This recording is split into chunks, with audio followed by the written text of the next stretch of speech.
Anyways, all right, so let's start by officially by our national anthem. Sir Ronnie?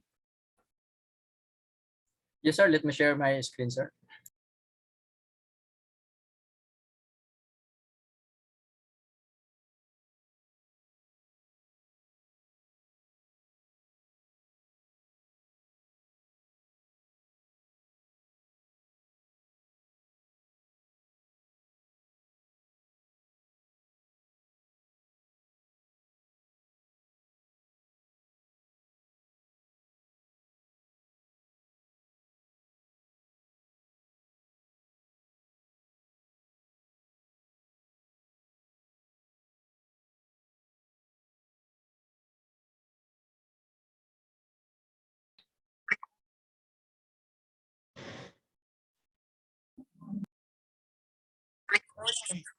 Ay, may bayo.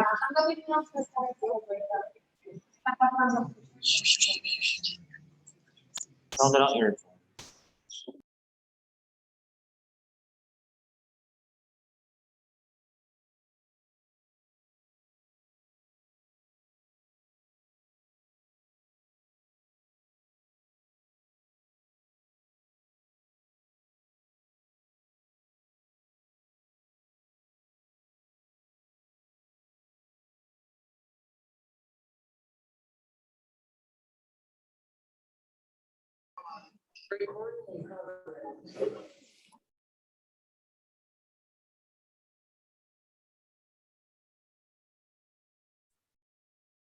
Okay, so wala po yata ang sound, Sir Ronnie. Hindi nagkaroon ng sounds. Hindi nakapag-share ng audio, Sir Ronnie. Nakamute po kayo, sir.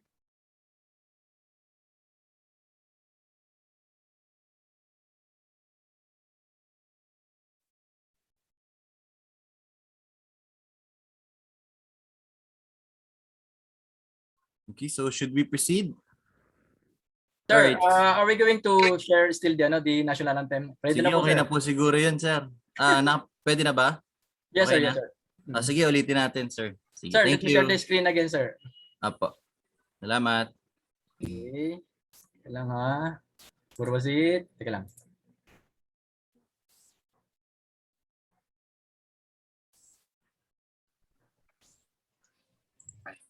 Bansang awit ng Pilipinas.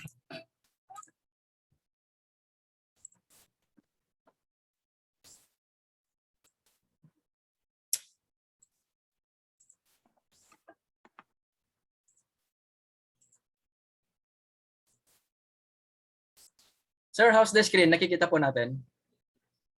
Yes po, sir. Okay. Please stand by. Mga kababayan, ang pambansang awit ng Pilipinas.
All right, thank you for that. So let's proceed with the opening prayer.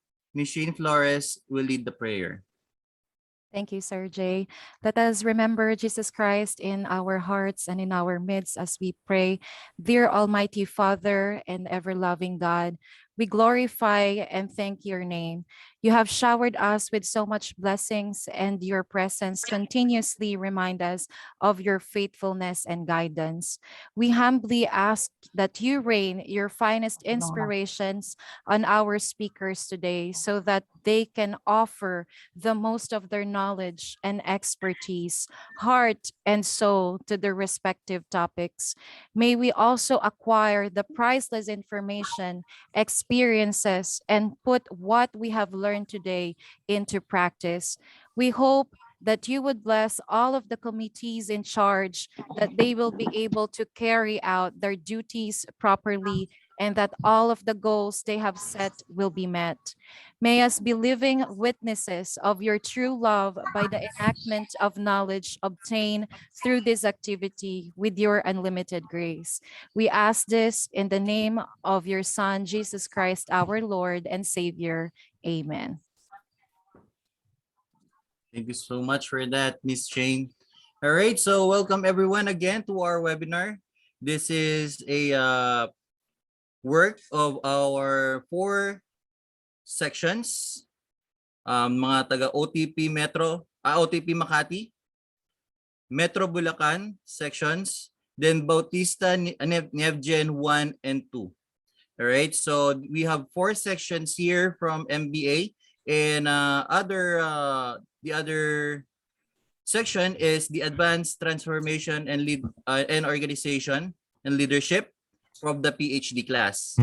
Okay, so medyo marami-rami tayo dito, and we have here Dr. Bautista for the opening remarks. But before that, I just want to remind everyone that please always be on mute. Lagi po tayo mag-mute, especially when we are not talking. If we will be asking questions, we will be provided a time pwede tayong magtanong ng question. And you can also ask via our chat box para may tanong natin sa speakers mamaya. Okay? So without further ado, let's welcome our site director, Dr. Estrelita Bautista, to do the opening remarks.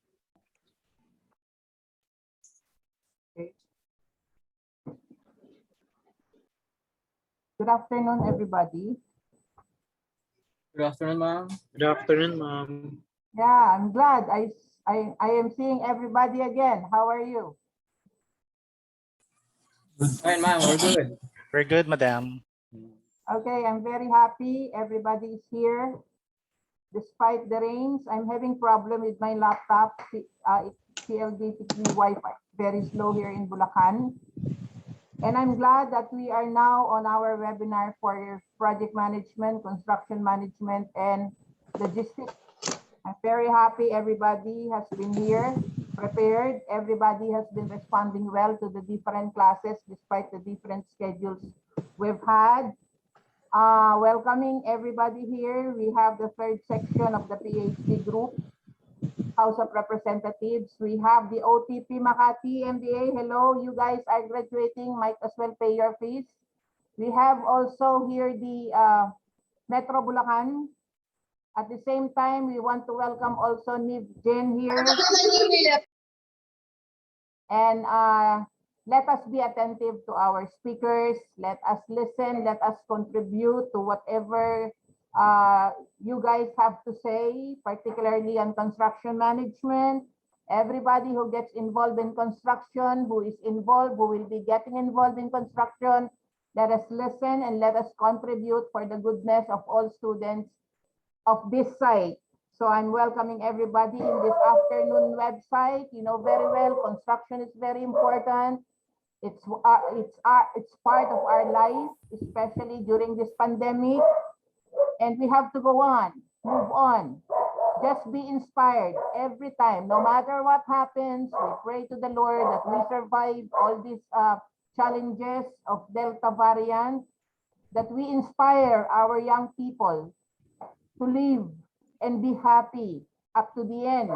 Not until that breath becomes air shall we stop. And let us pray to the Lord our God that Philippine Christian University will always be here to guide us, to support us, to inspire us, to inspire you young people so that you will pursue all the degrees up to postdoctoral programs of PCU.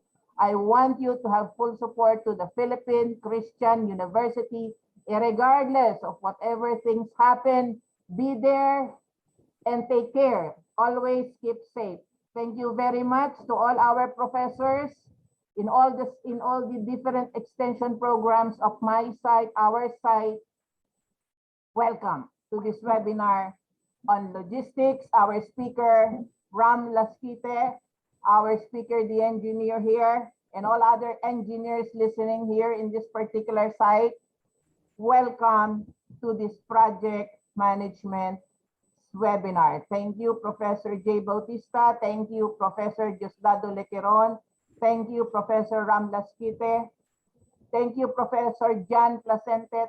Thank you to everybody. Thank you, Professor Arnesilia, Professor Salonga, Professor Empot, and all others, including our university officials for supporting our classes in the MBA and in the PhD site, and soon probably, and hopefully soon, in the postdoctoral site of Philippine Christian University.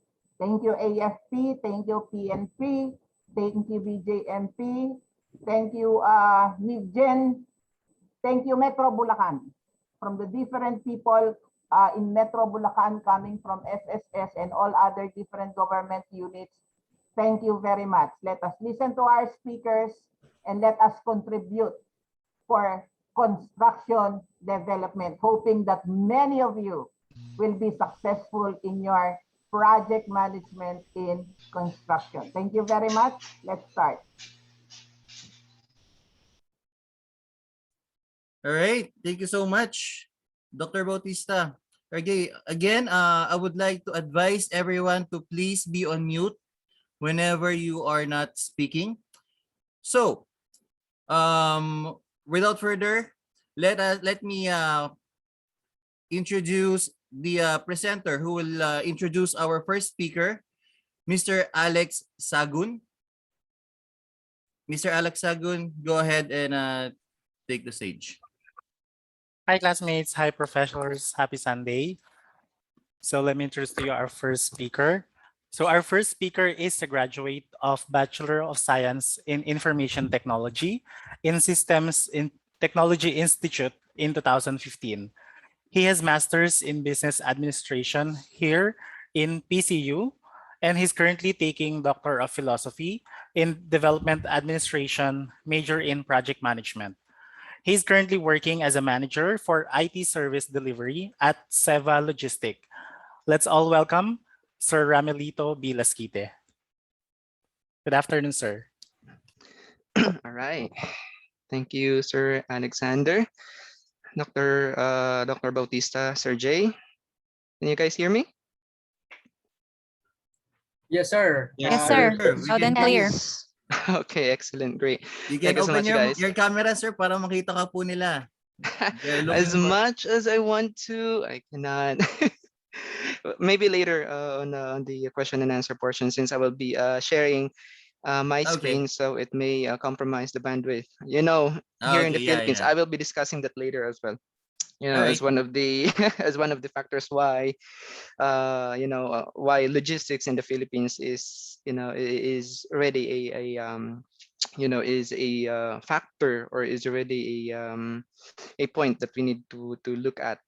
So once again, thank you so much, guys, for hopping in to this webinar. As what Dr. Bautista has mentioned earlier, we are all busy. We all have different set of schedules. So it is my honor to be here, taking the spotlight with you guys and discussing just based on what I have, just a piece of pie that I know in terms of logistics. So as what Sir Alexander mentioned earlier, I currently work in Siva Logistics. So I work as an IT manager, not really into the technical aspects of logistics, but when you are handling a global account, as many of you guys here, my colleagues, MBA colleagues, and doctors, when you handle multiple groups, you have this different sets of, culture.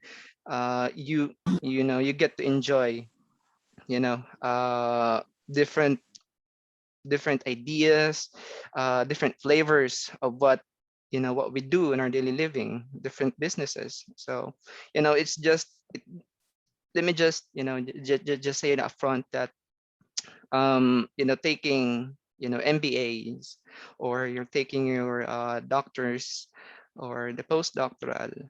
On top of that, you should as well learn the environment that surrounds you. You should as well learn the teachings that are not written on books, but are those that we experience in life, and those that are being shared by others. So I guess those are, to me, more important and more critical to ignore of. So, having that said, let me go ahead and share my screen. I hope this won't flap. Let me know if you guys see it.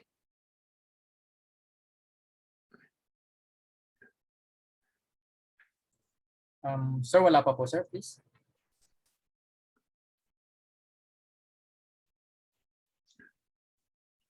Okay, let me do that again. There you go. Okay, perfect. Yun yung sabi ko. All right. So, having that said, okay, digitizing Philippine logistics. So when we talk about digitizing or digitalization, we talk about this, high-end terminologies,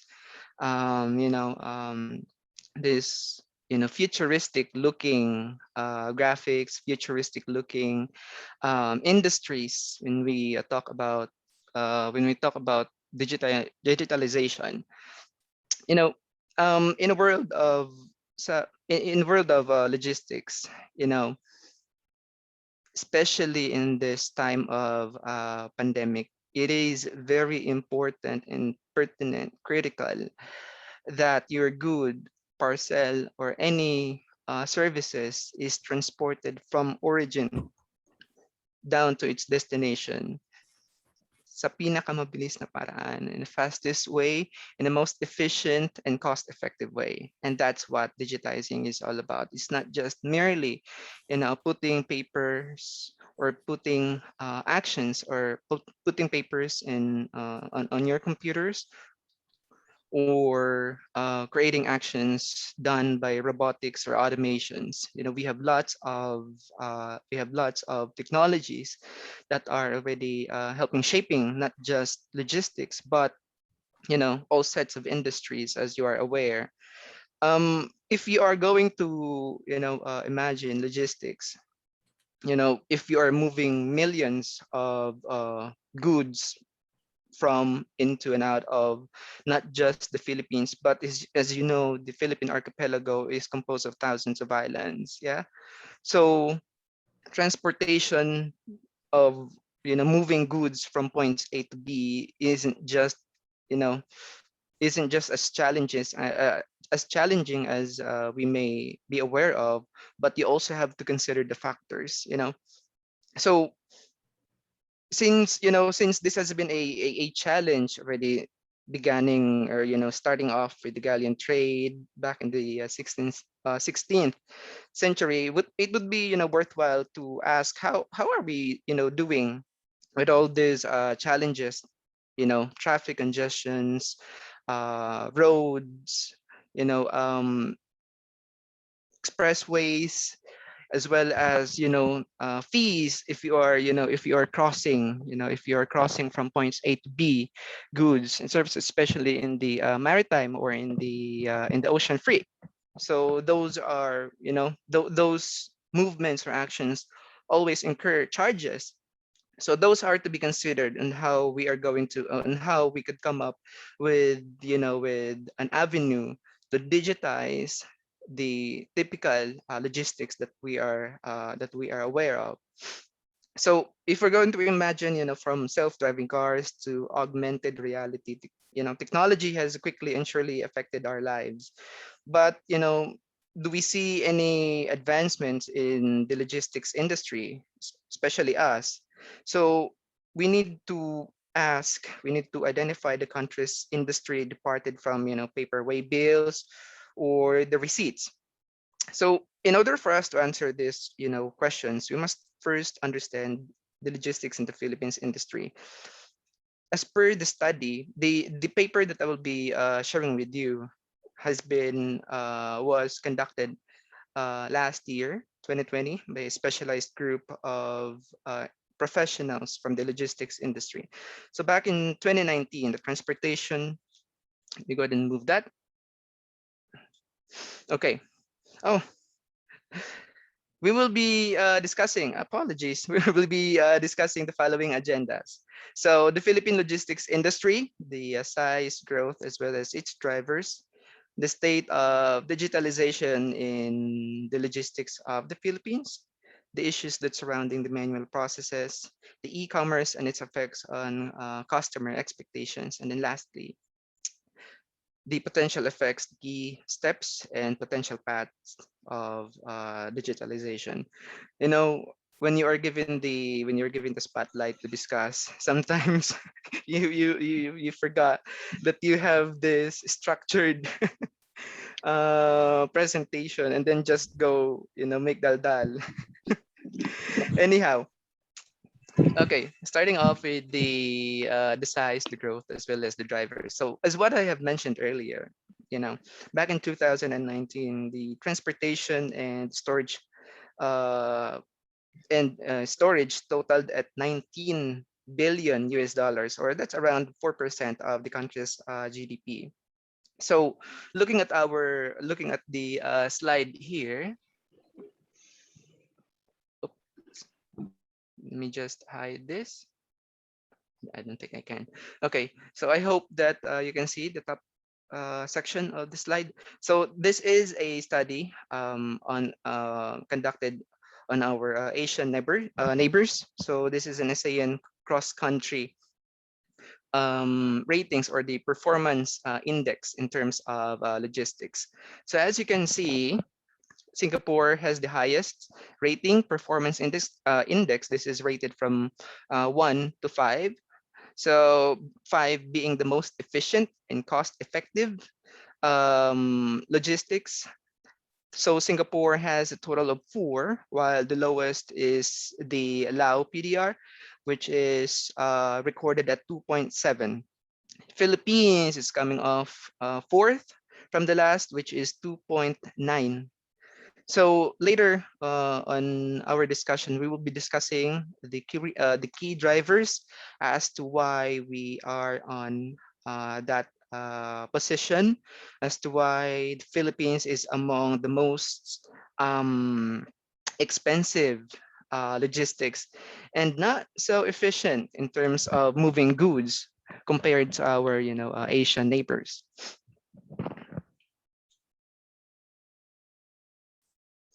So as what I have mentioned earlier, as you can see on the slide, the transportation and the storage totaled at for the year 2020, the total GDP is 362.2 billion. So 7.6% of that, the transportation and storage is responsible.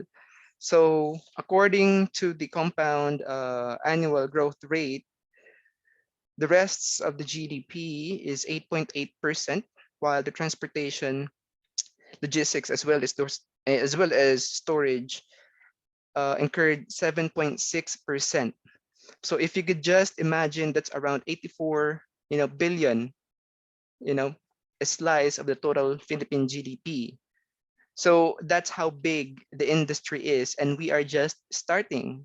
There are later on our discussion, we will be tackling as to why there are a lot of opportunities for the Philippine logistics to improve, and one of the ways are, of course, first is to move into digital platform. So moving on, based on this graph, we have a set of industries, starting off with manufacturing, that's on the top. Manufacturing, the retail trade, the real estate, as well as renting, construction, agriculture, the wholesale trade, the electricity, gas, and water supply, mining, and quarrying, and lastly is the maintenance and repair of motor vehicles, motorcycles, personal and household goods. So here, the graph would tell us how logistics is directly related or is a direct factor of these industries. So an analysis of the output or the gross value added for each of these industries in relation to the output of transport and storage shows that the industry that has a positive relation to that of logistics. However, we note that the strength of the relation varies per industry. So highest is manufacturing. That would make sense because we are moving goods from points A to B, and not just moving. We are now considering, customer expectations, how fast the good is being transported from origin down to its destination, and if the goods were transported correctly, and if the goods arrived safe. You see, if let me just have an example of this. If I could say in Tagalog, no, we have Lala Move, we have Grab. So if you've ordered, a piece of or a cake, and then pag dumating sa nung in order mo, looks pretty, looks yummy, but when it arrived, para na siyang halo-halo. Kasi, if you could just imagine the challenge that the rider encountered, transferring. So those are the key factors, not just merely transporting the goods, but we take care of the quality and how we move these items. So going back to the slides, so we have various industrial activities that are, naturally and strongly influence the logistics industry. And as a way of understanding how strongly, related these industries are with logistics, here you can see the slides. This was conducted back in 2015 to 2019. We have seen we've seen suggestions that there is a clear, significant, and a positive relationship between these 9 industries as well as logistics.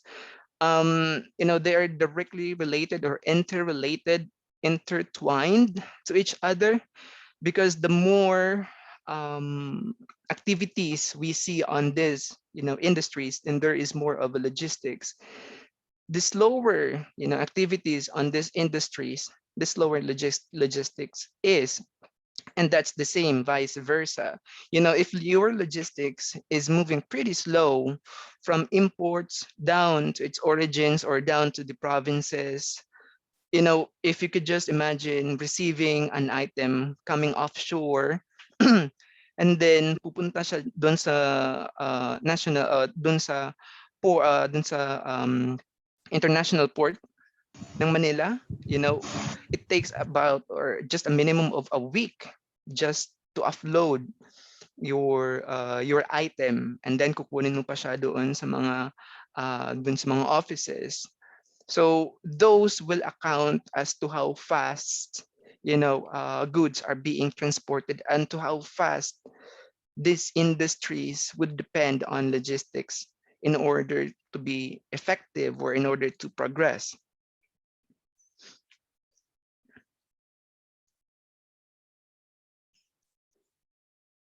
The next slide will shows the gross value added in the transportation or in the transport and storage versus the net imports. This is what I've just mentioned earlier. Apart from the industries that we have mentioned earlier that are related or directly related to logistics, there are also these net imports.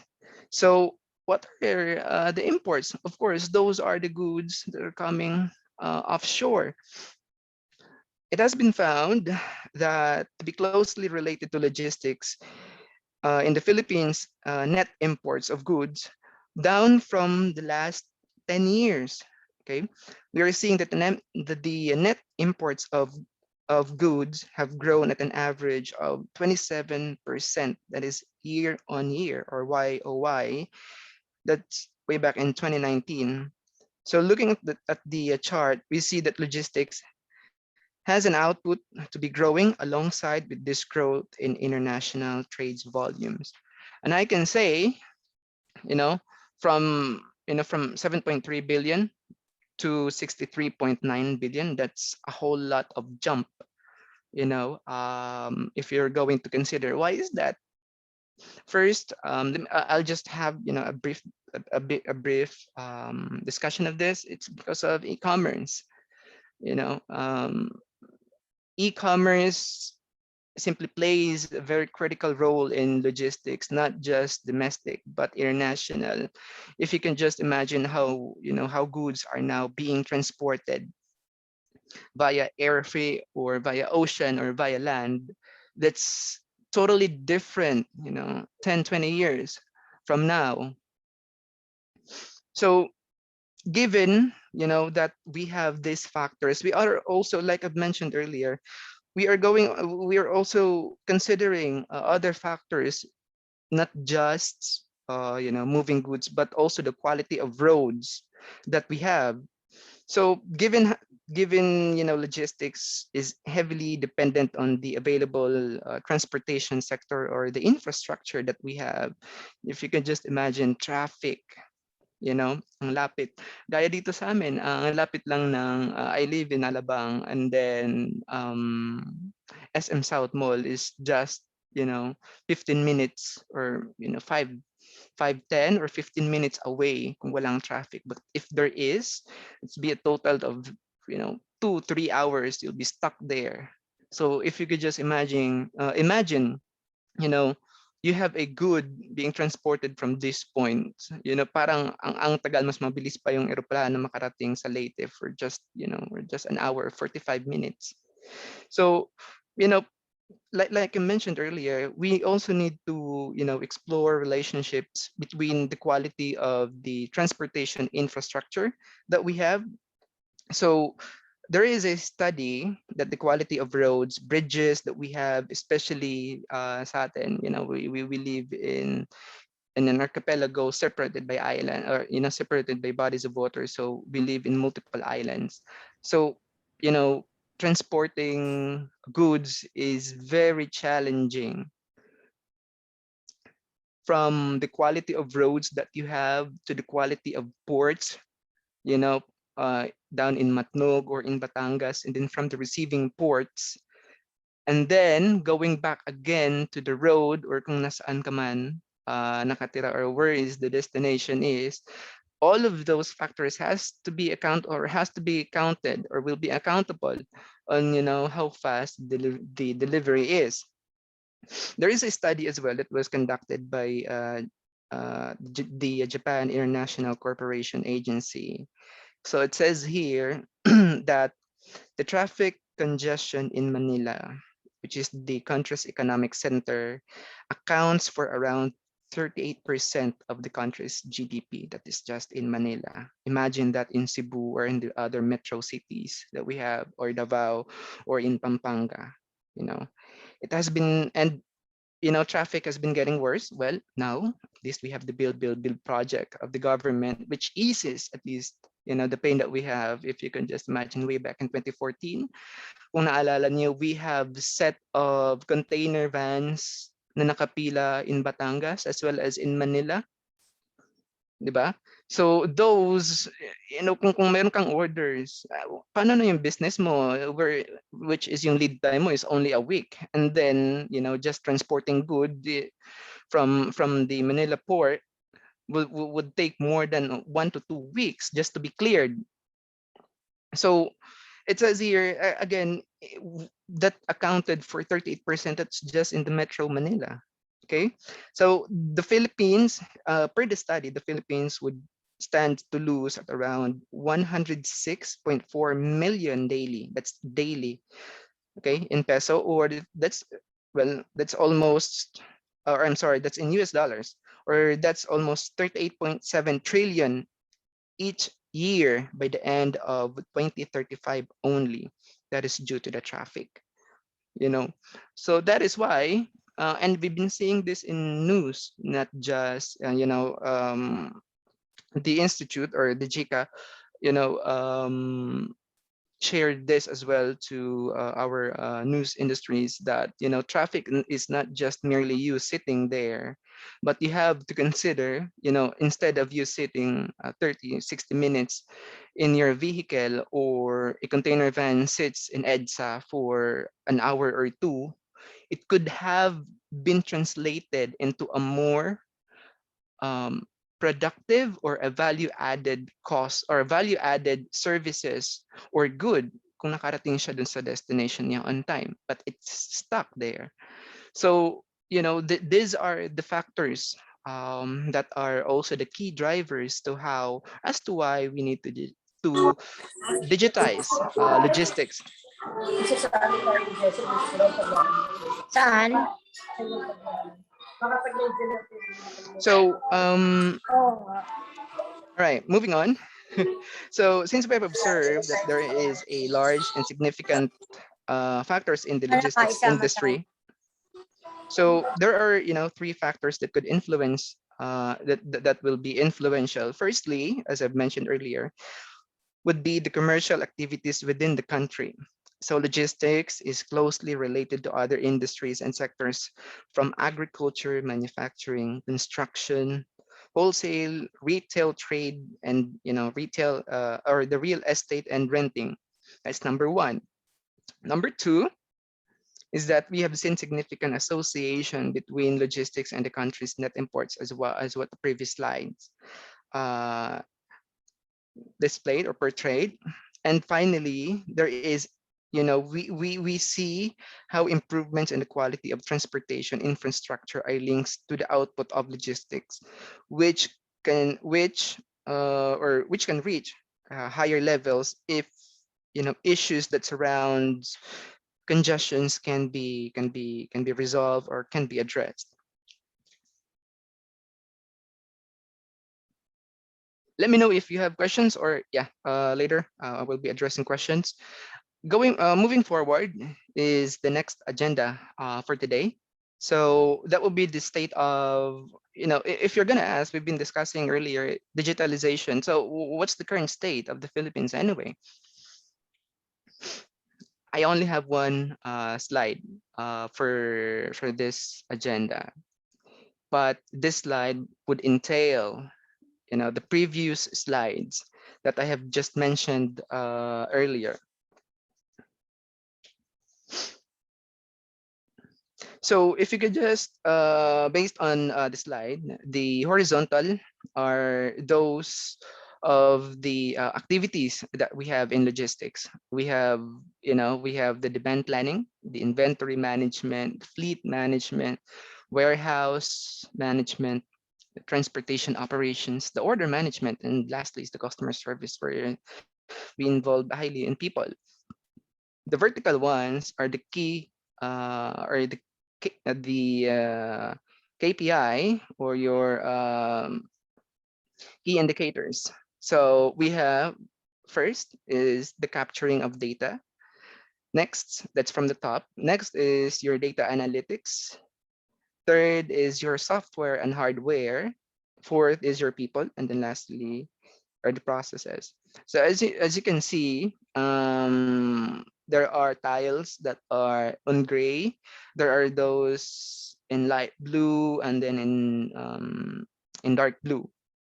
So based on the legend that we have, the dark blue would tell us that there is a high, you know, digitalization that is being observed or practiced on that area, while those that are in gray tile are those with no digitalization at all. So as you can see, the processes as well as the customer services are those that are in gray tile. So meaning there is little to no digitalization at all that is being practiced. Why? Because the people are not, because these industries are not investing in their people. You know, apart from your people, that which are the frontliners or which are the customer facing, they also have to use equipments, and they don't have that. Majority of the industries that we have now are still using papers. We're still on an analog or a manual process, and that completely hinders as to how we progress. Well, if we're gonna go ahead and move on down to the mid section of the graph, so software and hardware. So this area is highly digitalized, mainly because we are adapting, and we are seeing now the benefits of integrating the current or the current the technologies that we've observed from our Asian neighbors. If you can just imagine, Singapore, Malaysia, and how they're handling logistics. Down in our slides we will be mentioning how logistics is interrelated to how a country progresses. Kung mabilis ang logistics mo, considering that goods, services, etc. are being transported, or not just being transported, being serviced from points A to B efficiently, mas mabilis. Pag mabilis gumalaw ang raw materials mo, then you could build faster, efficiently, and with the cost effective. Pero kasi pag matagal, if you could just imagine, your penalties. When a ship is docked doon sa metro port natin sa Manila, they are not just sitting there, they incur charges, because there should be there is a limit of, I guess, 5 days to get your goods cleared. But of course, due to heavy paperworks that we have, the Bureau of Customs processes and etc., diba, that could account a week or two or even months or 3 months, for worst. Your cargo just sits there and incur charges, and those charges are being shouldered by by the customers. So as what I have mentioned, if going back on the graph, or going back on the um, tiles that we have there, there is we have analyzed the degree by which logistics companies utilize technologies in various logistics processes, like I mentioned earlier. So across the following critical factors, data gathering, the data analytics, hardware, software, and people, business processes, we see that the industry is generally not digitalized at all. Napakakonti ng ina-adapt natin about digitalization. Not because we cannot afford it, but it's a matter of question: are we ready for that? Is the infrastructure ready to cater that? Mabilis yung processing ng TMS software mo, or the transportation management systems mo. You have your highly digitalized warehouse, pero paglabas ng truck or paglabas ng container van dun sa warehouse mo, it's gonna take a week or two just for it to reach Davao, or just for it to reach Cebu. So wala yon, wala ding silbi. And what I'm trying to say is, you will not be fully utilizing, you will not be fully enjoying the benefit of having such. So we have to set phase. So these processes that are more, like I mentioned earlier, the processes that are related to customer service are less digitalized. And what does that mean? Inefficiencies. if we're gonna deal with customer demands, instead of them taking orders or creating orders online via online platform. We have a lot of online platforms now. We have Amazon, we have eBay, we have Alibaba, and then locally we have, these are also in the other Asian countries that we have. We also have Lazada, Zalora, Shopee. So those are those are already trending in the Philippines. So if you could just imagine, customer service are still manual. If you're gonna take orders, though you're taking it in a digital platform, there will be those rules will be written down and then passed on from points A to B para lang ma-process yung order mo. So those are, those key factors are very, very significant, in terms of how digitalization is important.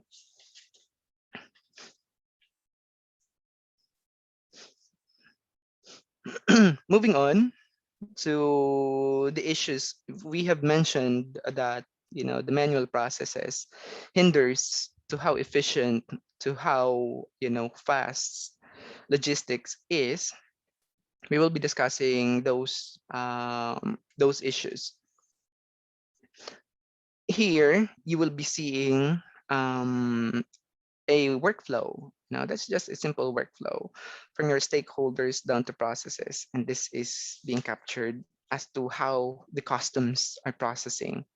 I know that I have co-MBAs here, colleagues or co-PhDs who has, or who has a high knowledge in terms of this bureau, or in terms or for this department.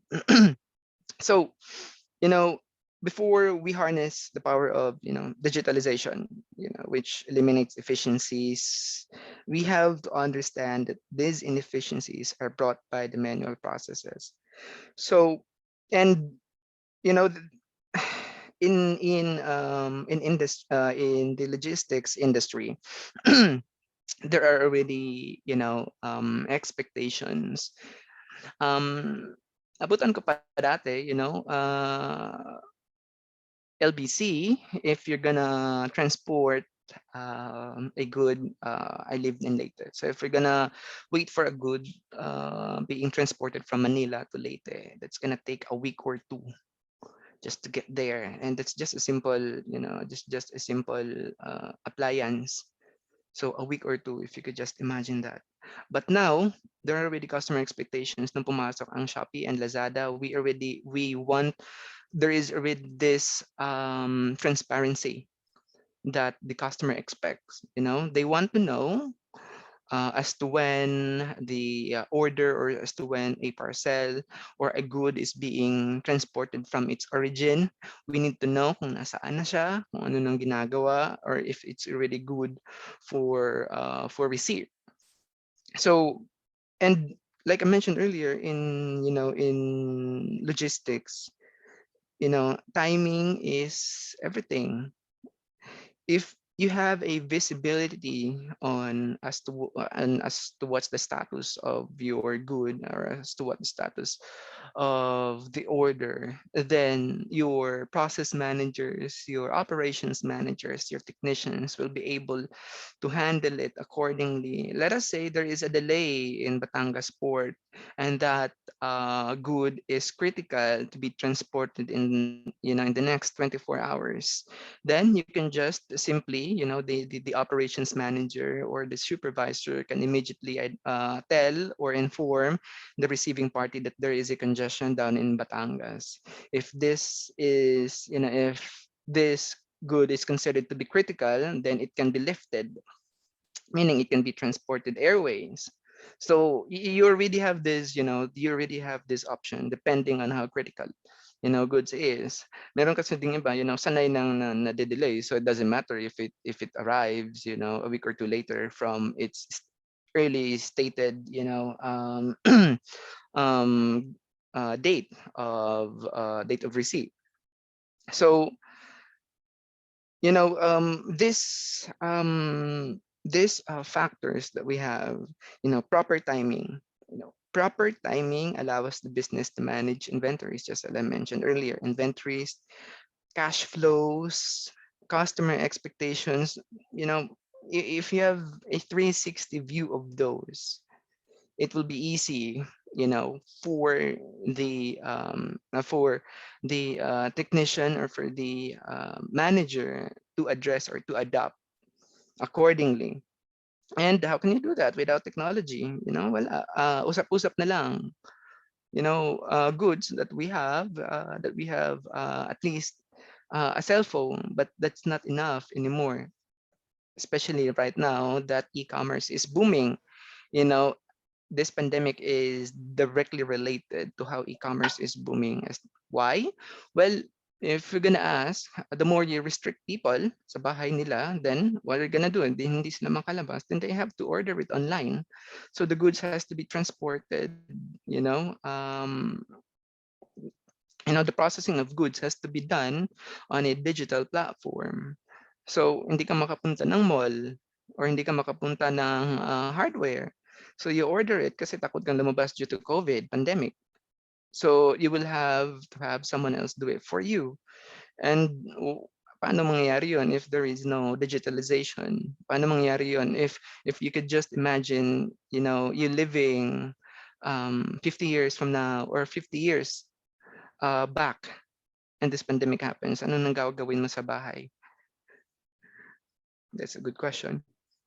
So, we all have these complexities as what you can see. Let's go ahead and just quickly discuss this.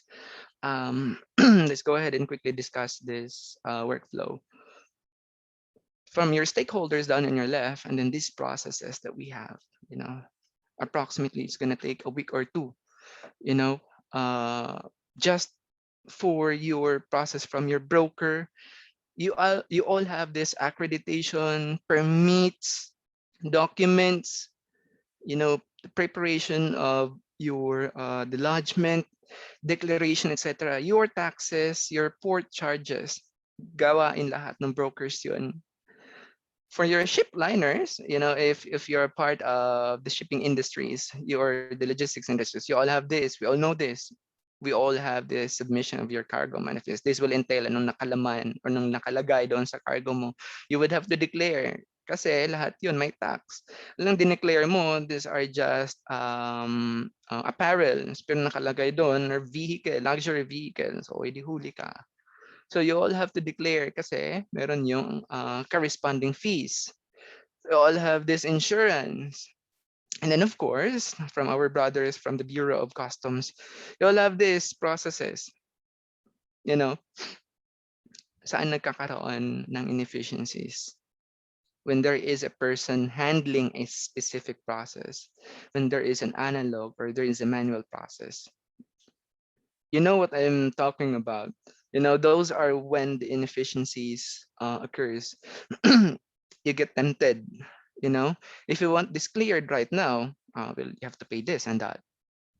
Okay, so that is why there is there is this cleansing that the government is already doing. But how can you do that if it's already root down to its or if this has been being practiced down to its roots? So one way to get out of that is, of course, put it online. Use your digital platforms. These digital platforms are already smart. They can do audit trails, they can do validations, and real time. If I pay now, it would reflect right away in the system. It's not gonna go under the table. Hindi to. The higher you pay, the faster your good arrives, the faster your good is being released. I'm not saying that all, but of course, what I'm trying to say here is this discussion merely just focus on the processes that we have. Whenever there is a manual action, and there is an analog process being done by a person, that's where inefficiency starts. That is where opportunities are being observed. So Oh, that was just the only slide that I have for that topic. So, like I mentioned, this is just one. This is just part of it. This is just merely a piece of the pie. Hindi pa to lahat. Wala pa dito yung the the roads that we have, like I mentioned earlier, the quality of roads that we have, the quality of transportation systems that we have. If your goods is being transported from multiple cities, may bayad ba sila when they crosses a specific city? The tariffs, etc. So those are all counted. And especially, like I mentioned earlier, that depends on what type of goods are you transporting. If it's a highly valued goods, then they have to come with your complete papers, and it will be processed by a different department. It will be processed by a different bureau, which will add up, okay, to the entire processing cycle of your good. And that's again, that's where inefficiency starts. So it is a cycle. It's sorry, you mentioned, digitalization is simply just, putting whatever I have in my receipt and then just, typing it on my keyboard, and then it reflects. It takes more than that.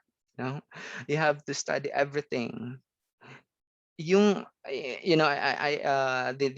company that I worked for is a global, or is handling global industry. So we handle multiple solutions for these challenges. If you're gonna talk about land, so we have specific systems, that handles that. We have tracking, no, we have tracking applications that would display nasaan mismo, specifically saan na yung container van mo, and it would tell how many hours it would take to reach its destination. You can then tell the status of your cargo because there are a whole lot of sensors in there. For instance, um, yung cargo mo is natutuna. It needs to be transported using a freezer. So you need to tell, or you need to specifically indicate that the good that I'm transporting is highly perishable, so it has to be maintained in this specific temperature, and that is being fired back to your warehouse, that the health of your good is okay, and that it is in the right temperature. So those are just simple, or those are just simple, as you can say, na added value, but are very complex if it's going to be executed, or if that's going to be practiced here, especially in the Philippines, that we have a challenge on our internet speed. Let me just share this. I've read this interview from Tess C. The daughter of the late Henry C. So she mentioned that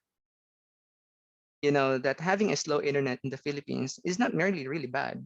Why? Because if you're going to imagine automating things that would cut down the number of people, working, doing analog things and stuff like that. So in some way, yung slow internet speed natin is helping, this people to land a job, because merong processes na manual na naghihintay for them. But for me, it is a matter of balance, really. You cannot say that, having a slow speed, that should be enough for us. No, we have to catch up Then therefore, if that is the case, we can just simply blame having slow internet speeds. Then that would mean higher job rates. I don't see it that way. It should be directly related. If you have your hiring speeds, then therefore it should create more jobs. You know, just because it is done just because it is done automatically or in an automated way, it doesn't mean you would cut the people that would do that. uh, I manage a data center. I manage a highly complex warehouse. So may mga tao pa rin doon na nakalagay, and those people that are in there also needs to to elevate their knowledge. We have to catch up kasi sobrang bilis in terms of not just logistics, it's just in general. Sobrang bilis ng facing ng current age natin. We want everything done fast. We want everything done efficiently. We want everything done in a less effort, and we are willing to pay for convenience, and that's true. Kung imagine, cargo is being delivered 3 hours, 24 hours, and then sasabihin, okay, madadagdag ka ng 30% and your cargo will be delivered in 3 hours. You would do that kahit hindi mo siya kailangan, because you want it, done faster. You want it done na mas less hassle for you. So, like I mentioned, earlier, we have to catch up. The set of skills that our workforce has, or that our workforce currently has, needs also to elevate, not just on certifications, but it has to be done on your expertise. Your expertise has to display that capabilities that you have, not just on papers. This is the reason why some industries flap, because on your on paper, it's mentioned here that this workforce has this capacity and this and that. Pero pag nilagay ka doon ka palang masimulang matuto. That's not that's not the type of game that we wanted. We want This is the reason why we have this K to 12 program, to equip our workforce, na pagdating doon, you don't start learning. Pagdating mo doon, you deliver, and that's it. I don't know if there's reservations on that. It should be that way.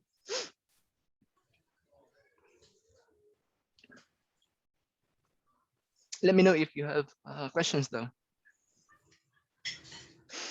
So moving on to our next agenda. So I have mentioned earlier e-commerce, and the e-commerce is not new to us.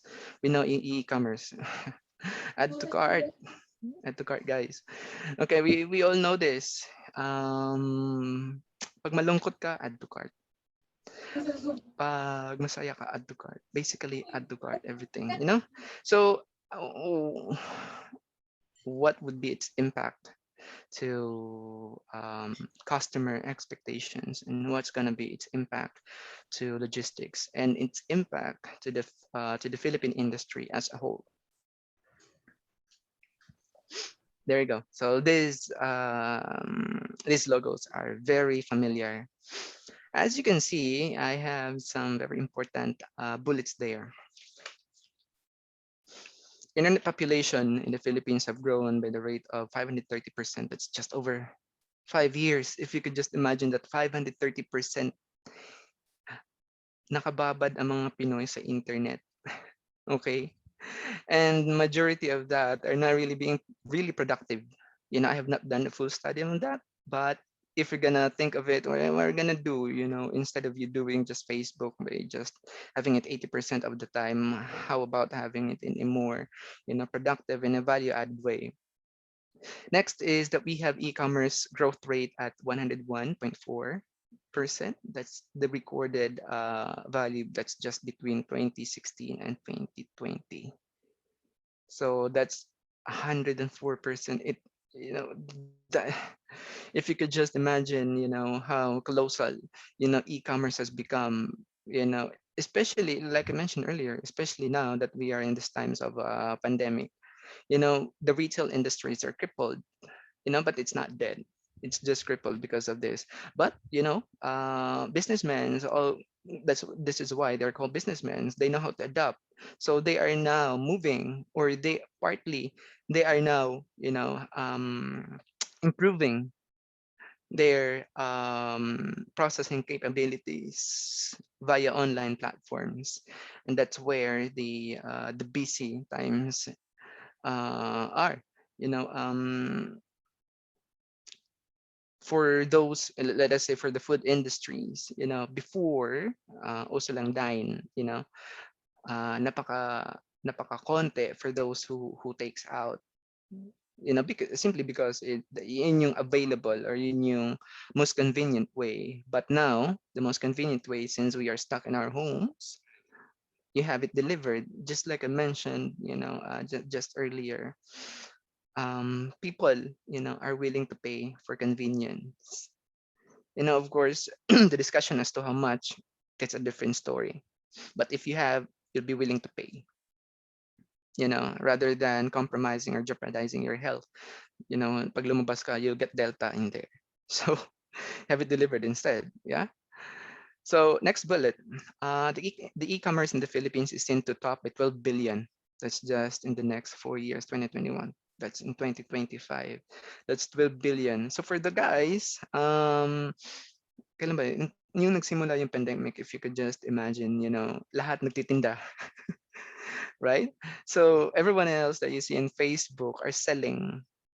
So yung mga dati nang nagtitinda via online platforms, like ano ba yung dati before Carousel, um yung usap tayo, I have forgotten the platform, yung mataglay na usap tayo. So you see,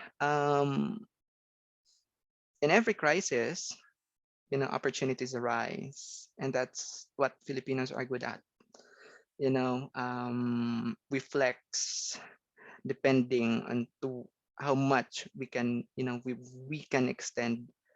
It doesn't matter. I can say this. It doesn't matter how difficult, how difficult the situation is. We always come up strong. We always come up more, or smarter. We always come stronger. So example of that is, when this pandemic started, everyone else, are selling. So that wave of, initiative mainly tells us, or is a mirror that, this platform is not, is not gonna go anytime soon, but it will be here to it will be here, it will stay, until a new platform, or maybe a new way of selling is discovered. But for now, this is the most efficient, this is the most convenient way, your e-commerce. And at hindi lang goods are being, are being put online, services. um there is already, we have startup companies, that have developed services placed online. Let us say your janitorial services. You have your massage already placed online. You don't need to visit their salons and etc. You just need to book, and they're gonna come into your house and does the thing. They're gonna clean your house. They're gonna, those typical stuff that we see na nasa mall lang or nasa establishments lang are now being put online, and those are accessible via online platforms. Those are accessible via fingertips. Diba? Nasa dulo lang ng mga daliri mo to get. The question is if you have the money to pay, but that's a different discussion. So Go ahead. Let's go. Let's go. Move ahead with the next bullet. So the Asia Pacific region has been booming in e-commerce sales over the last years.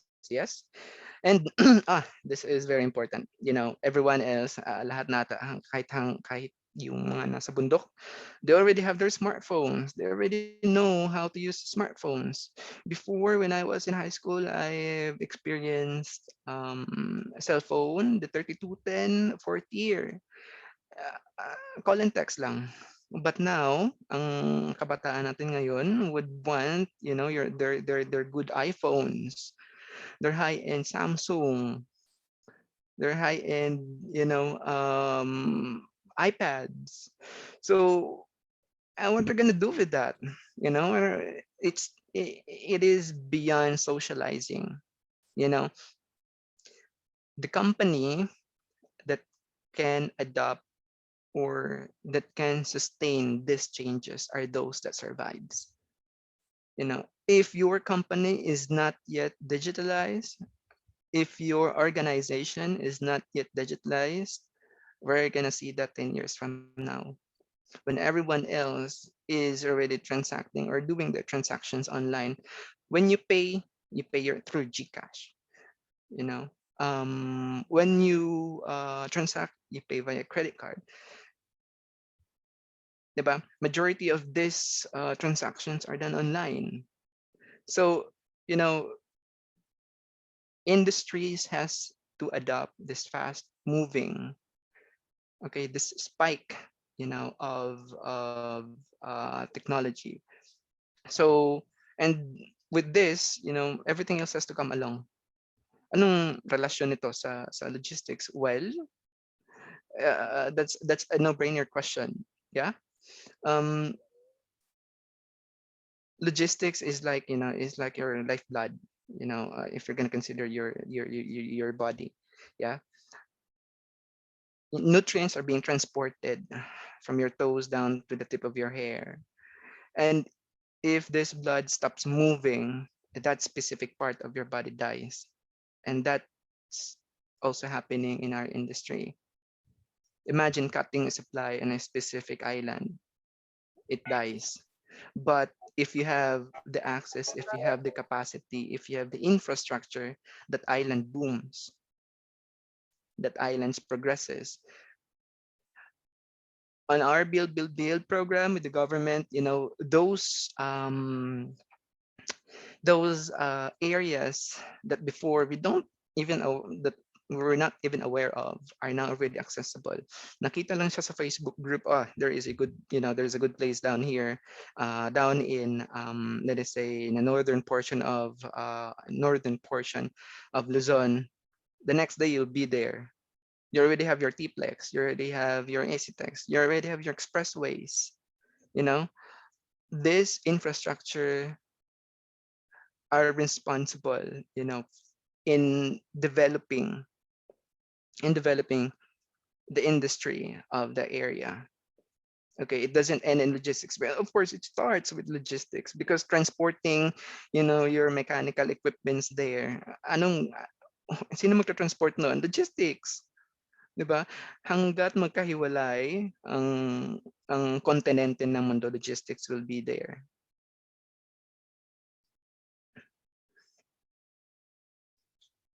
So, I know I was given 60 minutes. I don't know how long I am. Sir Jay, let me know if I if I have crossed your line already.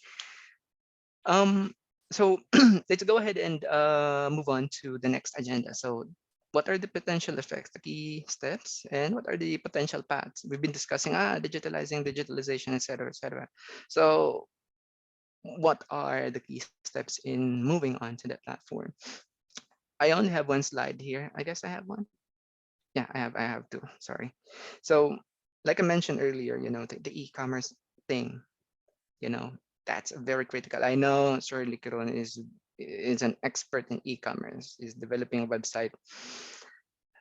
Now, if you could just okay, let me just before I discuss this one slide, if you could just imagine now, before pag Pag nagsimula ng negosyo, sari-sari store, ang customers mo lang ay yung sa kanto lang within your area.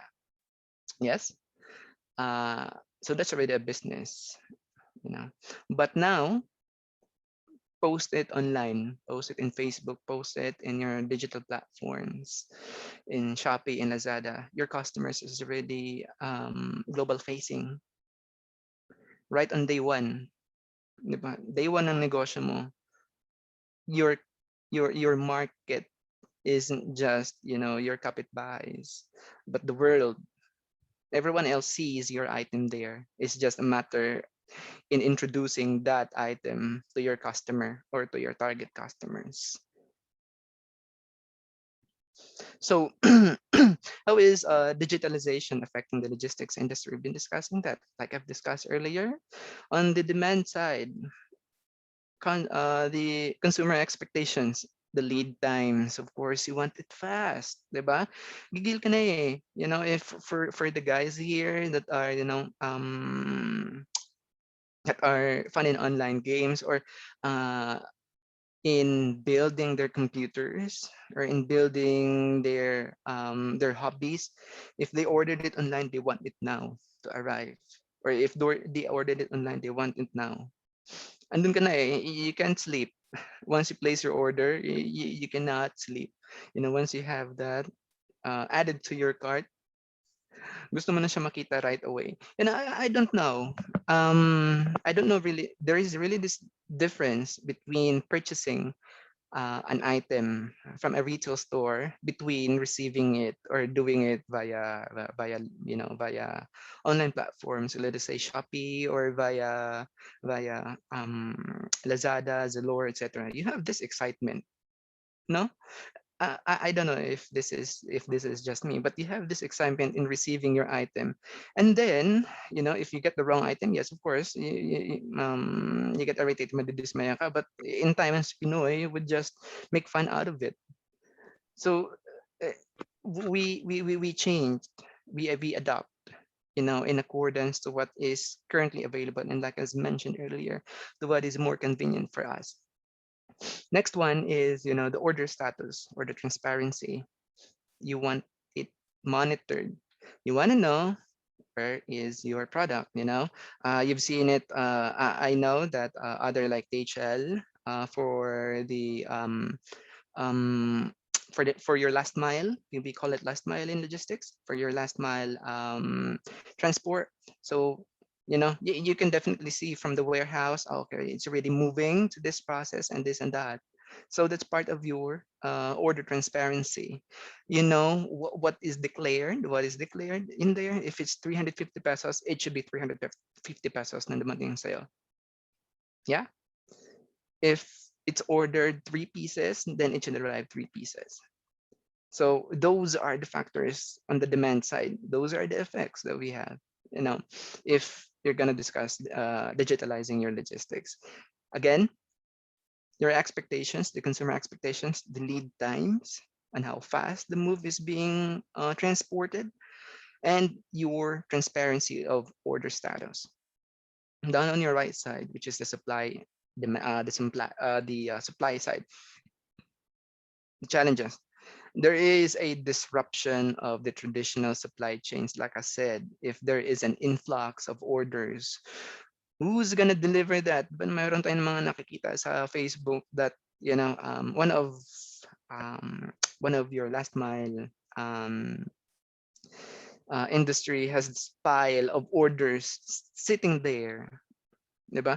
Kasi you have the workforce to wrap the items or to book orders, but you don't have the capacity to transport it. You don't have the capacity to move your product or good real time.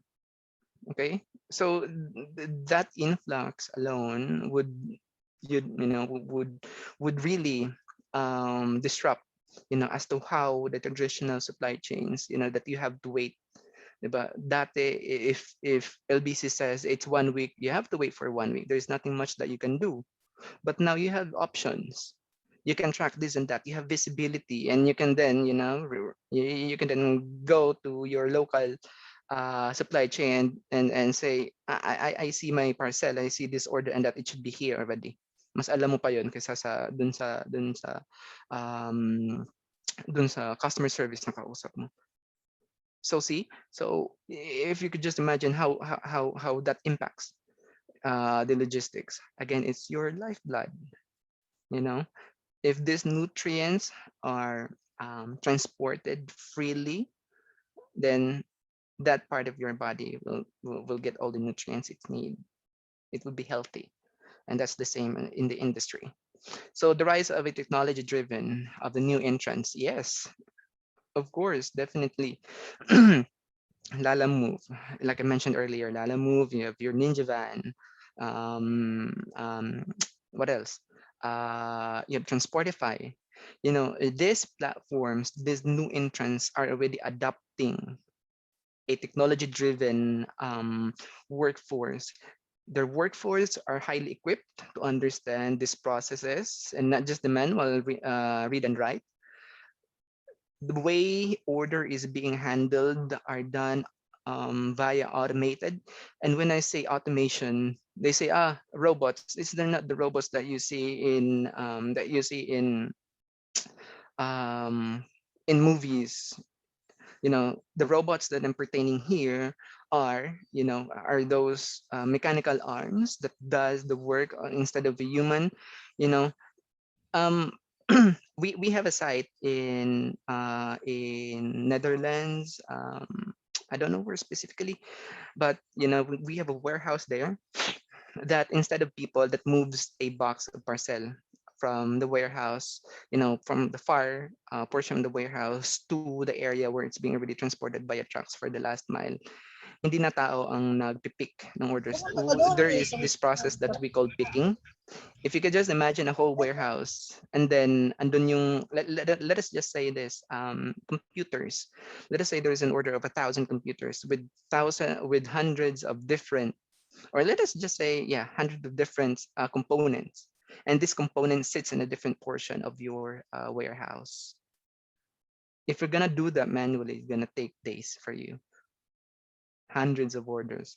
But we've adapted recently to these robots wherein there is this robotic arm that pulls the specific parcel from a specific area of the warehouse, and it's already being transported via a robot. That it's like your vacuum cleaner that moves around the boxes from points A to B, and that's done in an automated way. Ang tao lang is andun lang sa receiving area that would do the quality checking if the robot did perform or did pick the right order or did pick the right item. So, you know, with that being introduced to the traditional supply chain processes, that means, or that just entails, efficiency. The lead times are being shortened, cost effective. Kasi why cost effective? Well, of course, instead of you paying 10, you're gonna pay just a whole set package of a supply solution. And there is a whole lot of solutions down there that are already being adopted by new entrants. Pag malaking kumpanya mo, of course, you have this um,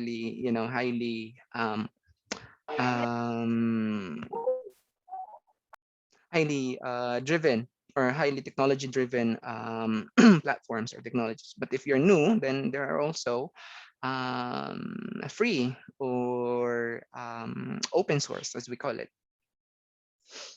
So that's for the supply side. Now, let's go ahead for the opportunities of the current ones that are already in there.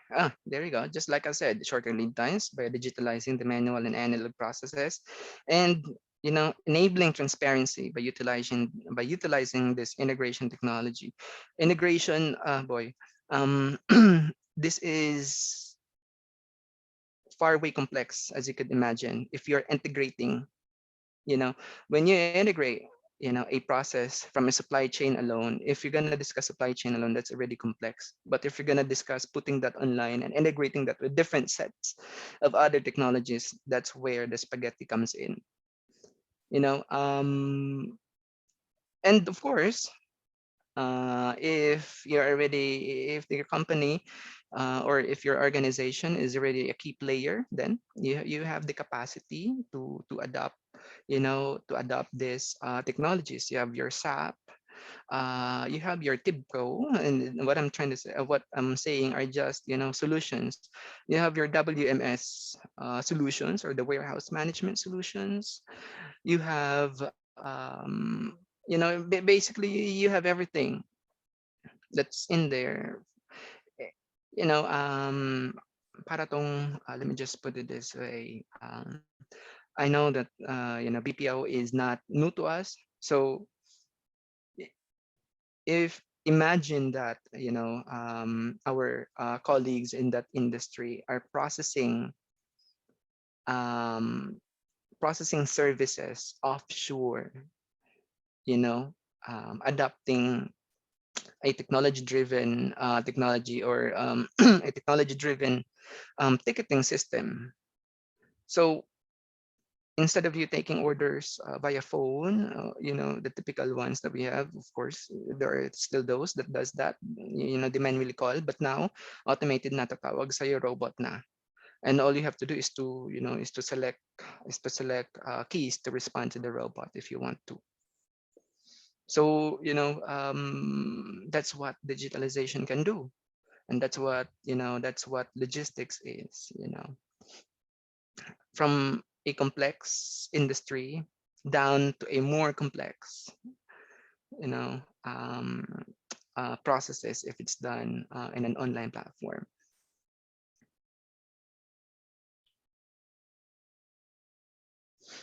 So what are the possible routes that one can do? Like I mentioned earlier, for those ones, with available capital, okay, sa mga key players na that are already in there, DHL, UPS, of course, Eva, we're 3PL logistics, so we are handling the last mile. So we are integrating with other key players, industries, doing their business. So that's how logistics works on a global market. You won't see, let us say, CMA CGM. You won't see that in your local town na merong CMA doon or mayroong SIVA doon, because they're handling global markets. And these industries are also handling other key players, down to warehousing, down to contracts logistics, down to warehouse management, tracking, etc. and all. So may mga key players dyan. Merong mga third party players dyan. So for those ones that already has the capital, you procure, you hire experts, you buy the necessary hardware, software, and that would mean a whole lot of budget. I was just involved with this. I was just involved with this recent project that we have. We are moving a ticketing system, just a ticketing system, in a supply chain industry. And when talk about, let me just say this as well. When you talk about supply chain or a logistics industry, you're not just merely, processing. You're not just merely processing the goods, but you have to take care of other systems that are responsible for making your operations, function well. So let us just say a ticketing system, like I said earlier, I was just involved with this. This recent project. I am not a project manager, but since I oversee this type of initiatives, then at least you will have the visibility in who's doing what and what's being done. So 76 million, if I'm not mistaken, US dollars, just for a ticketing system, a global solution. Sana nilagay na lang yun sa tao. But I mean, you could say that, a company is willing to pay, willing to pay that, to integrate that with your current sets of processes from the logistics alone. And like I said, your logistics operations doesn't work with just logistics. You have these other attributes that are also being considered for it to be more efficient. You have your customer service, di ba? And you have to work with your internal processes. Paano na lang yung internal processes mo? How's that gonna, how's that gonna function? So those are to be considered. The next one is, if you don't have the budget, if you don't have the necessary um uh let us say capital for that, you partner it with other logistics companies. There are those like I have mentioned earlier. There are other platforms wherein you can partner with them. So let us just say, this is just a quick example now. um, let us say,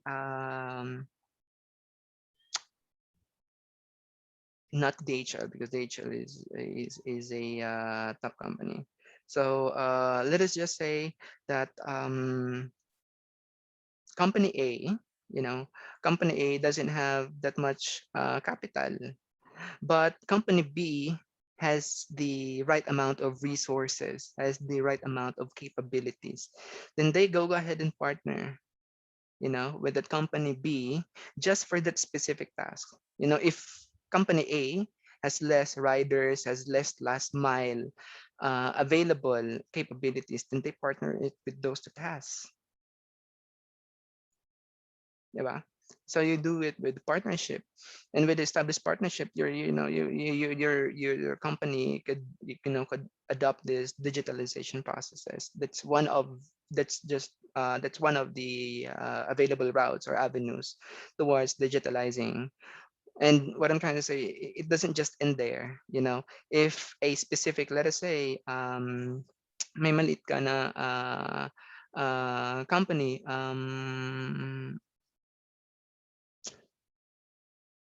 your company, company A, doesn't have the current budget to adopt a warehouse management system.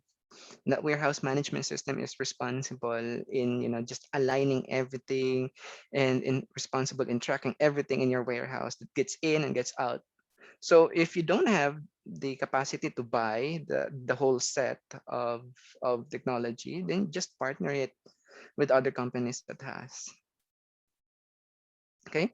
And for those ones that doesn't have the capital, well, there are, like I said earlier, there are platforms that are open. You check the possibilities first, or you check the capabilities first before you buy, or before you procure. And I guess I have this one. Okay, there you go. So these are the examples of the open softwares. If you don't have the budget, if you don't have the budget for the year, if you're not that, if you're not that influential in your organization to say, hey boss, we need to digitalize things, and that I would just go ahead and shop on this available softwares online. These available softwares also provides the same functionalities and capabilities with those that are licensed but are free.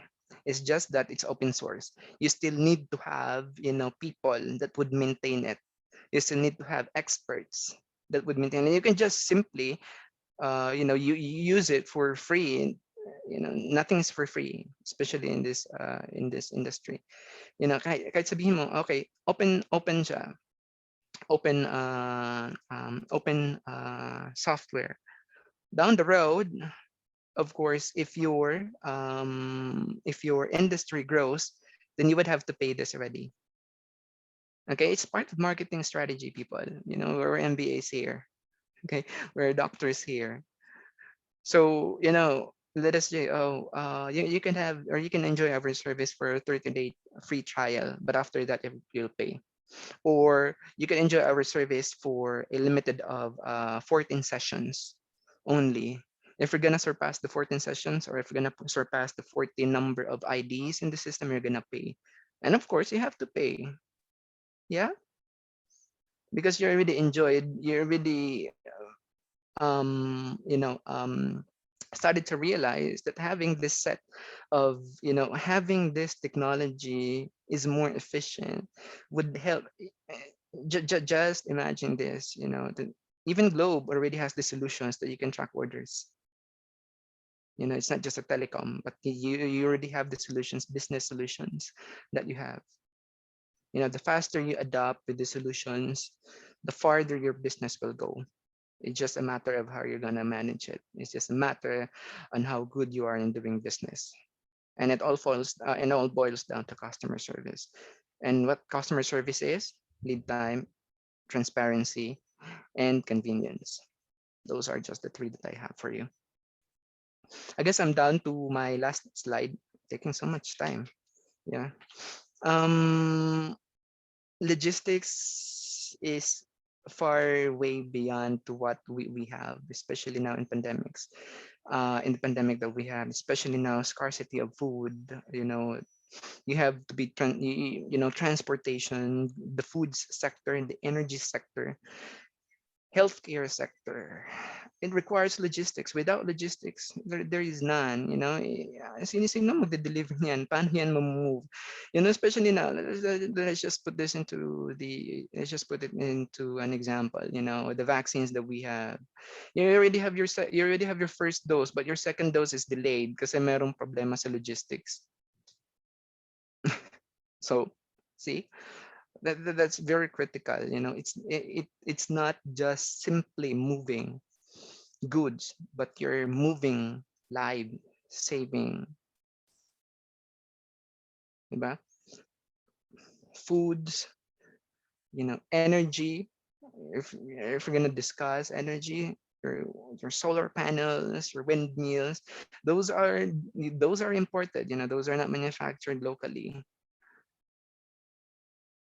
It takes more.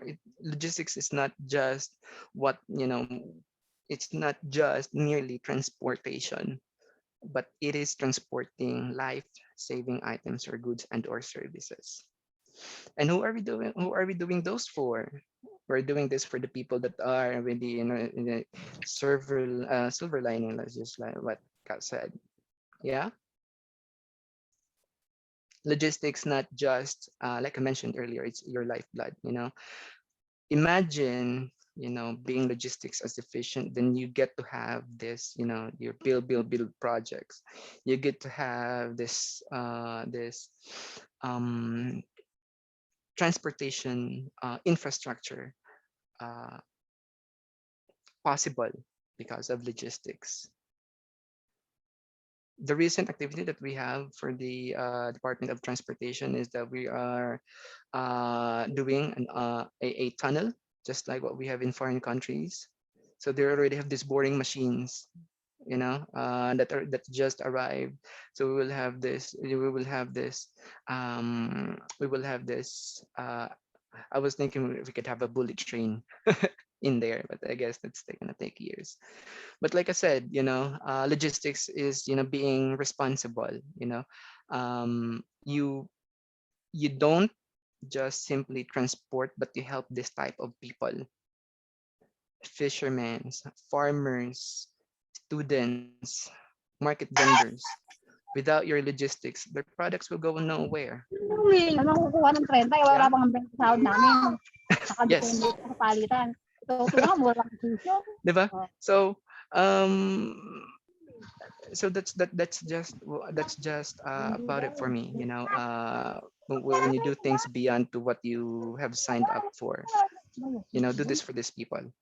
Sabi naman ng 20. And it's just a matter of, from earlier mentioned, digitized logistics down to responsible digitized logistics. That's all I have, sir.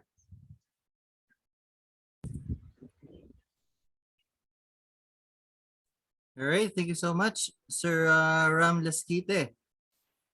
Okay, so now we will proceed with the question and answer. So if you have any questions, you can type in the chat or you can raise your hand in this Zoom so we can ask Ram about about the topic if you have any. So do anyone has a question? Does anybody have a question for me? Sir, I have a question. Hi, Sir Hello. I don't. I'm Alex. sorry. It's Alex. Hey, Alex. Okay, sir. So I just have a question. Last 2020, I once dreamed to start Shopify dropshipping business. Yeah. And one of the drawbacks, kaya hindi ko siya tinuloy kasi sa pagpili ng tamang 3PL. Mm. So my question would be, sir, if you can list down what are the good qualities of a 3PL. Okay. Let me just go ahead and give you 3 key points of your 3PL logistics. First one is, of course, you have to know your market. You know, Mhm. you have to know your demand. Gaano ba kadami yung required mo to really have a 3PL? Okay. Next is, of course, first one is, of course, the efficiency of the 3PL. You know, there are 3PLs that are, there are 3PLs that are not as efficient as the others, meaning, so let us say you are transporting perishable goods. What type of services are you doing, sir, if I may ask? Ano sir, mga damit ganun, bese. Okay, Mga apparels. sa US Okay, ganun. so it involves imports. Yeah. From China to US, parang ganun sir. Okay, so first one is, of course, let me go ahead and step back. So since this involves global market, you have to consider your pricing. Okay, there are 3PLs. I'm not gonna mention a company, but I will be just detailing the key points that for me, which are critical if you're doing that type of business. First one is your pricing. The pricing, dun papasok ang contracts. There are 3PLs that are flexible, or meaning you cannot really purchase the entire service. Let us say you need a last mile. You don't need to pay for the entire last mile. Okay? You just need to pay portion of that. That will be responsible dun lang sa need mo. Yeah? First one is pricing. Second is the efficiency of the 3PL. There are 3PLs that are just available during this time of the day. And there are also 3PLs that works 24/7 on demand. Okay. So if you are doing if you are doing this type of business, I would say that this is highly timed, meaning you know when a good will arrive in the port. Yes. So you know how much, or you know what's the weight of that. There are ang ano ko dyan, sir, in terms of efficiency, go ahead and discuss it with them in just procuring a specific module of that service. You don't have to pay for the entire service, but there is a module that you can just procure, for it to suit on your required needs. So we've discussed pricing, we've discussed efficiency, and lastly, to me, is especially now that we are in a pandemic, there are those that has this contingency planning. If one fails, then the other will take over. Okay, so there are to me these 3 key points. First one is your pricing. There are local startups that are already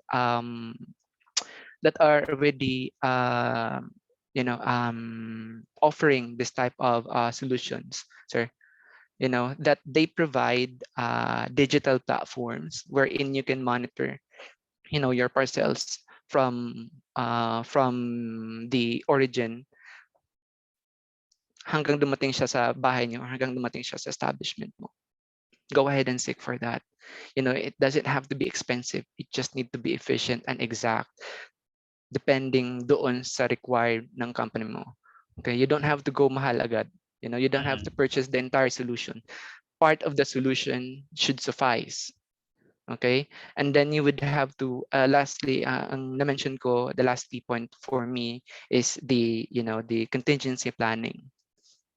If one fails, kasi I have meron akong kamag-anak that started a 3PL in Cebu. It's just a small 3PL, you know. Pero yung kaanak ko na yun was employed before by a larger 3PL. So what they did, you know, hindi nila sinulot yung mga customers. What they did is because they're aware of what the required, what were the requirements dun sa mga customers na yun. Those were the ones that they have adopted, and those are the three. Okay, those are the three: the pricing, the efficiency, and lastly the contingency planning that they have. Okay, sir. Thank you po. Right. Thank you, Sir Alex. May dadagdag yata si Sir Josh. Sir Josh? Yes, Sir Josh. Yes, Hi, Sir Josh. Alex. So, sorry kasi since na-mention mo yung Shopify dropshipping, Dropshipping. Oh. there's really a lot of way to go around with that one. But the most important thing is, syempre ngayon, Josh, yes. makita ng tao mukha mo. Nagtatanong. Sorry, I forgot to turn on the video. So can you see me now? Yes, Josh, go ahead.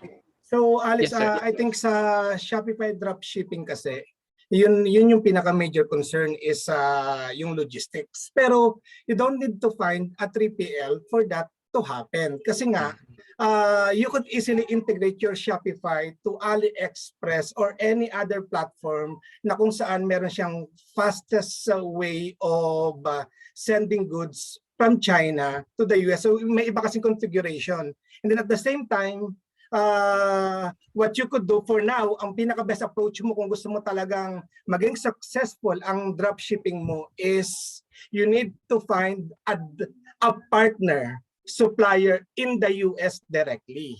Which is marami na ngayon. Kailangan mo lang talagang maghanap. And I think you could go to thomasnet.com.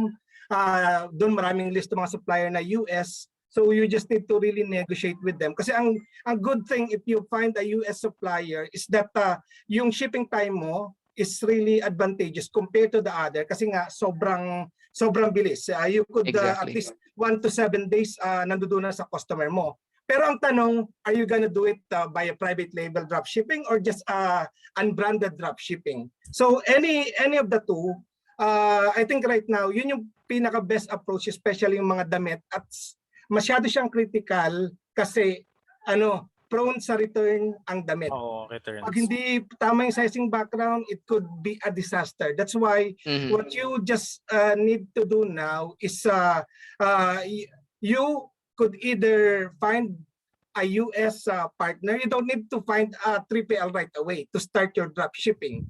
So all you got to do is once you find one, connect your Shopify account to them, and then just add the necessary price update on your Shopify account, then list and do your marketing.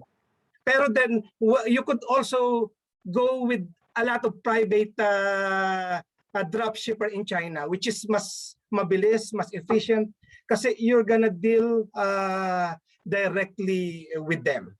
At saka mayroon silang paraan to really fast track the shipment. So I think ang pinaka-importante ngayon is talagang mag-research kang maigi ng proper drop shipping partner, and then they are technology ready. Kasi minsan may mahanap ka sa China na all you got to do, wala ka nang gagawin, i-connect mo lang yung Shopify mo sa kanila, and then you could list all of their product right away. I-filter mo, dagdagan mo. Pero meron iba kasi na hindi man sila technology savvy, they are connected directly with the supplier. Kaya mas mura mong naibibenta, and then may mga connection sila, kaya mas mabilis pa rin yung shipping kahit na nasa China sila. Which I think pwede natin pag-usapan yan separately sa ibang topic para at least I could give you some guidelines, kasi isa yun sa ginagawa ko sa e-commerce nowadays. Yes, sir. Sige, pag-usapan natin sa klase natin. Thank you so Thank you, much, sir. Sir Josh. Alex, we also have here questions from Miss Callejo. In your opinion, Sir Ram, how long will it take before the Philippines could catch up to the digitalization of logistics? As you mentioned, the Philippines is still operating primarily in a very traditional manner. Do you think that the pandemic was able to cause a spike to the adoption of the Philippines regarding digitalization? Okay. Can you still hear me? Yes, we can hear you, sir. Okay. I'll go ahead and that was a good, that was a good question or key point. No?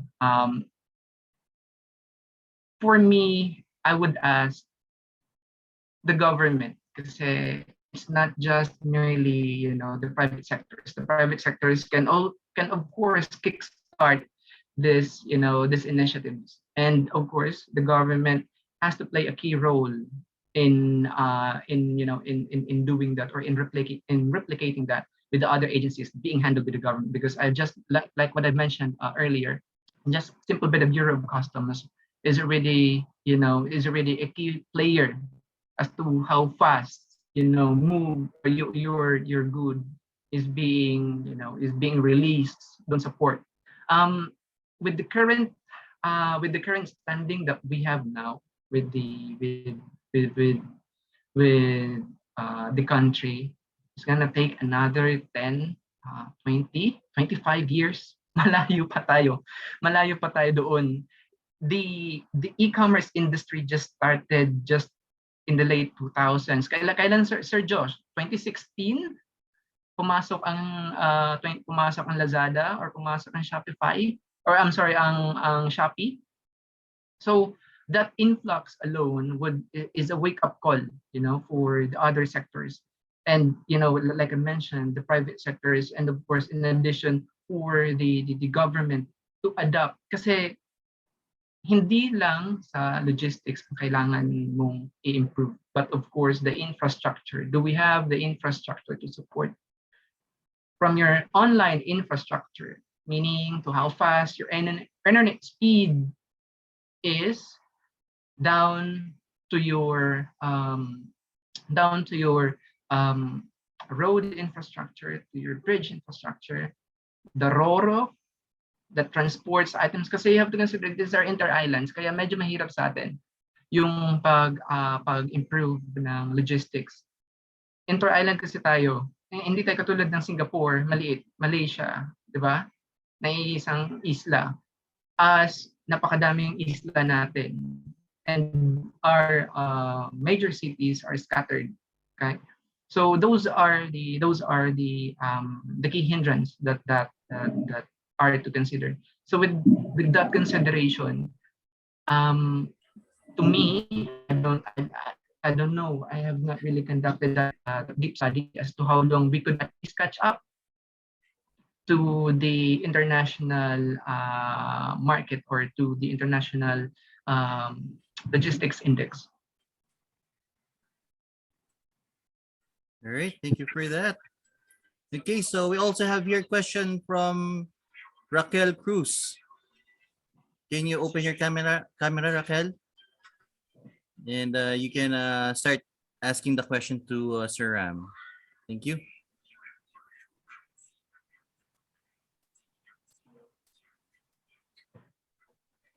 Hindi po namin kayo marinig, Ma'am Raquel.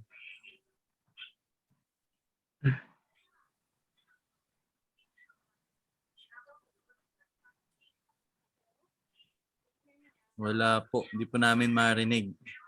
You can just type it in. Hindi marinig, ma'am. Sige po, i-chat niyo na lang po so that Ram can answer your question. How about Sir Roderick? Sir Roderick. Good afternoon. Can you hear me? Hello, can you hear me? Hello? Hello? Yes, po, we can Sir, go ahead. loud and clearly.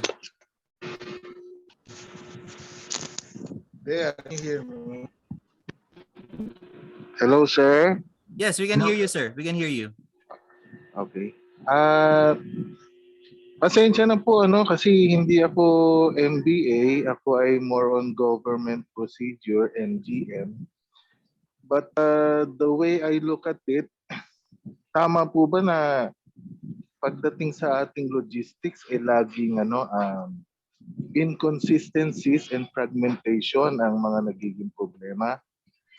Sir, anong mga mo dito, mga top alternative courses of action para more or less ma-minimize na natin itong mga bagay na ito? Except of course yung digitalization na talagang mabagal pa, matagal pa at marami ang mawawalan ng trabaho. Yun lang po, sir. Thank you. Thank you. Thank you, Sir Roderick. To me, I would go back to, let me go ahead and anchor this with what Dr. Bautista have taught us. You go back to school. You know, you educate your people. Okay, what are the alternative, in digitalizing, what are the alternative routes, courses of action, that one can take, at least be more efficient. Send your people back to school, educate them, let them realize that it takes more than what they're doing to be more efficient. This is where corruption kicks in, when you are less educated. I'm not saying that those ones that obtain higher educations are not. If we're gonna, I'm just saying this is just my opinion, sir. Look at the Philippines. Our presidents, UP, diba? Our supreme justices from UP. I'm not saying UP, okay? I'm just saying top universities. Where are we? Why are we where we are right now? Diba? When you go back to education, you uphold your honor when doing that. It takes more than being educated, but at least you have that fundamental in you that these are the things that has to be done. No? So when your people are equipped, skilled, to execute jobs in efficiencies, that's when you can start digitalizing or adopting digitalization in your sector. Kasi kahit sabihin mo, okay, fine. We have the budget. We will go ahead and procure this, but your people cannot deliver. It doesn't make sense, no.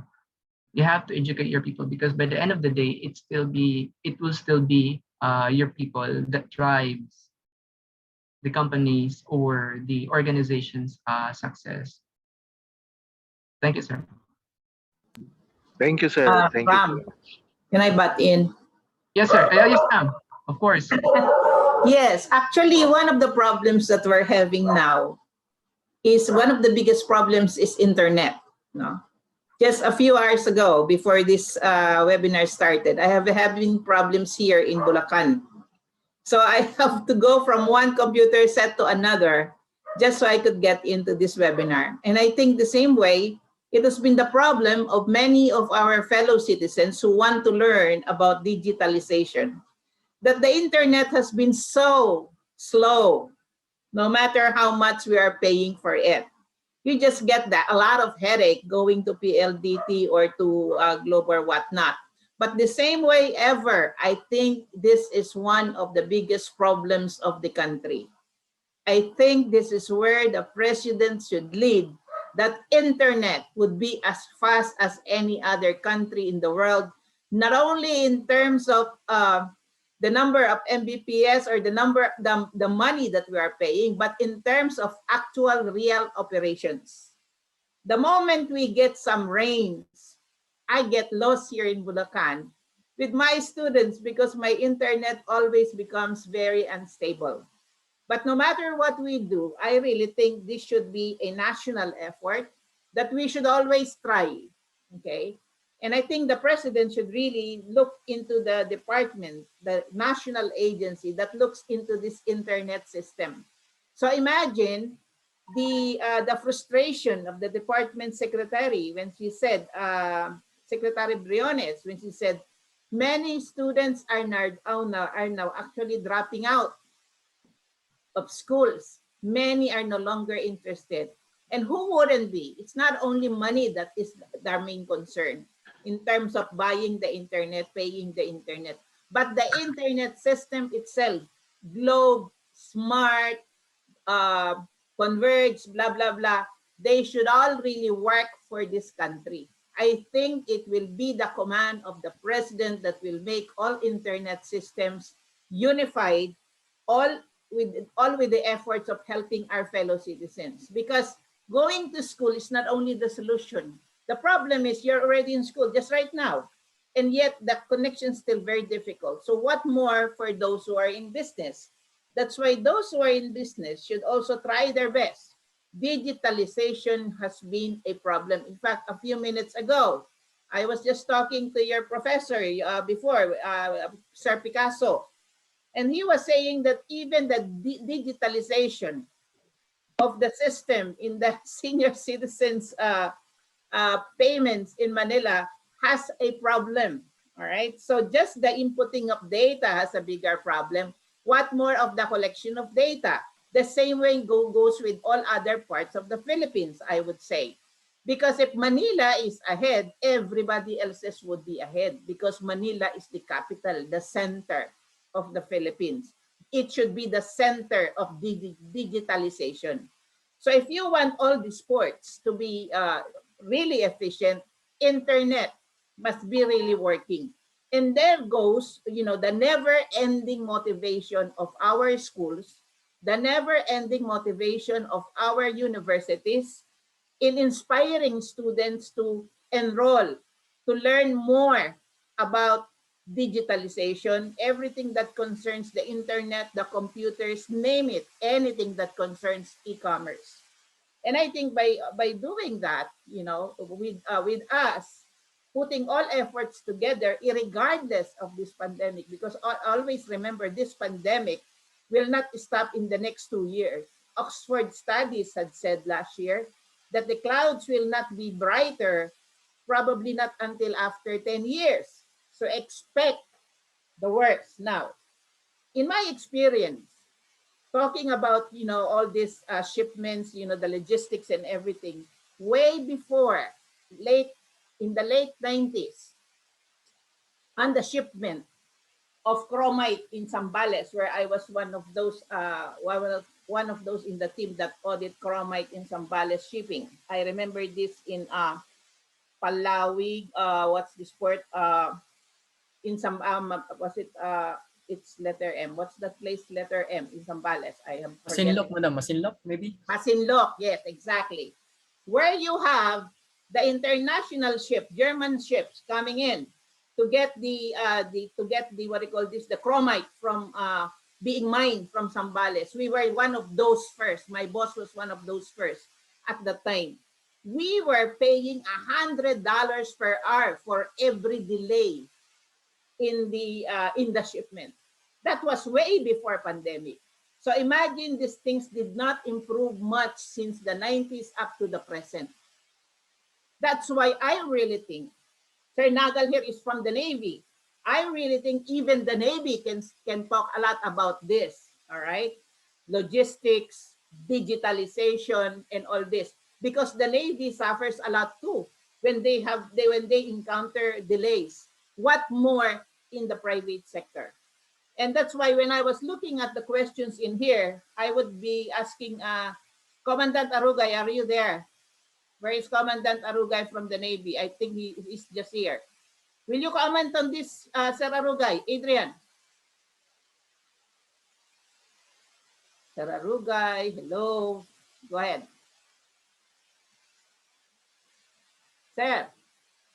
Is he there? Hello, ma'am. Hello, ma'am. Good afternoon po. Okay, very good. Okay, you comment on this because I know you are into IT.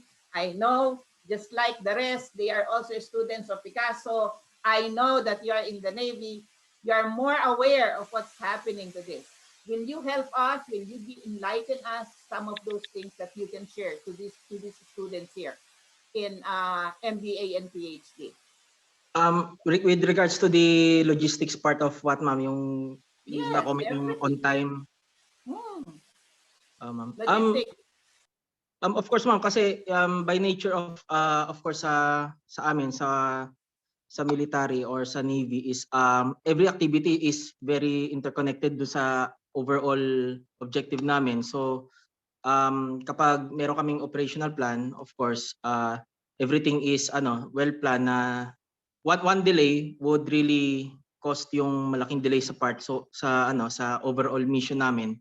So malaking part there's a big part in planning an activity, but a larger part has been also spent on monitoring and ensuring yung on time. And of course, big part of that is sa digitalization in terms of communication and monitoring and feedback. So siguro ma'am, in that aspect, we really rely on communications and monitoring and feedback in order to avoid delays, especially in the flow of logistics, because of also like in any business process, also in the military, one of the critical parts of maintaining an operation on our part is to ensure yung supply lines namin. So a very large part of our monitoring and investment is also in the logistics part, ma'am. Sir, what about when it comes to the digitalization? How has the Navy been doing? Ma'am, actually, in terms of digitalization, we are also exerting our effort, but I cannot say I do not know the exact status, but we are also in terms of our exposure. Of course, we also go into other conventions in to be updated on the state of the art. We are also right now we are very much aggressive in terms of market research and to stay parang to stay abreast do sa with the sa industry sa commercial sectors, ma'am. So we are although we know the importance of digitalization, a large part of our monitoring of our logistics is pwede rin po natin masabi na we rely pa rin sa human capital namin, ma'am. But as we go along, one of our efforts sa sale plan namin, sa roadmap namin is to step up with the digitalization efforts namin, especially now na lumalaki yung inventory namin, lumalaki yung overall, sabihin nating capital namin in terms of personnel, material, logistics, and sa monitoring part, we need the digitalization. So in terms of our roadmap, it is a priority, ma'am. Very good. I think it should be my priority, particularly in the armed forces of the Philippines, not only the Navy, but also the Philippine Army, but also the Philippine Air Force, because this will help the whole country a lot when the AFP is ahead of the rest when it comes to digitalization, communication, logistics, di ba? Kaya na nga lang yung inaasahan namin in this time of the pandemic when the whole nation is almost paralyzed because of the pandemic. And especially now, starting tomorrow, we are starting with, with some provinces going MECQ, GCQ with restrictions, blah, blah, blah. Sometimes I do not even know what makes the difference. All I know is that we cannot move out, we cannot travel freely. There will always be checkpoints. And I think this is where the Department of Transportation, Communication, should come in, because it's the only one that is working when NCR and the rest of the country is actually in GCQ. And this is where also the military comes in to aid us in terms of the logistics, the transfer of goods and services from one country, one area to the other, from one island to the other. And I think the Navy, is really very busy transporting goods, not only goods and services, but even particularly the vaccines, and same thing with the Air Force, the planes should be reliable enough because they should be the fastest. Unfortunately, it's also sad that even the Philippine Air Force has been encountering problems with their planes, the C-130. I think a month ago, that was that fell apart in Sulu. And I think these are the things that the President of the Philippines should work on.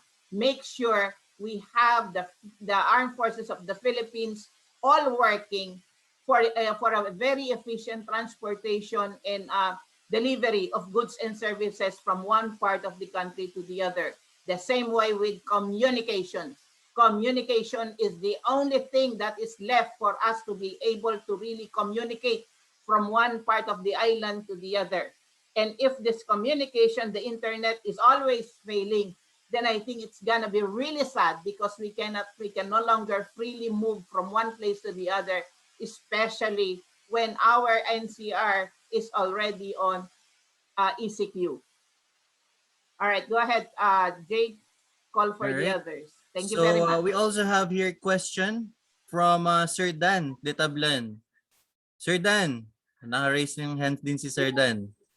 Hi sir, add ko lang Yes. doon kay Doktora with regards doon sa the internet. So that's very important kasi I'm working with the telecom industry and I have to agree with Doktora on this. So we are behind.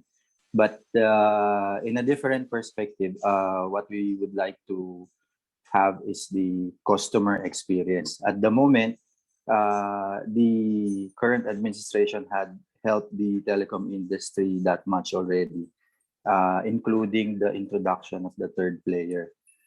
In the recent studies, for the ASEAN internet speed, we were top 10 before, and for this 2021, we are already in top 5.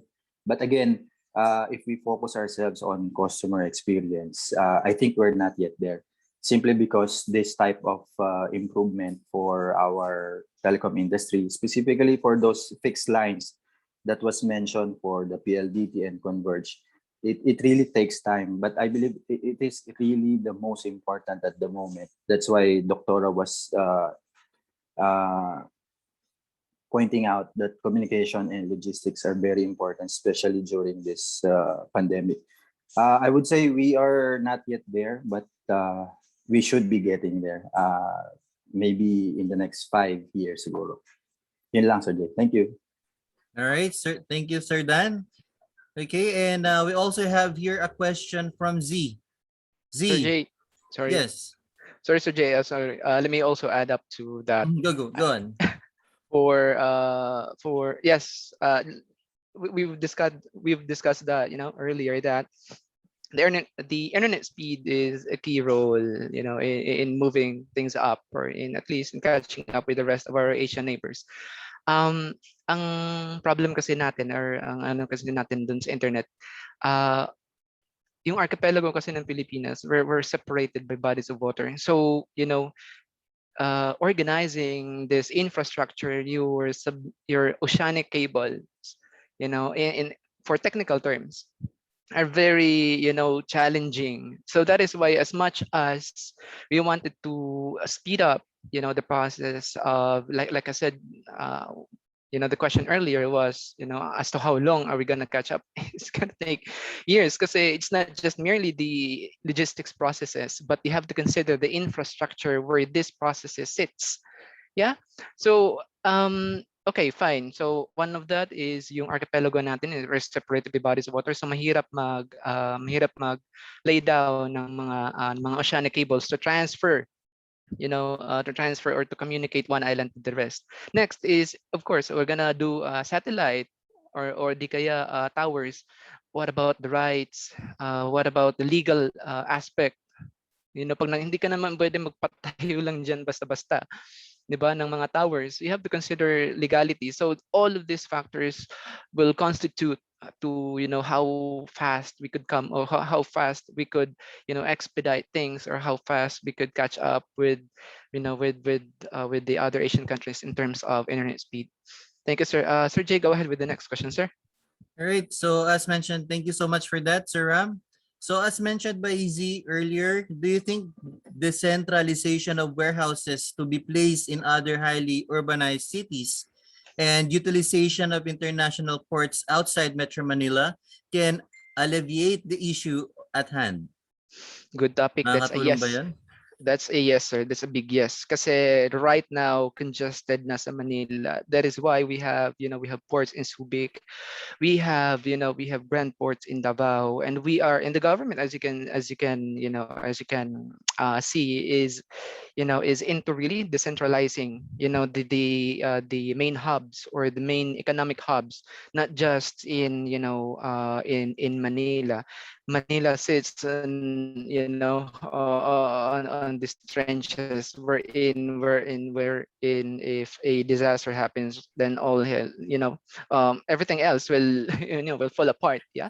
So key points is, of course, to decongest Manila is, of course, to place this key specific warehouses, key economic zones outside of Metro Manila. In that way, you are not only helping the people in Manila, but of course those where you will place, where you will start this zones.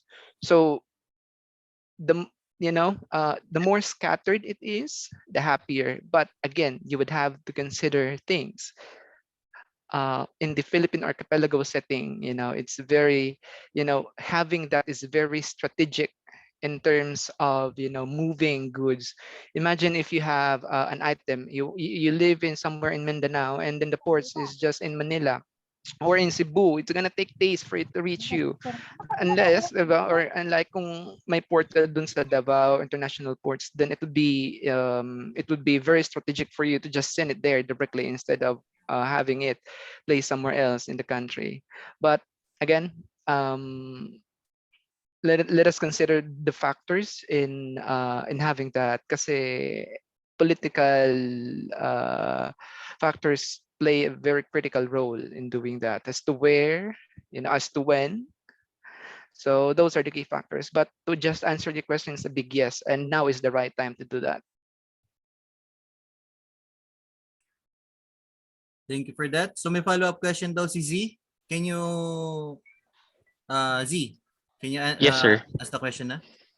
Yes, thank you. A follow-up question lang, Sir Ram, because I'm from Mindanao and I also grew up partly in Manila, and then I'm working in Cebu. So I've looked at all of the transportation, what do you call this, infrastructure in almost all parts of the Philippines. And I'm seeing that it's actually better compared to the other provinces that I've been to in the ASEAN, especially if you're going to compare it to the outskirts of Indonesia or in Malaysia. We actually have better infrastructure.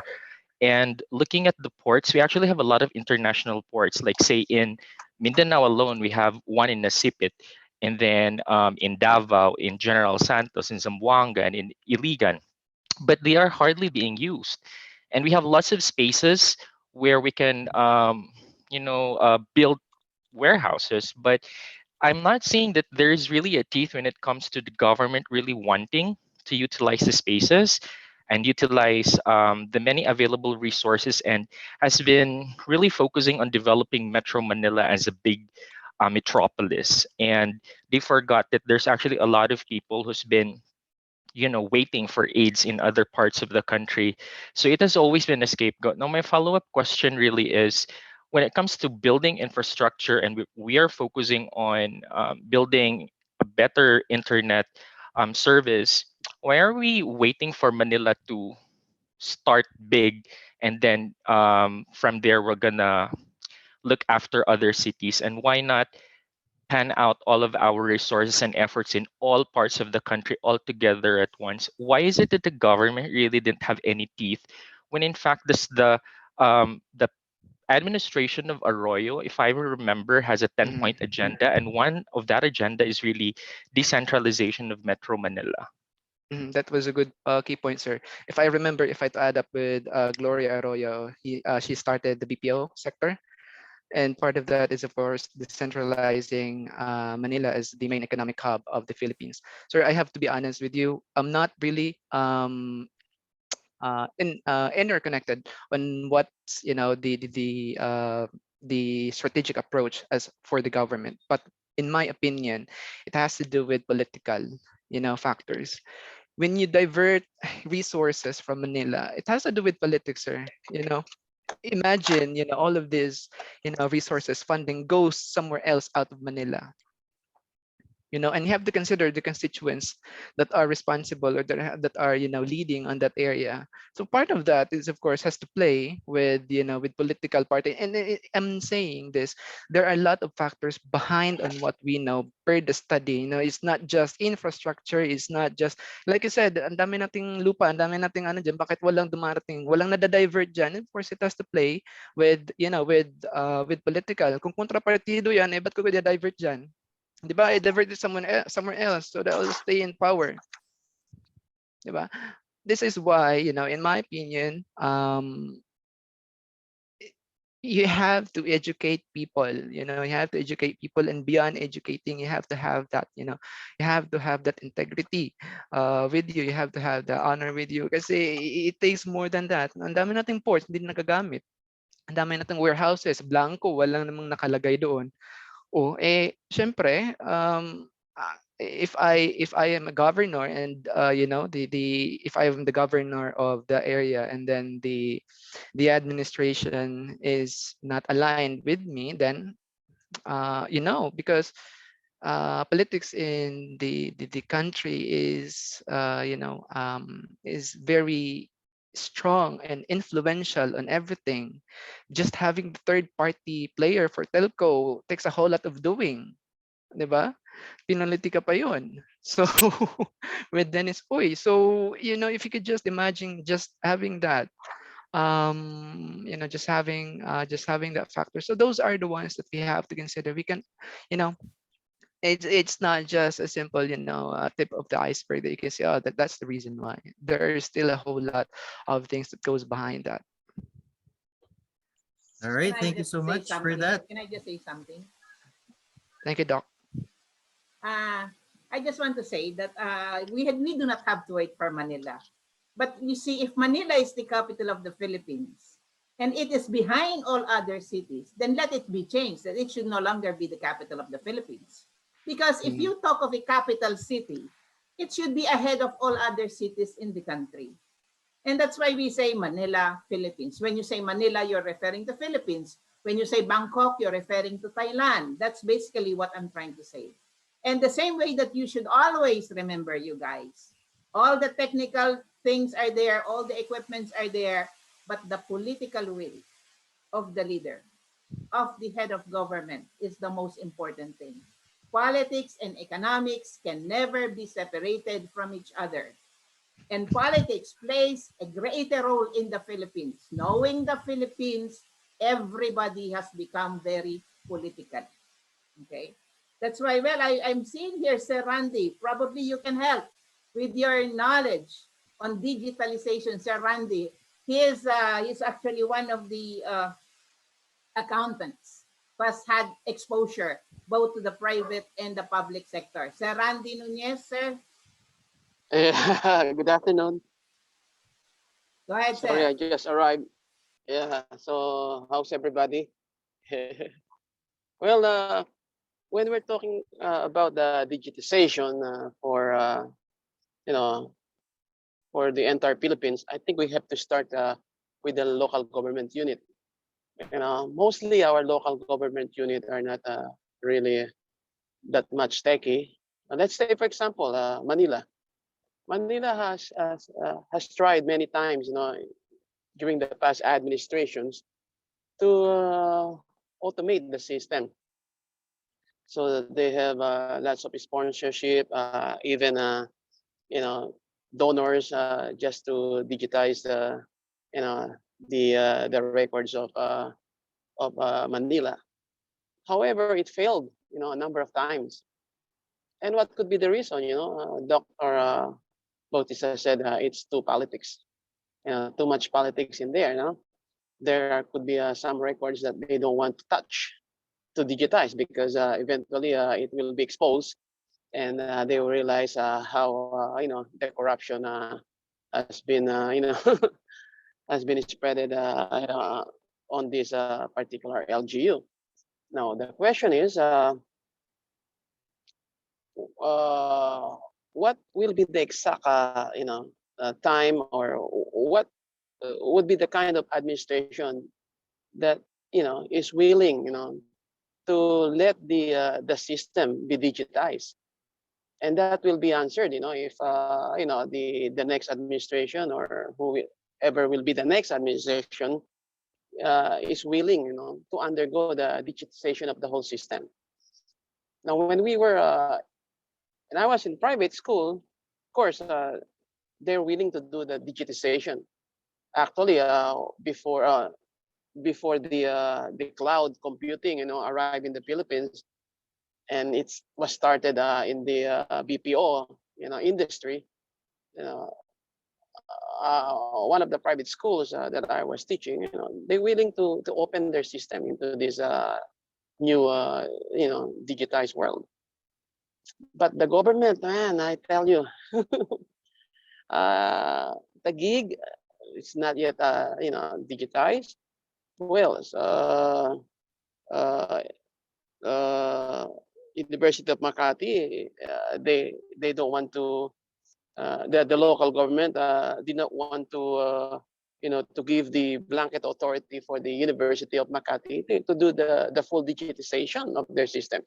So there could be something wrong in there, and that will be definitely the hidden corruptions that are still going around on these local government units.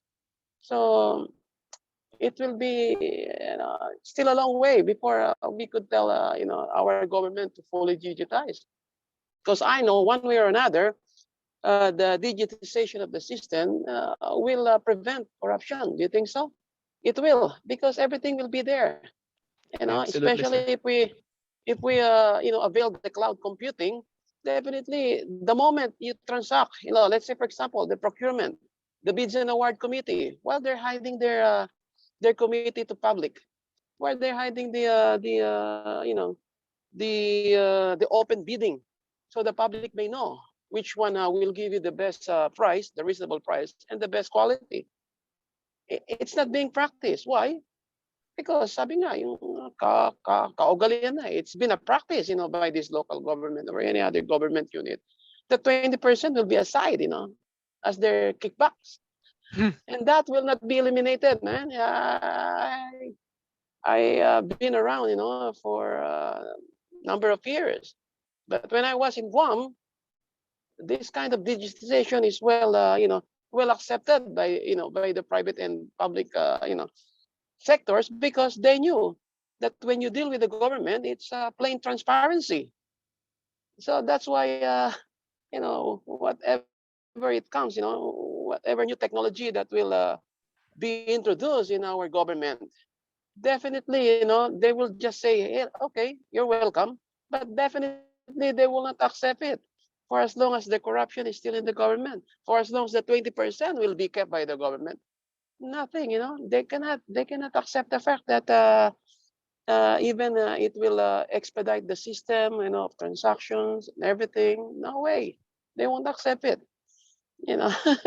I don't know how long we have to wait, for the digitization of the system, so that the services to to the public, to the students, especially if you are in the university, will be will be facilitated. Can you imagine? For example, I'll give you the SAP, special amelioration, for the students. Manila is receiving 1,000, is giving 1,000 pesos a month for every student of the university, PLM and UDM. See what happened? They removed the GCash, transmittal of of these benefits to the students. So they're asking the students to fall in line every quarter, long queue until 12 o'clock in the morning, just to get their amelioration during this pandemic. So what happened to the digitization that GCash introduced? They said, no, we cannot allow GCash because they're charging them. Okay, fine. But how about the the students welfare? What happened? This is one thing that before we can introduce this to the government, we have to make sure that this government is open, to eradicate corruption. Because if not, then nothing will happen to this digitization. Even how how updated or how graded, the system will be, still, it will not be accepted with open arms by the local government. And that is the fact. It's Dr. Bautista knows that better because she was in the government for so long. But for me, for just a number of years, man, I gave up. Oh yes, I know. I handled the big child labor project, $1.2 I know. billion. I know very well. And then of course with PLM, I was with government with PLM. I was with I have been with the private sector too. But anyway, let's call in Dr. Arnesilia. Dr. Benny Rose, you will have something to contribute here. Come on. Dr. Benny Rose.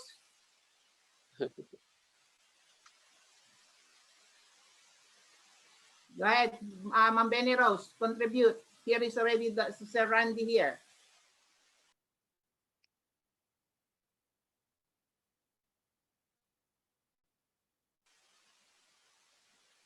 Doc Benny Rose, you have something to say? Go ahead, ma'am. Go ahead. Nag-drop po yata, Dr. Bautista. Nag-drop ba? Wala Bigla siya. natakot si Ma'am Benny Rose. Hindi, wala po siya dito ngayon sa ano. Kanina nandyan eh. Kanina po nandito. Alright, go ahead, Seth. Continue, Jay. Alright, so for our last question, we have here the question of Ms. Raquel Cruz. So for Mr. Ram, he is curious to know if there is a success story that you can share which resulted from digitalization, and what is the impact in terms of dollar value and time saved? Okay.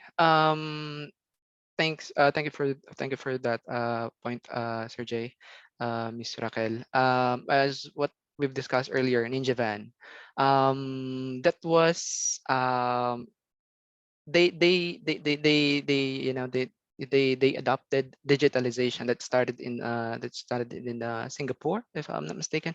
So Ninja Van started to use an online platforms to cater to their customers. If you could imagine, I don't have the specific numbers, but this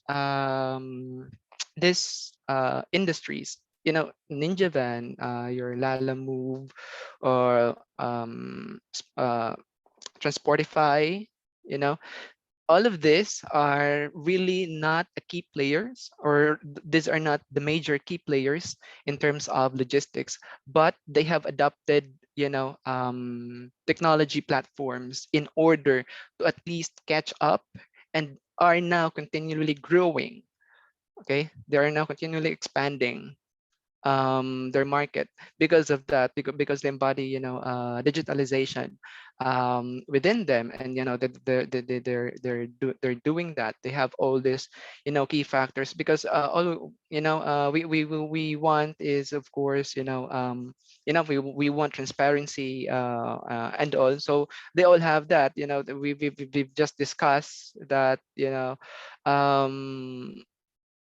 government doesn't want transparency, and so the people want it. Yes. So if these platforms can offer that, then the people would definitely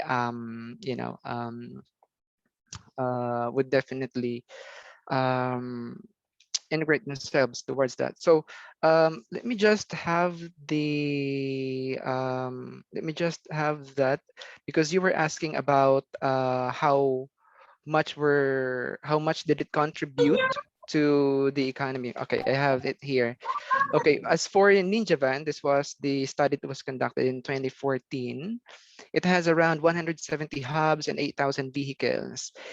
It generated an amount of a total of 4.2 million US dollars for the expansion. That's just in Southeast Asia for the global logistics, and it has penetrated the market of 68% due to their user experience and user interface design.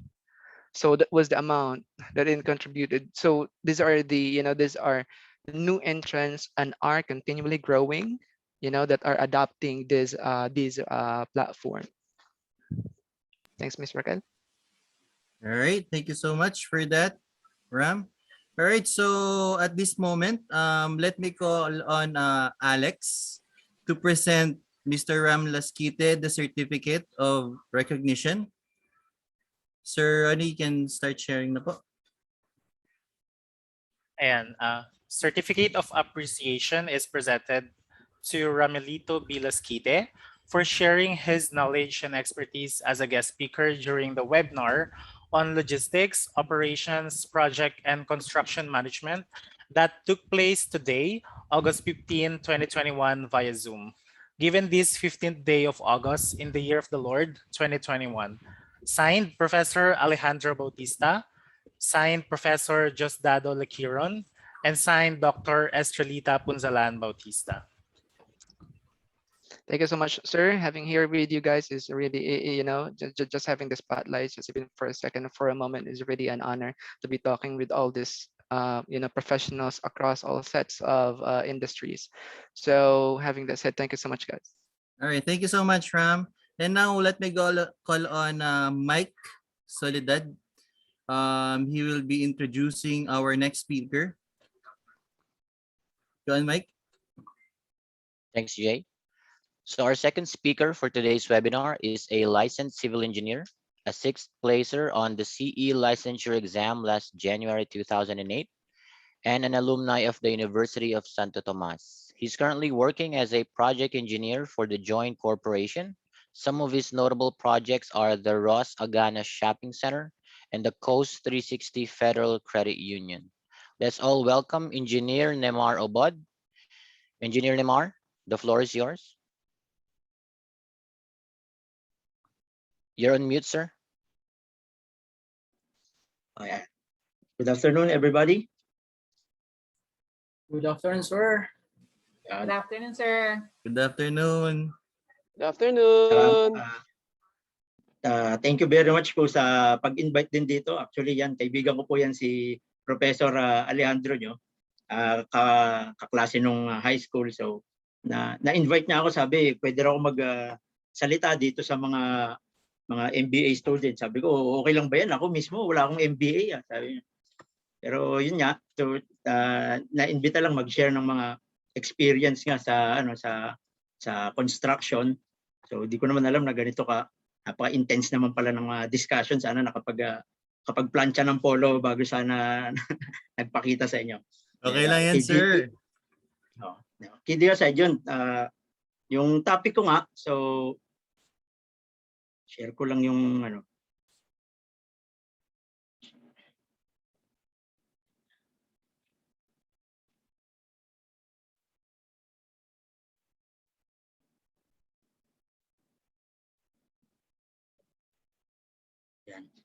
So, sabi ko kay Ali, ang tinanong ko kasi siya, ano bang gustong malaman ng Ang tinanong ko kasi, meron bang mga background sa construction yung mga participants? Kasi sabi niya, not everybody. So, I chose the topic na yung mga basic principles lang in managing a construction project. Hindi na natin pahirapin. Bali, ang point of view nitong i-discuss ko, yung na-award na yung project sa amin, ano yung gagawin ko? Yung boss ko biglang binigay sa akin, Nemar, hawakan mo tong project na yan. So yun yung point of view nung aking discussion dito.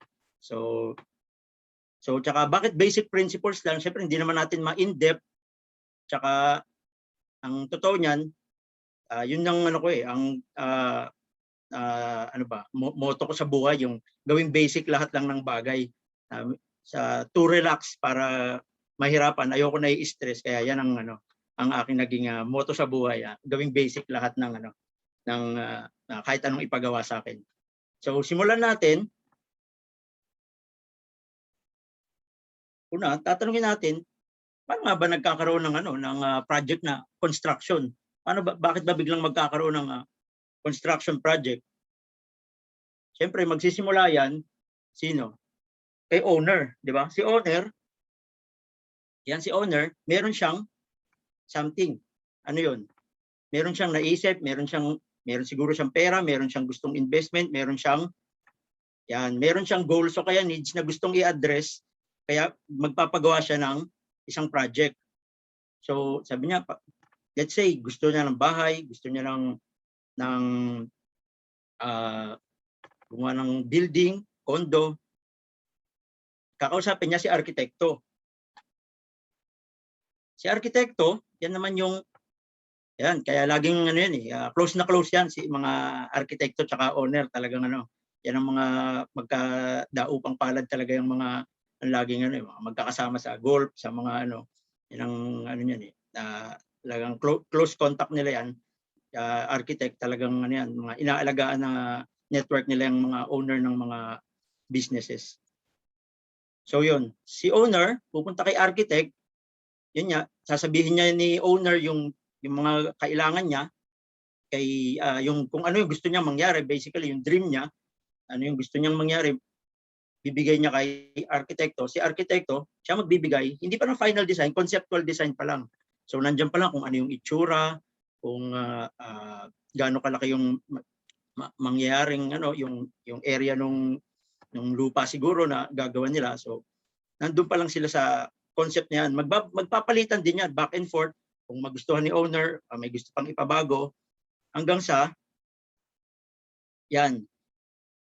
Papasok na ngayon sila designer, pag okay na kay owner, yung conceptual design ni architect, medyo finalized na, medyo at an acceptable level na, punta siya ngayon sa mga designer. Diba? Siyempre yung building, let's say mag-focus na lang tayo sa building. Nandiyan yung mga designer ng art, yung architectural design, interior design, nandiyan na yan. Pwedeng si architect na rin na to, siya na rin yung gagawa niyan. Para siyempre para konti na lang yung network, pero siya ang magko-coordinate ng other trades na nandito sa ilalim na nilagay ko. Yan, yung civil, mga structural, yung mga itong civil yung mga kalsada, mga access, mga site utilities, mga sewer line, water line, yan siya ang nandito yan nakapasok sa design na to. Yung landscaping nandiyan din yan. Kay structural naman, yan, syempre alam naman natin yung mga bakal na gagamitin dyan napapasok. Tsaka yung mga concrete columns or whatever, basta siya yung magbibigay ng structural integrity para tumayo yung building. So nandyan din sina electrical designer, syempre how to power up the building, energize the building. Tsaka yung MPF, ano ba ito? Yung mechanical, plumbing, tsaka fireproofing, fire alarm system. So, diyan napapasok yan. Ano na yung ibibigay nilang design? Pagkatapos dumaan na sa kanila, yan. Buong construction drawings na yan. Yung maibibigay nila na yan. Pagka buo na yung construction drawings, ano bang pwede nating isunod? Pwede na tayong tawag ng mga contractor. Not to award, syempre, dadaan muna sila sa bidding. Although ang bidding minsan din optional, lalo sa mga private sectors, minsan may recommended, meron talaga silang nominated, yun talaga yung gusto nilang gumawa dahil sa track record o kaya sa pinagsamahan o magandang performance sa previous project, pwedeng mangyari yun. Pero sa government, alam naman natin syempre, may ano talaga yan, dadaan sa PhilJEC, sa RA 9184, sa yung law natin. So may bidding. So pero basically, after niyan, yun, magkakaroon ng contract ng nakasaad syempre kung ano yung concept ng gagawin, tsaka yung lahat ng involved ng paano matapos. Then papasok yung mga government and other agencies. Syempre kahit may contract na, hindi naman pwedeng basta magsimula si contractor. Yan, pasok muna, ipa-approve niya muna yung mga permits and licenses kay DPWH pa ba dyan? Nakalimutan ko na sa Philippines kasi dito na ako sa abroad na ako naka-work ng mga ilang years na eh. So pero definitely meron kang mga government agencies, di ba? Kay mayor, kukuha ka ng permit diyan tsaka mga licenses. So yun ang natin. Yun, tapos balik si owner, pag nakuha na yung permit, yan, tsaka niya issue sa contractor ngayon yung notice to proceed. Ayan. Pwede na magsimula ngayon. Yan. Dito papasok yung sinabi ko na pag na-award na, yun yung point of view ng aking discussion. So ayun pang hinihintay natin, simulan na natin yung project. Pero sabi ko nga, basic principles lang itatakil natin, ibalik din natin dun sa basic na principles ng management, which is, sigurado naman ako, mas alam nyo pa sa akin itong mga to, Yan, yung planning, organizing, implementing, tsaka controlling. So basic lang. Bali ang target ko dito, yung planning, organizing, tsaka ano na to, ano ko kung paano ko i-gamitin itong apat na to, kung paano ko siya nakikita na nag-act upon sa takbo ng project.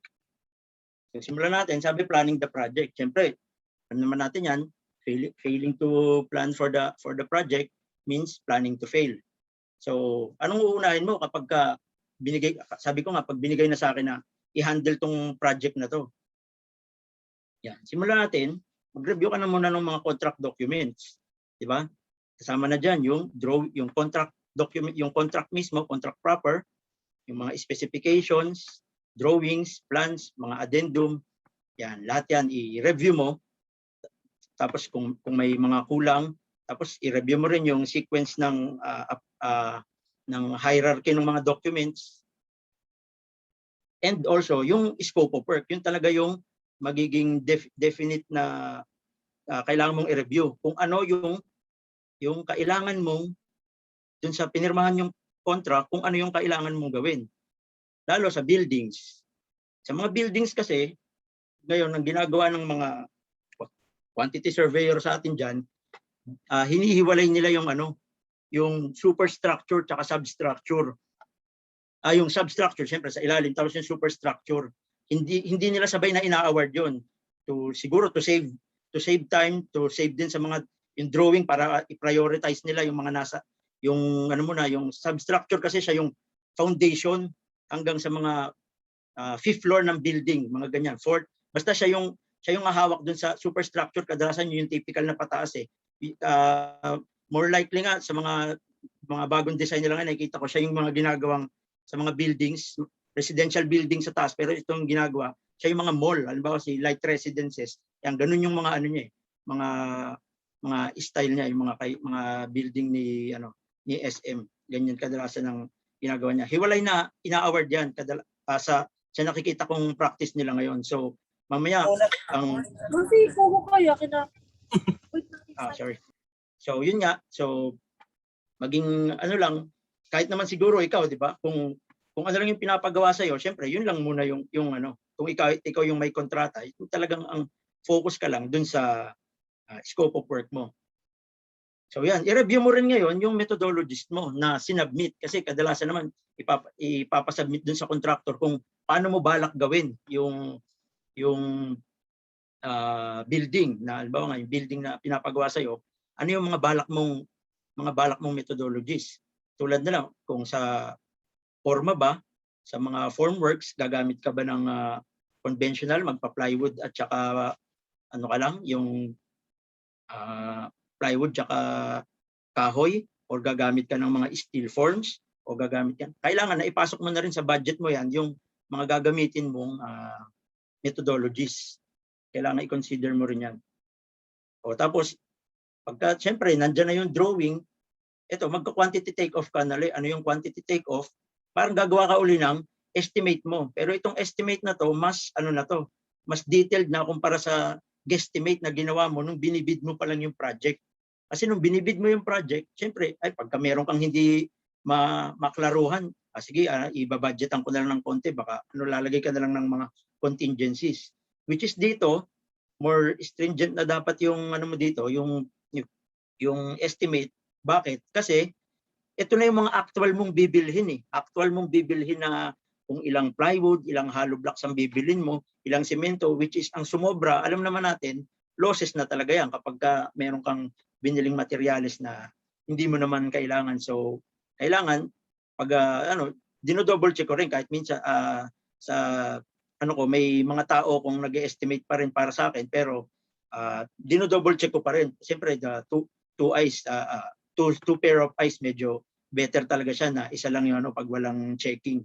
So maganda pa rin na i-double check yung dalawa kayo nag-estimate yung quantity nyo para sigurado kayo sa quantity purchase nyo ng mga materials. Yun yung pinakang concern natin dyan. Ayan, so meron ka ng alam mo na kung ano yung mga gagawin sa scope of work. Meron ka na ring methodologies kung paano mo gagawin. Meron ka na rin ngayon kung ilan ang gagawin mo. So ngayon, ma-formulate mo na yung construction schedule. Kasi given, ang tawag nga namin dyan sa construction, parameters, given na yung quantity, halos meron na kasing mga company, trade secret nila yan, ng mga company, lalo lang mga malalaking company natin dyan sa Philippines, mga trade secret na nila yan, kung ilan, anong ginagamit nilang pang-estimate ng kung gaano nila katagal gagawin. Yung isang, for example, yung isang square meter ng hollow blocks, gaano nila katagal gagawin yan. Meron na sila mga parameter niyan. Kaya pagka may quantity na sila, so kaya na nilang mag-produce ng proper na construction schedule. Another thing to consider also is yung cash flow mo, di ba? Siguro tingnan mo naman, baka mamaya dahil nagbago ka ng quantity, na detail yung quantity mo, baka lumabas naman ngayon yung budget mo. Lumabas na yung quantity mo sa budget mong magiging nakaka-allocate sa'yo, tapos hindi napapasok sa billing mo. So always compare lang yung cash flow na ginawa mo sa magiging progress billing mo. Tapos consider mo rin na may lalabas na pera kapag siyempre pagka binigyan ka ng down payment recoupment, so kung may hindi nakakaintindi sa down payment recoupment, halimbawa magsisimula ka ng project, sometimes bibigyan ka ng down payment 10%, 15%. Kung binigyan ka ng 15%, magbibiling ka ngayon sa sunod. Pagka-billing mo, hindi mo makukuha, 20% yung nagawa mong accomplishment, hindi mo makukuha yung buong 20%, hindi ibibigay sa iyo yun. Babawasan yon ng down payment recoupment. Parang binabayaran mo yung hiniram mo o yung in-advance mong pera sa kanila. So yung 20%, babawasan pa yun ng 15%. Yun lang yung papasok sa billing mo.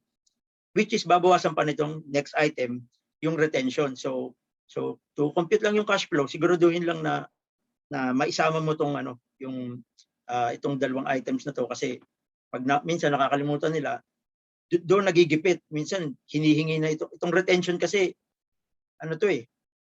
sa huli ibibigay, parang warranty mo to na hindi mo iiwan yung project or tatapusin mo, or kung merong mga kailangan punch list na after ng turnover mo, hindi na sila ang gagawa, dito nila ibabawas yun. So, pero kung wala ka naman punch list, bibigay itong 10% itong retention na mababawas sa billing mo. Ibibigay siya kadalasan after 1 year, or pwede mo namang i-request ng advance kung satisfied na sa yung customer. So, ang nilagay ko rin siya dito kasi para to make sure yung cash flow mo, kailangan na lagi mo i-consider to, yung budget versus billing, yung magiging progress billing mo. Kasi sino ba namang gustong, kung ang mangyayari papatakbuhin mo lang yung pera mo na naghihintay ka sa billing, ikaw yung labas ng labas. Siyempre, alam naman natin na hindi magandang business practice din yun. So, kaya pinag-aaralan natin yung cash flow natin. So yan, yung mga risk, kailangan ding i-consider mo, project risk analysis. Analyze mo lang lahat ng risk sa manpower, kung check mo kung yung mga tao pwede kang biglang iwan, pwedeng biglang mag-resign yung mga tao mo. Sa materials, check mo kung may possible ng inflation, kung merong mga materials na hindi available sa iyo. Tapos check mo sa mga hazard rin ng mga tawag diyan ng equipment, baka yung area mo hindi accessible pala sa mga equipment, hindi mo nakita, mayroon palang mga dun sa sa lupa na mayroon kang hindi mga nakitang Basta i-consider mo rin lang lahat ng risk. Hindi na natin naman yan i-discuss, basta alam naman natin yan, i-consider natin lahat ng mga risk na pwedeng parang sa buhay din lang natin kailangan consider lagi ng risk. Maging risk taker, pero natin lahat ng risk, i-anticipate natin. Ayun, so mayroon na tayong plano, i-organize na natin ngayon kung paano natin patatakbuhin yung project.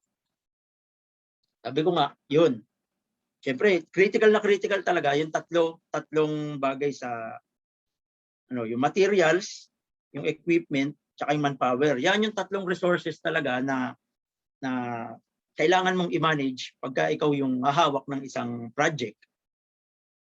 So, kailangan based na rin dun sa ginawa mong schedule, construction schedule, gagawa ka ngayon ng material procurement schedule.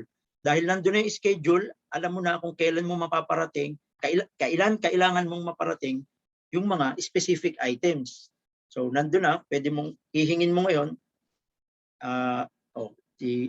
kung locally ma-purchase mo naman siya, siguro kaya ng 1 week or 2 weeks, nandyan na yung materials. Pero kailangan i-consider mo yung mga long lead items, lalo yung may mga items kasi minsan sa mo yan ipapabili sa iyo sa i-import mo from especially mga generators, mga iba pang equipment. So yan, mga long lead items, mga mechanical items, electrical items yan, tsaka yung mga special finishes yan, mga long lead items yan.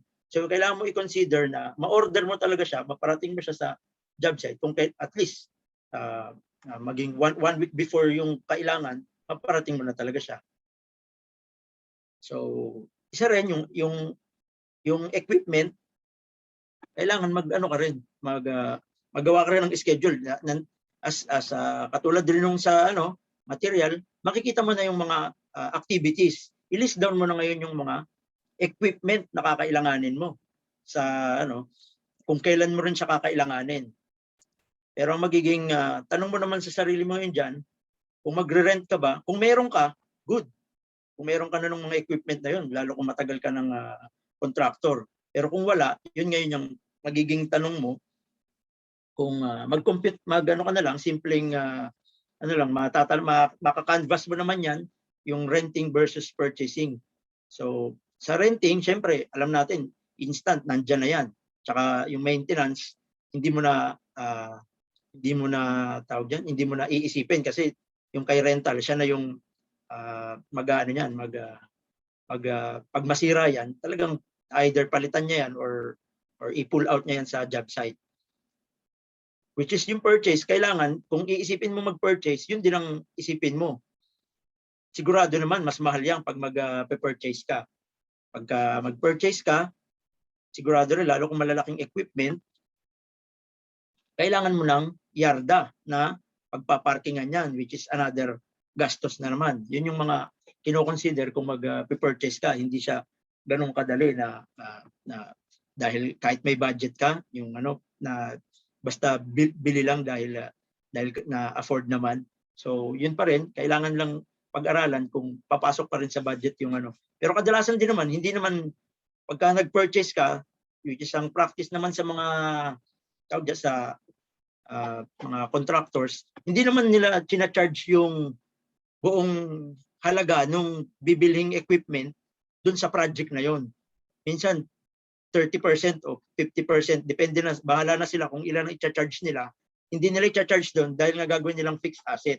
Yun naman ang doon, para pag sinabi mong 50%, ibig sabihin, you're assuming na magamit mo siya at least sa dalawang project or any other project na magamit mo doon, kita ka na talaga. So yun ang kadalasang maganda rin pag nag-purchase ka, kung long term, kung may paggagamitan ka pang kasunod na project. Yun ang kinagandahan niya kumpara sa renting out. So ito naman, isa pang manpower. Ewan ko lang dyan sa Pilipinas, medyo madaling maghanap ng manpower sa Pilipinas, sa totoo lang. Dito sa actually dito pala ako work ngayon sa Guam nga. So napakalayo ng dito ng tawag diyan ng rate, manpower rate. Ang rate ng labor dito, nasa labor namin $12.50 per hour. So isipin mo diyan, 1 day ng tao diyan, talagang dito, yung 1 hour ng tao dito, ganun kalayo talaga yung So kung diyan, medyo advisable na mas marami kang kunin na tao. Yun talagang diyan kahit nga puro labor kunin mo diyan, walang problema kasi mura yung labor diyan Dito talagang tipid na tipid kami lagi sa sa labor dahil yun nga mataas talagang cost ng ano dito. Kaya kung pwedeng puro equipment, ayaw namin nagpapahukay ng manual. Kasi magpahukay ka ng manual, magkano yung binayad mo doon kumpara sa kung maghuhukay ka ng ano talaga ng equipment. So yun talaga yung iniiwasan dito. Which is dyan, nang may project ako dati dyan sa Bataan, kinumpit ko eh. Mag-hire ba ako ng isang excavator o ipapasabkon ko, pinasabkon ko sa isang tao, hukayin niya yung isang butas ng footing para lumalabas na kumita pa rin yung yung company na mas mura pa rin siya kaysa sa mag-rent out ako ng isang backhoe. So yun lang. Yung kailangan ganun lang pagka lagi mong yung mga decision ba natin, kung ikaw na yung nag-handle ng project, yung mga decision mo, lagi mong ibase sa lagi mong yung dahil engineer naman tayo, tapatan mo ng costing, lagi mong ibase yung siyempre employee tayo kung kikita ba yung company or mas makakaganda dun sa company yung mga decisions natin. So ayan, minsan daabot din sa point na wala kang equipment, wala kang manpower, o pasok ka dito, pwede mong subcontract yung ibang items mo. Yung practice namin ngayon dito sa company ko ngayon, meron na kaming mga trusted na mga subcontractor namin, hindi na namin pinapa-bid out. Sa amin, yung company namin, kumpleto yung tao namin sa lahat ng gagawa ng mga architectural, carpentry, masonry, pero lahat ng mechanical, electrical, tsaka yung mga fire sprinkler, plumbing, yan yung sinab out na namin lahat yan. Kasi dito mahirap mag-maintain ng tao. Sipin mo na lang kung mawalan ka ng project, or kahit di mawalan ng project, makatapos ka lang ng project, hindi naman kahit may bago, may lilipatan ka ng project, hindi mo naman sila lahat magagamit agad eh. May idle time na na talagang hindi sila kailangan dun sa project na yun. So yun yung iniiwasan lang natin na na meron tayong mine-maintain na mga tao na hindi naman natin kailangan for that dun sa schedule, na wala sa schedule. So ganun pa rin yung manpower schedule, itapat mo pa rin siya dun sa baseline na construction schedule mo. So makikita mo doon, yun nga, doon ka rin lang mag-start mag-hire kung kailan mo kailangan. Di ba? Mamaya nag-hire ka na simula pa lang ng project, nag-hire ka na ng mga painter, di ba? Siyempre, hindi naman pwedeng ganoon. So, kung kailan papasok yung painting activities, yun, bigyan mo ng leeway yung HR, doon ka lang magpasimulang mag-hiring sa kanila na at least bigyan mo ng mga one month to 2 weeks siguro minimum. Minsan kaya naman nilang yun lang ang always kaya nga tinitingnan yung schedule. So itong mga maliliit na schedule na to, mga special na schedule na to, talagang dun sa baseline construction schedule, dun siya nakaasawa or nakaanak, dun siya nakadikit, dun siya nakalink. Talagang di ka naman pwedeng mag-iba na mas madaling bilhin to. Bilhin ko na lahat ng materials, itong mga equipment, baka maubusan tayo. Talagang ang kailangan natin, kung kailan kailangan, di ba, yun ang tawag dyan, yung principle ng mga Japanese sa management nila, JIT, just in time.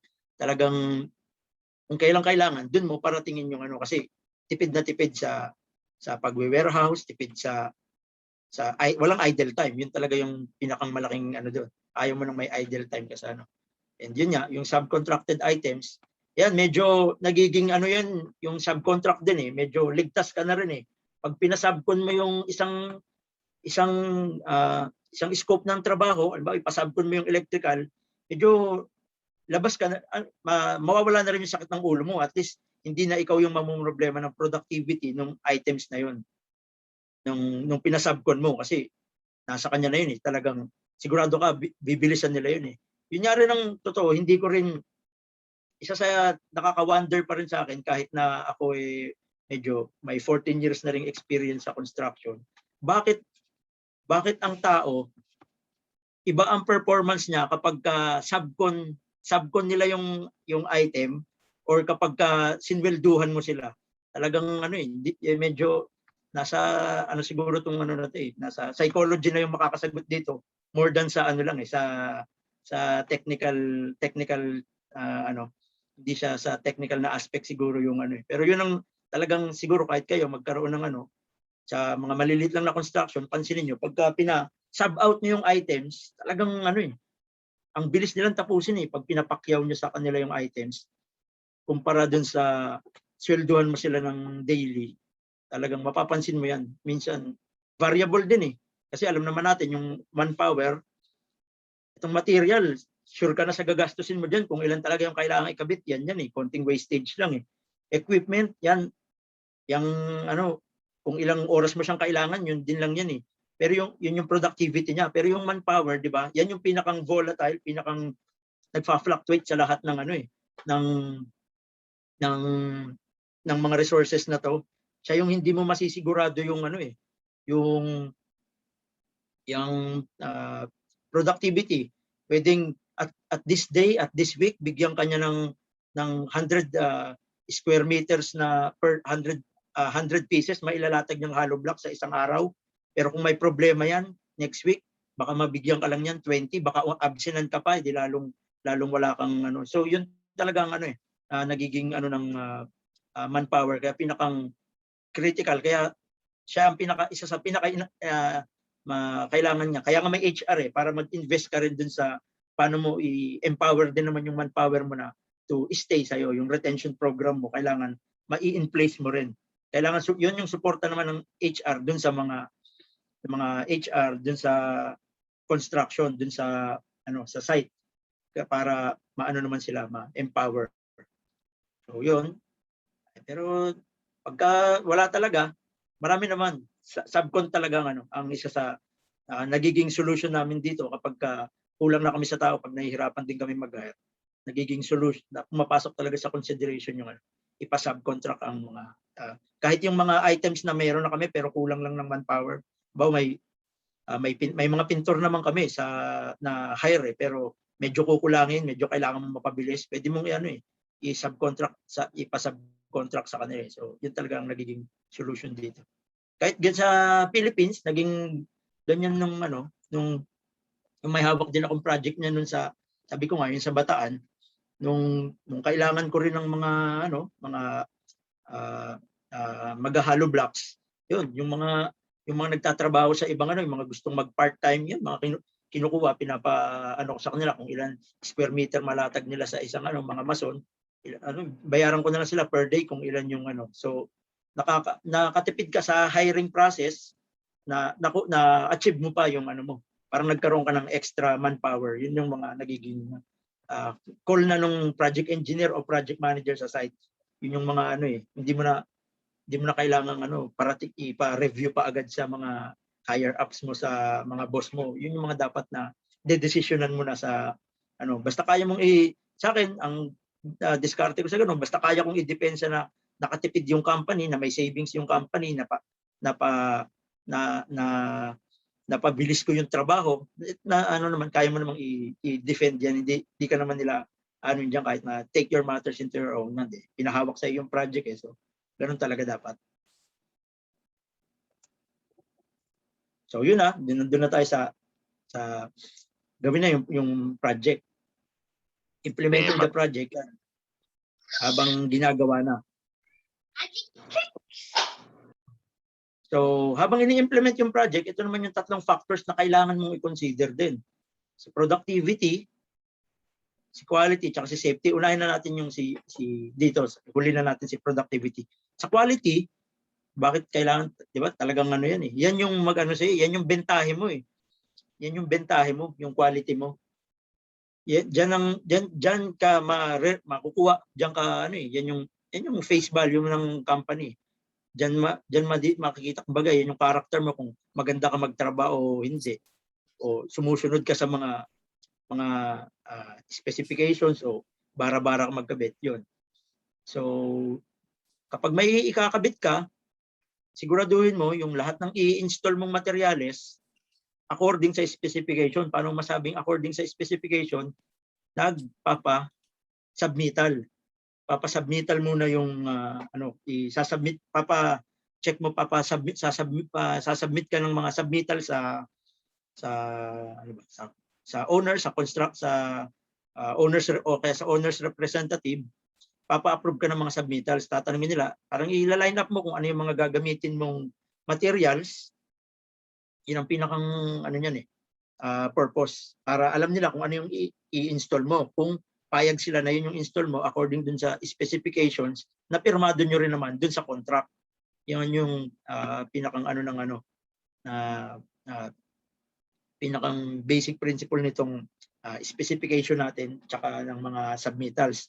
Yan yung mga quality manual, papasok na diyan yung mga inspections. So kailangan siguraduhin mo rin yung yung frequency ng mga inspections, kung ano yung mga hold points, yung mga i-specify naman doon nung owner kung saan nila kailangan na ipatawag mo yung inspector, kung alin yung mga point na kailangan bago ka mag-proceed. Kailangan nilang inspection dun sa ano na yun. Hihingan mo yan ng inspection request para puntahan nila ng owner, which is nagiging ano din naman, may pagka malaki talaga rin yung project, naglalagay ng resident engineer dun sa job site para kung kailan mo kailangan, magbigay ka lang, minsan mga one day prior, payag naman sila na inspect.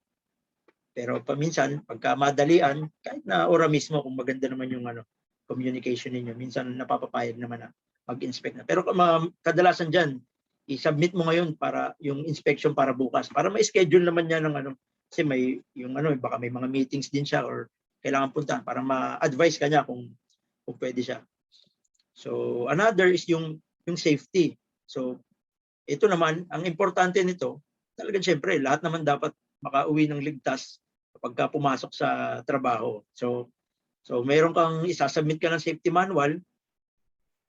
Tapos meron din syempre yung mga government mandated manuals na standards na hindi kailangan sundin, pero alam naman din natin, lalo sa mga maliliit na construction construction companies sa Pilipinas, masakit man tingnan sa mata, masakit tingnan sa puso natin, talagang hindi nasusunod tong mga standard ng, lalo na binigay na standard ng OSHA at nitong Bureau of Working Conditions sa na lang sa mga scaffoldings na lang talagang makikita mo na hindi proper yung ibang pagkano, walang mga harness, nag-aakyatan. So yun, talagang na lang, doble ingat na lang doon sa mga ang masasabi mo sa mga tao. Pero syempre kung malaking company, lalo yung mga ISO certified company, talagang yan, merong standard talaga na sinusunod sa safety. So ngayon, balikan din lang natin tong yung productivity, hinuli ko lang. So meron kang master schedule, pero kailangan meron kang parang mga baby schedule, parang look ahead schedule. Yan yung critical. Hindi naman araw-araw i-review mo yung yung master schedule, yung baseline na schedule mo. So mag-produce ka lagi ng 3-week look ahead para yung mga tao o yung kahit ikaw, alam mo kung ano yung mga, baka may nami-miss out ka, meron ka pang hindi nabibiling materials, parating na pala tong activity na to. So yan ang laging nire-require, 3-week, maglo-look ahead ka sa schedule mo sa ano yung mga gagawin mo within 3 weeks para na mai-prepare mo yung gamit, tsaka yung may mga inspection din, mai-prepare mo din yung mga tao. So for preparation, yan ang inaano natin, 3-week look ahead ka lagi sa project para advance ang ating monitoring, kasi wala namang one day look ahead Big sabihin, ngayon mo palang bibilhin yung para bukas mo na, lalo yung 2-day look ahead, wala talaga nun na ngayon mo palang bibilhin yung kailangan mo ngayon. So alam naman natin, kaya nga tayo nagpa-planning para may tayo, para may advance tayo palagi.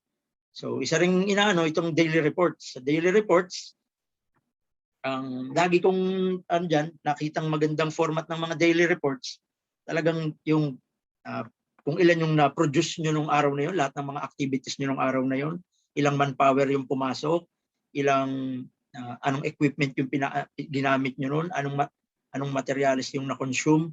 So yun yung mga nilalagay dun sa daily reports. Bakit?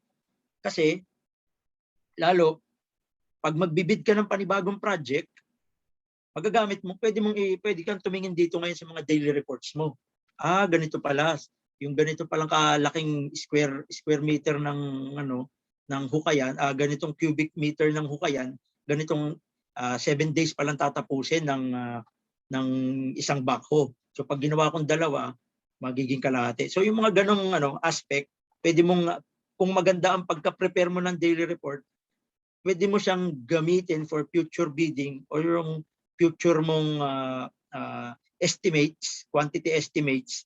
Magagamit mo ngayon siya para pang look forward sa meron ka ng kasi mababawasan yung mga guesstimates mo. Yun basically. Mababawasan yung mga guesstimates mo na siguro kaya na ng ng 2 araw. Yung mga ganun mababawas kasi i-base mo na siya sa actual.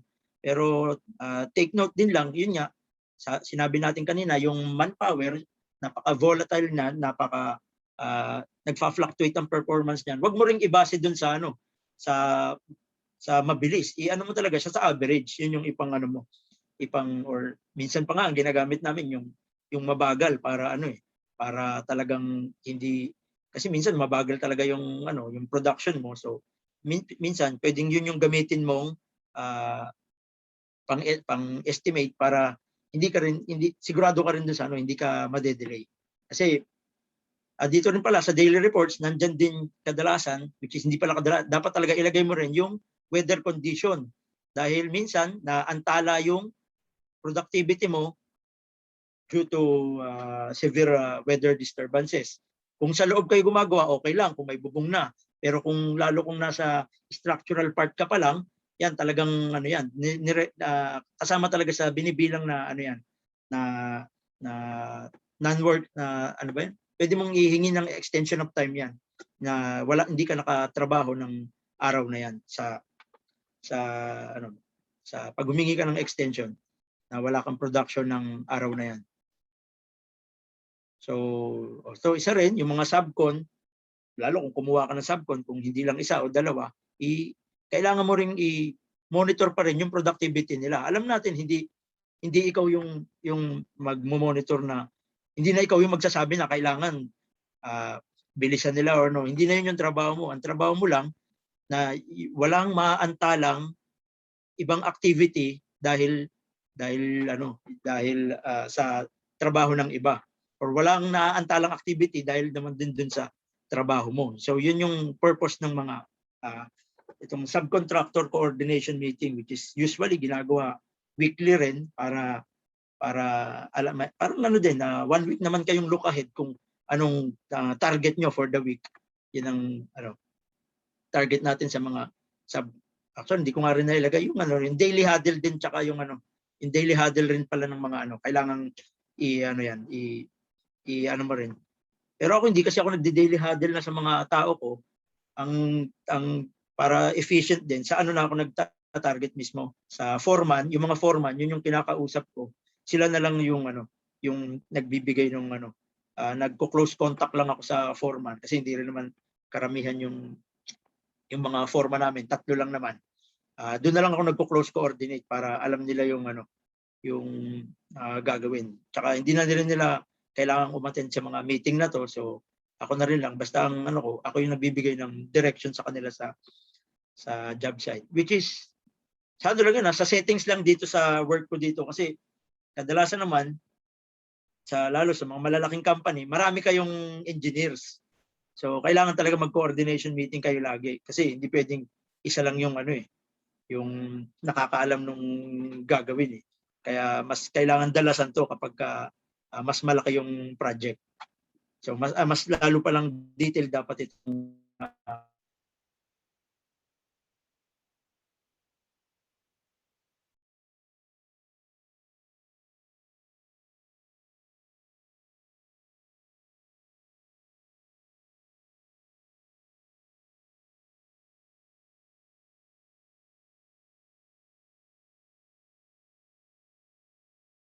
walang column dun sa isang kulang ng column dun sa drawing.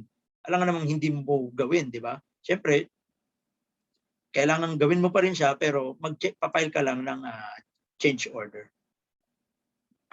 So, yun, basically, paano na yung mga controls natin ngayon sa progress, sa project? Ano yung mga controls naman na ginagamit ko? Huli rin natin uli si progress sa productivity. Unahin natin kay quality control yun. Siyempre, kung talagang mga QC, may mga inspection talaga yan. Pero minsan, hindi na nagpapadala ng QC, o minsan wala ng QC, self-QC na lang. So sa project ko ngayon, yung Ross Aganya Shopping Center, walang QC, so ako nagsi-self QC, pero inaano ko naman yung correction tsaka mga corrective action. Yung correction, mga madaling ano lang yan eh. Hindi pa naman ako nag-issue ng corrective action yun. Yung correction, yung may ipabago ka lang sa kanya. Yung corrective action, medyo mas malaking ano na talaga, mga discrepancy na, which is kailangan mo nang i-warningan actually pang QC to eh. Yung wawarningan mo na talaga yung yung operation side mo na medyo na hindi na kayo na meron na kayong hindi nako-comply o meron na kayong nagagamit ng mga materials na mali. Isa rin dito nga yung mga pagka talagang malala na, maglagay ka na talaga ng na non-compliance report, talagang yun talagang pwede nang magpatigil ng project yun pagka inissuean mo na ng non-compliance reports.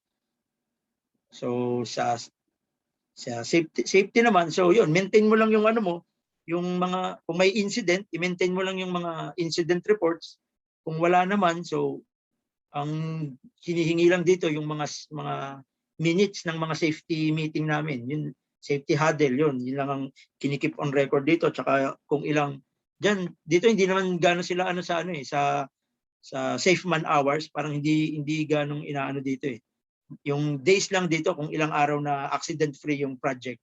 Pero diyan kasi sa atin ang normal na hindi lang, parang kahit sa ibang ibang bansa ganun ang nagiging practice nila, yung kino-compute talaga nila yung safe man hours. Tapos pagka nag-milestone, mga 1 million man hours yun, nagko-konting konting party o mga ganun. So yun din lang ang sa yun, yung pag may incident, so kailangan mong i-report, pero ito rin critical, yung near miss. Yung minsan, yung muntik maaksidente, kailangan magandang inire-report. Hindi naman para i-submit or para magsisiyan, para lang may knowledge kayo na muntik pa lang mangyari to, good thing na wala, pero kailangan may record natin na bakit nangyari to, mai-address kung ano ang kailangan dito para hindi maulit itong near miss, kasi sa sunod baka hindi na tayo swertein, baka meron ng So actually ako may isa akong dito sa Ross Aganya project ko, may isa akong accident, which is pa rin naman, medyo kapabayaan nung tao, pero yun, kailangan mo pa rin i-report dito.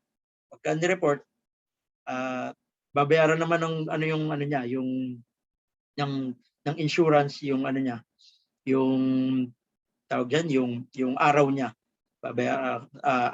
sagot ng insurance dun sa workman compensation dito kung tawagin nila. So kahit hindi pumasok yun, na diyan sa atin kasi parang walang ganun eh, sa Philippine setting walang ganun eh, kaya natatakot silang i-report yung mga incident eh, kasi hindi sila susweldo, yun yung mabigat sa kanila eh. So I think yun ang kailangan ding talaga sa akin, yung mga practice, yung mga safety practices, yung practices ng government pa rin na kailangang ma-improve para yung mga ganito, di ba, yung mga incident, i-report mo kasi kung lumala nga yung sakit, yung mga halimbawa kung sugat, matetanus, yung simpleng bali lang, lumala pa, hindi na treat ng maayos, mali yung pagka first aid. So yun ang sana ma-improve din diyan sa Philippine setting sa construction sa atin diyan. So yun, itong yung progress monitoring para sa productivity, yan yung medyo critical dapat ng So kung familiar naman, hindi ko na alam kung lahat familiar ba sa S-curve. Bali yung S-curve, parang siya eh, yung i-monitor nito yung yung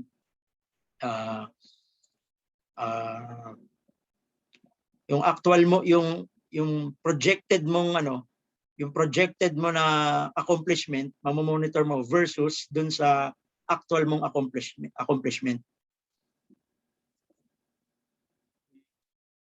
So ito.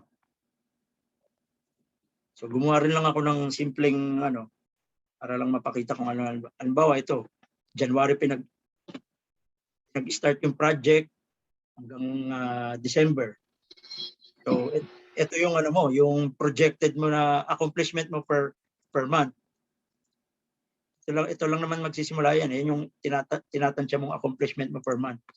So itong actual accomplishment mo, makita mo sa unang 4% ka dapat. Itong muna pala, itong cumulative, ito 4. Gayahin mo lang kasi naka 4% ka na.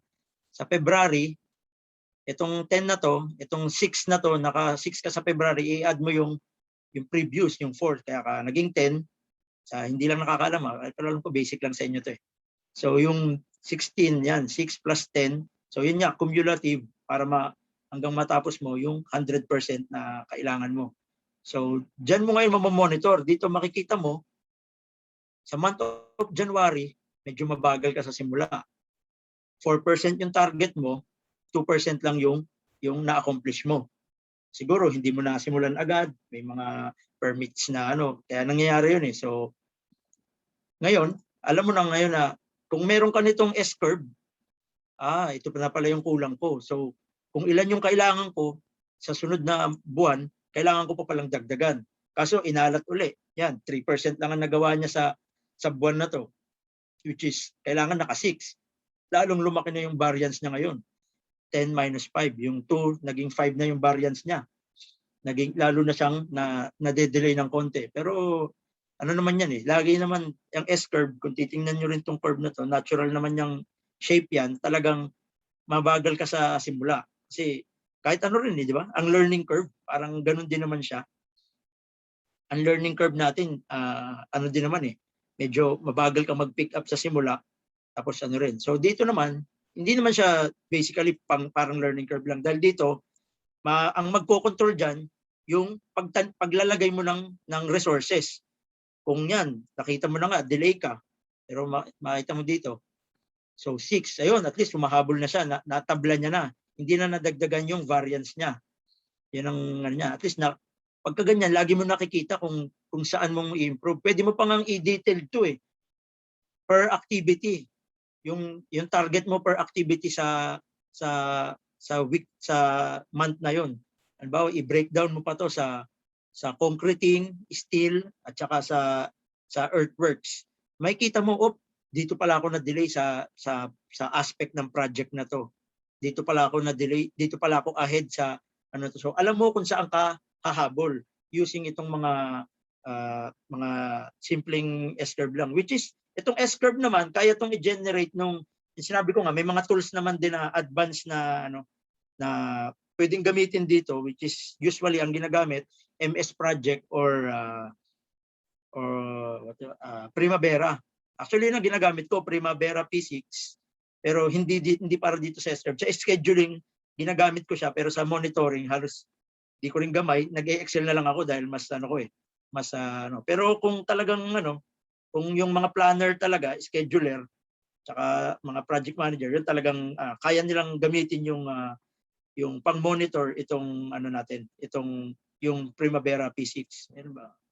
So open tayo ng Wala yata ako naka-open na P6 eh. Para may lang tayo ng sa desktop. Sige, wag na lang. So yun lang basically ang kung paano ko i-handle yung project. So na lang to, huling lang, disclaimer ba o final words? Yun nga, every project is unique. Each has its own goal and its own challenges. So wala talagang na one size fits all na management style, management technique na ito yung ginawa namin dati sa ganitong project. Hindi mo masabing pasok agad yan, applicable agad yan dyan sa na yan, dyan sa project na yan. So yun nga, kailangan tayo bilang magmamanage ng project, tayo talaga yung mag-a-adjust Kaya yung knowledge ng iba-ibang techniques tsaka style, dun papasok, pero ikaw ngayon ang mag-a-adjust kung alin yung gagamitin mo dun sa mga style na yun para ma-solve yung kinakaharap mong challenges tsaka requirement ng project. So yun, thank you guys for listening. Open for questions tayo. Thank you, Sir Nemar.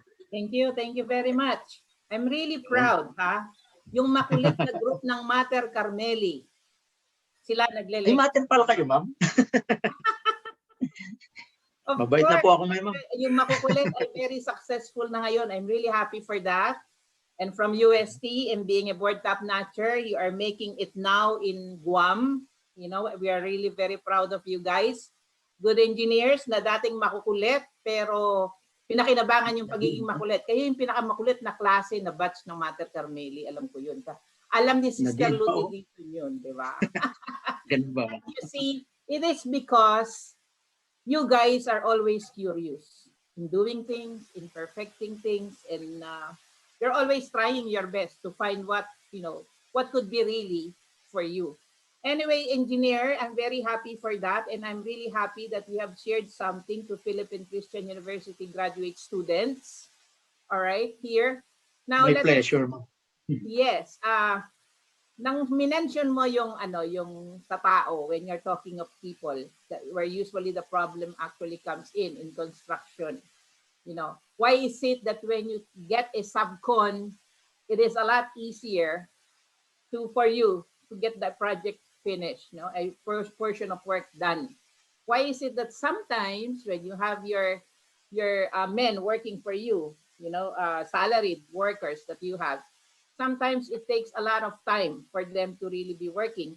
And of course, knowing the labor in the Philippines really has very cheap labor. You know that very well. And we make do with whatever we have and whatever they actually have learned from actual life experiences. Now, I would say, having had also HR experience, also my husband used to be in construction when he was still alive. We have also our firm on this. I had my early exposure on construction way back when we were first married, and that was, you know, we started with a single house, all right. And I could understand, you know, the basics of what you are talking about. I would say people get so what do you call this? They get so excited, and they wanted to get things done once they get a subcon. Kasi alam nila pag natapos yun, tapos na rin yung problema nila, right? Kasi sila yung mag-aabot doon pag sumobra. Diba? Sila yung mag-ahabol. Yes. On the other hand, yun naman nagtatrabaho, the ones who are working on a daily wage basis, I'm not gonna say they don't care. But basically, you know, counting the number of hours they have to work for, especially kung pinag-o-overtime mo na walang bayad yung overtime. Overtawad ang tawag sa Pilipinas niyan, di ba? Alam natin yon.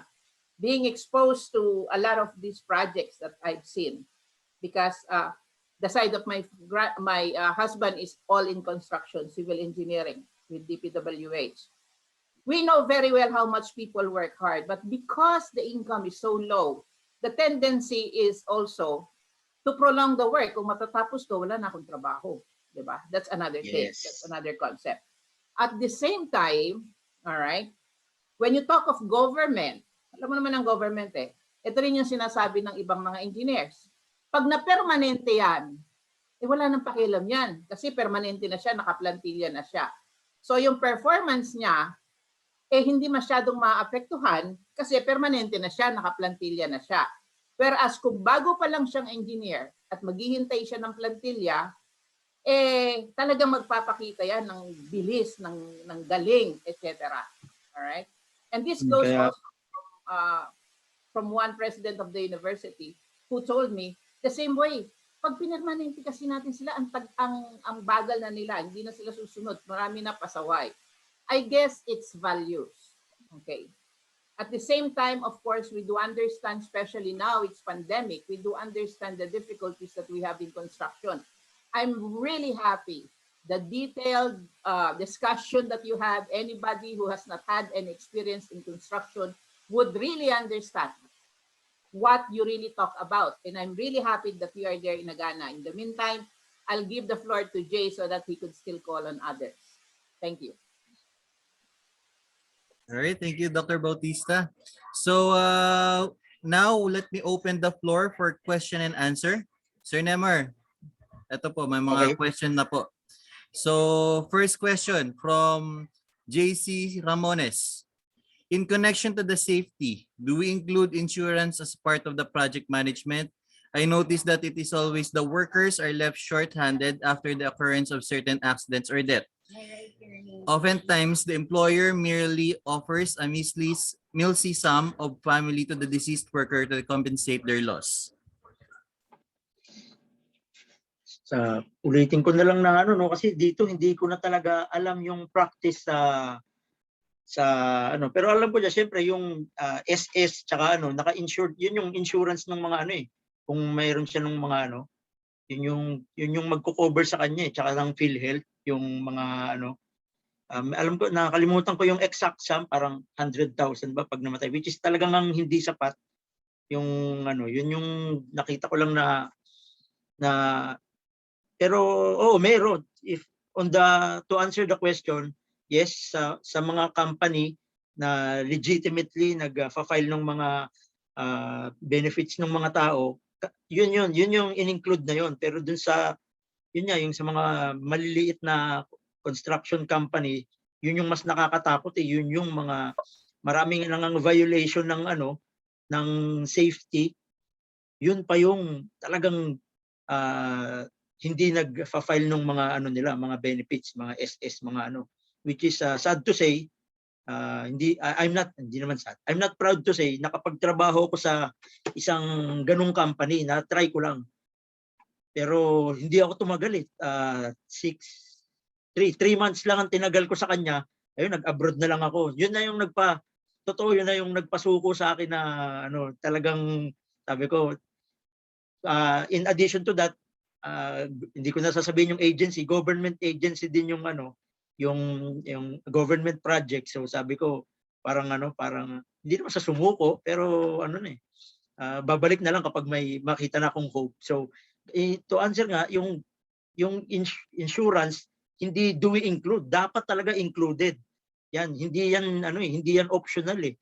Kasi nandiyan yung hazard eh, construction yan eh. Talagang nandyan yung pinakang hazard. Kung yung sasakyan nga magdadrive ka, mayroong insurance ang sasakyan.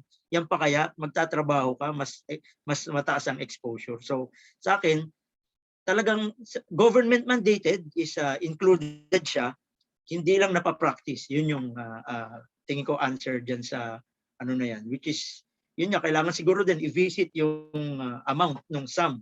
Baka kulang na nga, baka hindi updated yung sum, baka hindi niya na ma-cover yung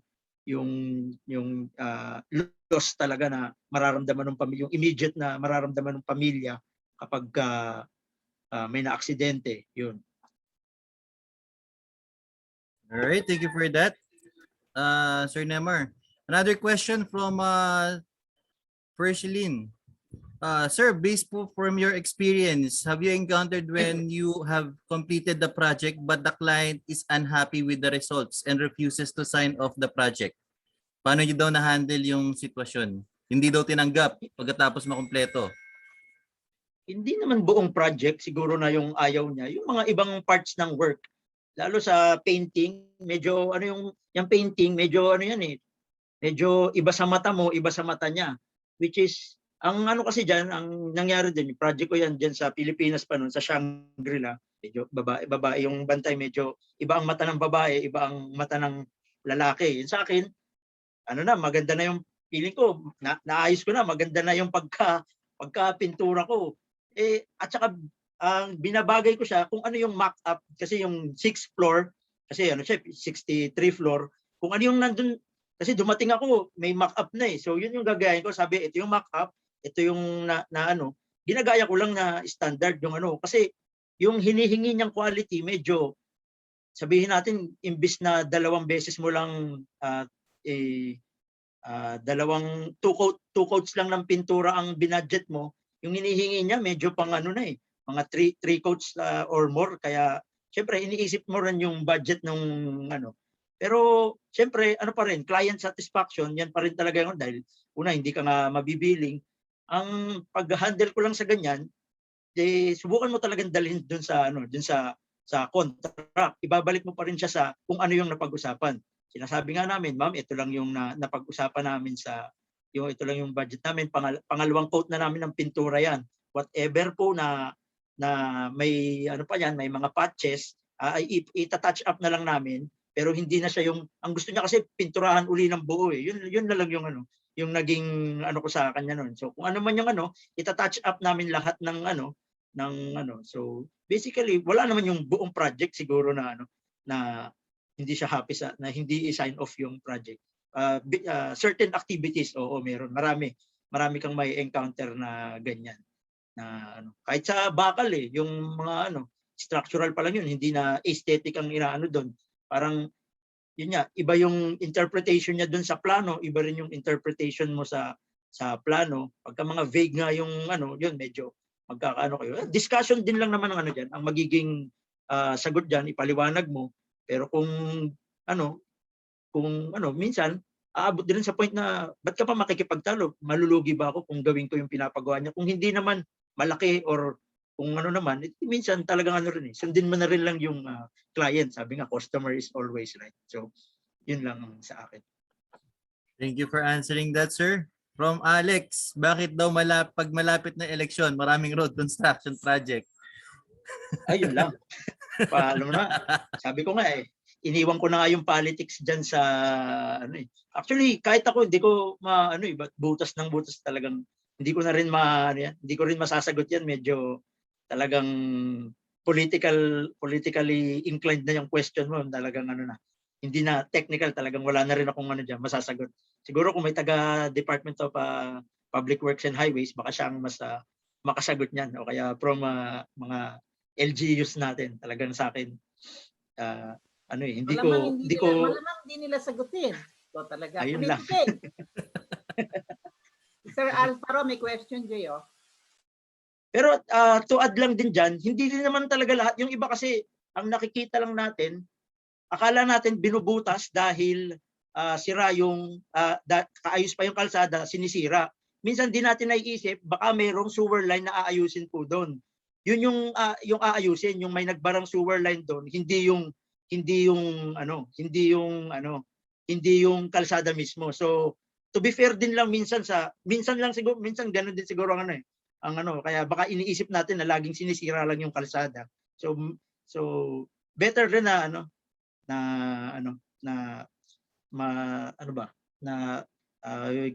magbigay nga ng benefit of the doubt. Siguro yun na lang masasabi ko doon na minsan may reason din Alright, thank you. Hindi daw pala question kay Z. Go ahead, Z. You have to add something. Yes, thank you. Thank you, Sir Nemar, for the comprehensive details sa presentation mo.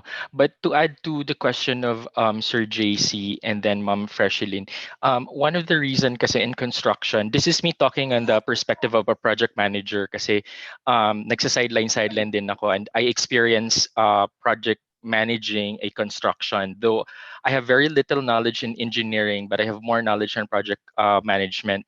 Now, the problem really relies on being cost effective. Yun talaga yung pinaka-problema. So ang nangyayari, construction sites often look for agency who can give them people sa construction. And it's not the construction site really hiring regular construction employees. Magkaiba po yun. So what happens is the construction company is only mandated by labor to provide hazard pay. Kasi hazardous yung construction, but they're not really required to provide insurance.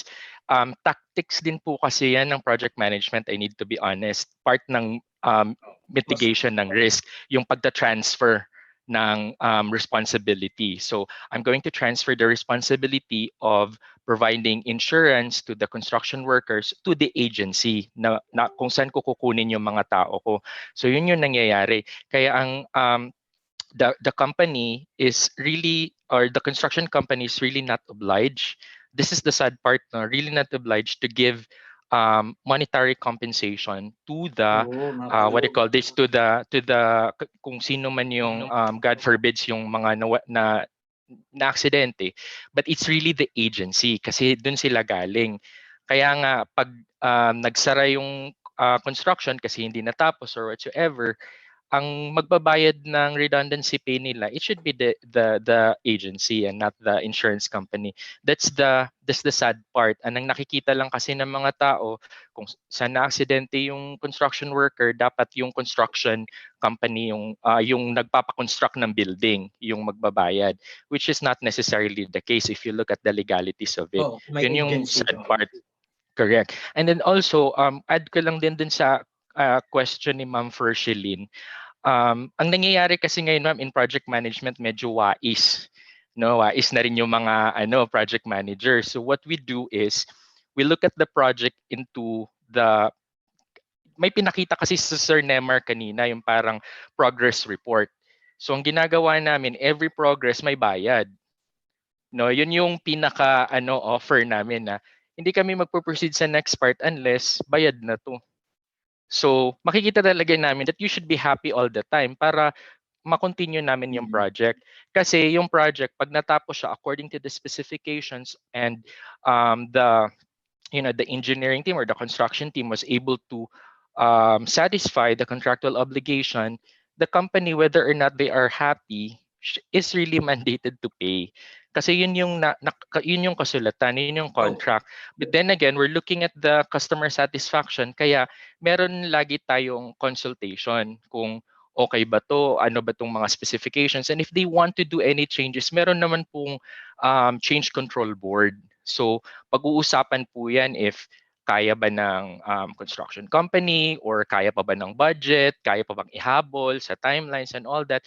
And if the change control board would say no, automatic walang magagawa si client dun. But if the change control board would say yes, but with certain conditions, then it's the obligation of the construction company to satisfy. Yun yung nangyayari. Kasi para we have to protect the client and then the construction company also. Kasi kung isang part lang, hindi successful yung magiging project. So yun yung ginagawa lagi.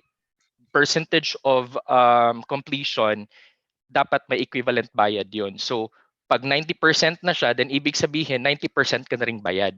So every time na may progress, pag 100% tapos, dapat 100% ka ng bayad. Yun nga lang, the parang ano ba dito, may mga conditions lang sa contract kung bakit hindi siya nagwa 100% the moment the whole building is already done. But that's very little compared to the money lost pag hindi talaga happy si customer all throughout. Thank you. Thank you. Na yun, liwanagan na tayo. Oo. So, any other questions? Do you have any other questions? Meron po bang tanong kay engineer? Yung mga nasa construction industry. Or sila Sir Marco. Sir Marco. Hello. Yes. Yes. You want to add anything? Sige. Good afternoon. So to answer the question of ano na lang Sir JC. So actually ang contractor kasi responsibility lang niya kung ano yung nasa contract, kumbaga kung ano yung binil na kumbaga kung ano yung nasa bill of quantities ng agency, no. So in the perspective of government projects, kasi minsan yung safety and health na presyong nilagay ng government minsan katiting lang compared dun sa needs ng construction project itself, no. Pero ang ginagawa ko actually last year ata, kasi maraming nadidisgrasya sa mga tao, although hindi naman sila namamatay, kumbaga nasusugatan lang sila. And may mga insurance company na nag-o-offer na per head parang 800 a year ang ang insurance fee nila, and then covered na sila for health insurance and accidental benefit insurance. So kung 20 ang tao mo, tapos yung project mo maliit lang, matatapos ng 45 days, covered na yun sa isang project mo, and then kapag lilipat ka ng bagong project, meron na silang insurance.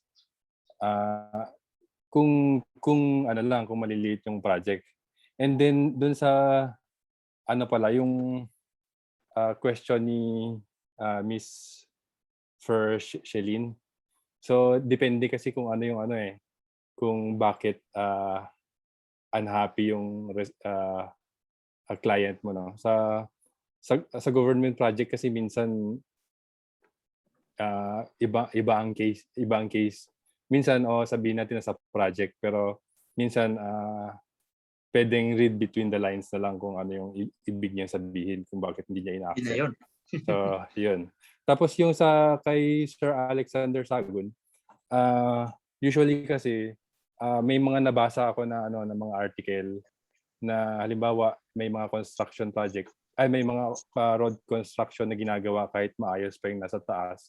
So depende yan sa location ng roads, no. Halimbawa wag sa mountains, lalo na kapag heavy ang traffic and yung mga dumadaan is yung mga malalaking truck. Sometimes hindi na inaantay na masira pa kasi nga minsan gumagalaw din ang lupa.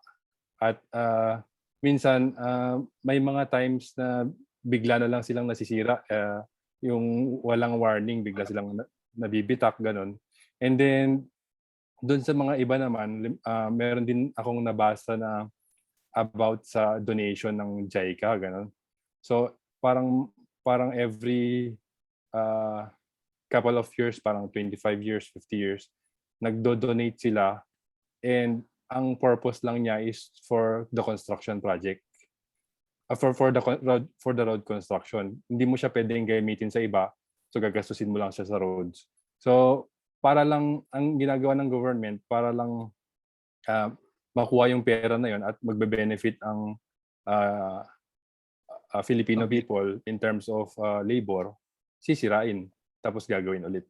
So yun lang yung alam ko dun sa factors kung bakit nila sinisira. Pero yung iba siguro katulad ng may gagawin sa underground, so pwede rin pong ganun. So thank you po. Yun lang po ang may sasabihin ko. Yes po. Bakit sa Cagayan halos lahat ng kalsada binubungkal? Yun lang po. Yun lang po ang hindi ko po alam. First time ko nakita, napakadami ang kalsadang binungkal. Tama ba? Opo. Dun, yung sa mga sa mga mountains siguro, Doc, usually yun kasi nakikita kong rason kasi dami talagang dumadaan na cargo truck, ganun po. Pero dun sa mga patag, hindi ko lang din po alam kung ano yung rason. Well, hopefully we will have beautiful roads in Cagayan Valley. In Yes, Cagayan specifically, okay? Because of that, because a lot of those roads actually have already started, they are already constructing a lot of roads and reconstructing the others. And I think they want Cagayan to be one of the tourist spots because of these beautiful roads.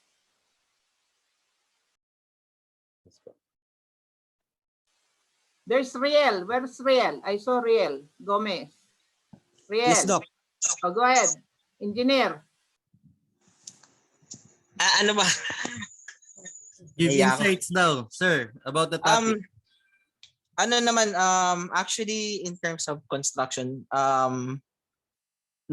nag-practice ako ng construction when I was fresh graduate. Though I'm a computer engineer, gusto ko lang din talagang mabuhat yung term na engineer, no? It's not because kulang yung pagiging engineer as a computer engineer, but really, pag nasa field ka, tawagin kang engineer, it's really uplifting and fulfilling, no, as an individual and as a professional. And at first, I started as a sales engineer and field work. And focused on MEPs. So ibig sabihin dun sa mga HVAC, sa plumbing, and all of those. And eventually na in love ako dun sa field na yun or sa industry na yun, to a point that I handled some of mga commission work or consultations, and to a point na naging safety officer na rin ako, just to go around with this industry, no, and makahanap ng work or commission jobs around it. And just last week, nag-conduct pa ako ng safety safety, what do you call this? Safety training sa isang logistics company sa PLX around Mamplasan. And maganda actually ang industry with construction. Kung ang usapan lang ay pera, ang daming pera sa construction. And it's just that siguro sabihin lang natin yung politics din, especially kung nandun ka sa sales part, bago pa yung any implementation. I think I can actually relate to some of those na nandun na. No? Kaya nga nung one of the discussions before with Doc Bautista, nasabi ko na it's, for me, hindi pa ako ganun kahinog in terms of pushing myself individually in this industry. Kasi there's a lot of technicalities that you really need to learn to engage yourself with construction. And siguro ngayon kaya ko siya inuutay-utay, no.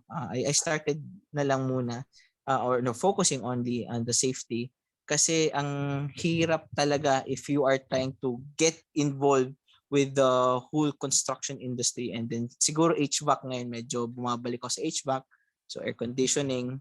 Tapos eventually kung anong kayang i-digest, i-try ko din. Yeah, I'll venture on it. And Alright, thank you, Sir Riel. Engineer Right, so- Arnold, nandiyan ba si Engineer Arnold Ferrer, yung engineer ng SM? Sir Hello. Arnold? Hello, Doc. Yan. Ikaw naman. Good afternoon po. So, regards to, actually, may mga questions po here, no, with regards to safety, lalo po sa earthquake, no, just want to comment, no. In the design pa lang po ng building, actually, naka-incorporate na po siya with the code, no. Based on the latest NSCP 2015, I think, up to 8.5, no, magnitude 8.5 is actually considered, no, in the code. Pero as the code goes by, no, mag-improve pa rin naman yan based dun sa current na setup. With regards to safety, actually the practice on SM, so ang contractors are required to get a CARI, contractor all risk, no, na insurance. So in case na magkaroon ng incidents, no, all related to construction with regards to their sa workers, may mga nangyari, so on and so forth, may mga nangyari sa equipment sila, may mga nangyari unfortunate events, no, any accidents, no, is covered by the CARI. So, but again, the validation will still be kung saan nila kinuha yung CARI. For example, SM automatic video ang kinukuha na nila ng CARI insurance, and with regards to the compensation sa mismong na aksidente, no, if ang nasa law kasi natin right now is syempre yung hospitalizations, sinasagot yan usually hindi na ni SM, no, as a company, but the contractor itself na po. Pero kapag for example, meron kasi mga permanent disabilities or even deaths. So with regards to that, so usually sa setup with the private companies like SM, usually si contractor po yung merong doon with regards to part of the coverage po ng insurance. So, and yung regard doon po sa regards to the construction, no, in terms of bakit maraming construction projects in terms kapag malapit na yung election. I think I just want to comment. Hindi naman ako with regards to with the point of view, no, meron kasing may mga span of projects, no, regards to construction. May mga small term, medium term, and long-term projects. And we can alam naman natin with regards to the national, we only have 6 terms, with 6 years in terms. So most likely ngayon actually marami na akong projects na nakikita na from the past administration, so naging fruitful na siya from this current situation natin. Pero marami nagpo-focus because of the politics, no?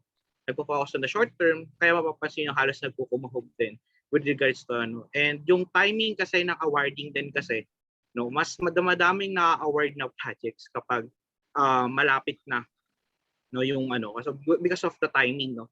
I think on the government setup, I think it depends on their schedule, no, of awarding. So doon lang din papasok kasi yung contractor as explained po nung ating speaker po. So I think, Doc, yun lang po for my insights. All right, thank you, sir. Okay, I have a question here. May nag-PM sa akin. Ang question kay Sir Nemar, engineer, basahin ko lang Paano yung high level ng process to let any start with construction business? Do you have any high level daw ba? Paano pag gusto mag-start ng construction? Tips? Yun. Ilalagay ko na rin sa sarili ko, no? Ako personally, baka iniisip na nga nung iba, kaya ko kasi yung yun, top notcher naman tayo sa board, pero bakit ako mismo hindi pa kahit asawa ko tinatanong ako niyan, bakit mag-abroad pa ako, ba't hindi na lang ako mag-contractor? Isa lang ang paliwanag ko sa kanya. Kung gusto mong maging contractor, ang kailangan mo talagang na-develop mo yung entrepreneurial skills, hindi yung technical skills. Technical skills will help you, pero yung entrepreneurial skills, yun yung talagang yung kailangang medyo kailangan risk taker ka talaga doon, medyo malakas ang loob mo. Sabi ko, ako hindi kasi personally feeling ko naman employable naman ako. So may iba yung goals ko kaysa dun sa maging parang hindi rin ako, tingin ko hindi ako mag-excel doon. So kaysa magsugal sa mag-contractor, siguro kung yung pero yung sa akin siguro yung entrepreneurial skills, pagka ma-develop mo yun sa sarili mo, mo naman yan ikaw lang makakasagot din sa sarili mo niyan kung talagang kung kakayanan. Sa una talaga mahihirapan, pero lahat din siguro na napag-aaralan. Pero kung hindi ko lang talaga alam kung kaya ko siguro i-improve yung entrepreneurial skills ko, pero yung sa technical skills, sabi na dyan tayo na medyo na gifted naman sa technical, edi yan muna yung inuuna kong i-improve. Siguro further down the road baka gustuhin. So ang may papayo ko lang, talagang alamin mo yung strengths mo, yun yung pasukin mo. Hindi, wag mo nang ipilit na dahil gusto mo yan. So anuhin mo yung yung tawag diyan, yung skills mo, i-evaluate mo yung kung ano yung tingin mong kaya mo, tsaka yung mga kaya mong isugal. So wag mo ring isugal lahat ng baka naman ikalubog mo naman. So yung kung ano rin lang yung kaya mong isugal. So yun lang So hindi nga ako entrepreneur pa. So ayoko ring magsabi naman na go all in or mag-back out. So sa akin, study your options. Yun lang ang aking masasabi sa ganyang mga gusto mag-venture na contractor. Thank you, Sir Nemar, engineer. Alright, may nag-follow up question dito. Sa akin, nag-PM. If in case daw ba, are you willing na umuwi from Guam to Philippines para mag-handle ng isang project, isang big project, at kukunin ka niya? Ako willing, baka yung asawa ko hindi po Kaya actually, yung i-compare ko lang, talagang binabalik-balikan mo pa yung kung alam yung diyan, yung company na siguro yung iba alam, yung gumagawa ng MRT7 project sa atin diyan. Yan yung dati kong company diyan, yung EI Corporation. Nung nandoon ako sa kanila, na hindi ko naman sasabihin na regarding siguro sa sa administration or nasa ako diyan sa infrastructure na group. Nung nandiyan ako, nag-i-stay ako diyan, talagang gustong-gusto kong kaya nga sa infrastructure group ako sumama. Gusto kong makatulong sa talaga sa project sana ng mga ganyan. Kaso baka sabihin naman politically inclined rin yung sagot ko. Panahon ni yung patapos si pagka bagong pasok ni Pinoy, talagang panahon ni Mar Rojas talagang walang wala talagang pumasok na project sa infrastructure sa amin noon nag-iisa yung project namin, yung pier sa sa Manila, yung Bird 6, tsaka yung yung isa sa MWCI yun lang yung infrastructure project namin. Pero pag alis ko, nag-decide ako after noon 2014 saka ako umalis. Doon nagdatingan lahat ng mga project ng EEI na malalaki, yung mga windmill, yung windmill sa Aklan, windmill sa Ilocos, oo, kung tutuusin, yung project, mas gusto ko talaga yung yung mga project diyan sa mas challenge ginagawa ko dito, department store. So, building, bangko, which is yung challenge ng nandyan sana. Pero yung financial tsaka lang siguro siguro kasi kung nasimulan ko yung na gano'n na yung mga project, baka hindi ko rin alam, baka nag-stay pa ako kasi mas challenging yung ma-challenge ako kaysa yung wala nga kami ganong project nun. Siguro nagkataon talaga God's will talagang dito papunta rin na Pero kung ang tanong babalik sa ngayon at sa ngayon, siyempre may economically I will say I will decline. Kung papantayan daw, sir, baka pwede. Papantayan. Ay, oo naman, siyempre, mas mas maganda talagang nasa Pilipinas tayo. Kung hindi economic ang reason, talagang nandiyan tayo sa bansa natin tsaka family natin. Thank you so much for answering that question. Yung mga nagtanong sa akin po dyan na ayaw paalam yung pangalan, sagot na po yung tanong niyo. Alright, so any other questions for Engineer Nemar? Baka meron pa. Let me add something to what Engineer Nemar said. I really think in the Philippines, the projects are all interesting because you're talking of development, no? So as an engineer, you want to be one of the first in many of the big projects that would be introduced in parts of the country that could be developed, because that is an achievement on your part. On the other hand, financially speaking, you are well assured of the finances when it comes to Guam, where you are actually working, of course, di ba? Meron niya nakalagay dito kung ang labor dyan, pang manager, kung dyan sa Guam, ang labor ay pang manager, what more engineer po like you? So, ibig sabihin pareho lang? Malaki ang comparison. Saan may kukumpara yung sweldo na engineer dyan sa Guam at sweldo na engineer dito sa Pilipinas? Medyo talagang hindi na tayo magda-divulge ng amount. Pero syempre, significant din talaga yung na amount yung malaki talaga yung laki diferensya.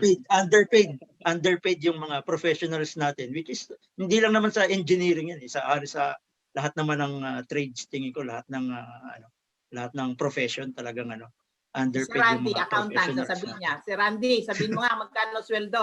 Ito galing din to ng sweldo daw. Actually, sa GOM, it's above $40,000 a year. It's above $40,000 a year po. Go ahead, sir. Continue. They want to hear from you. As a consultant of Micronesia, on the many projects in Micronesia, go ahead, sir. Continue. Actually, in Micronesia, engineer, especially the federated state of Micronesia, nowadays they are involved mostly in infrastructure, especially the road. It's no longer a federated state of Micronesia is no longer a military base.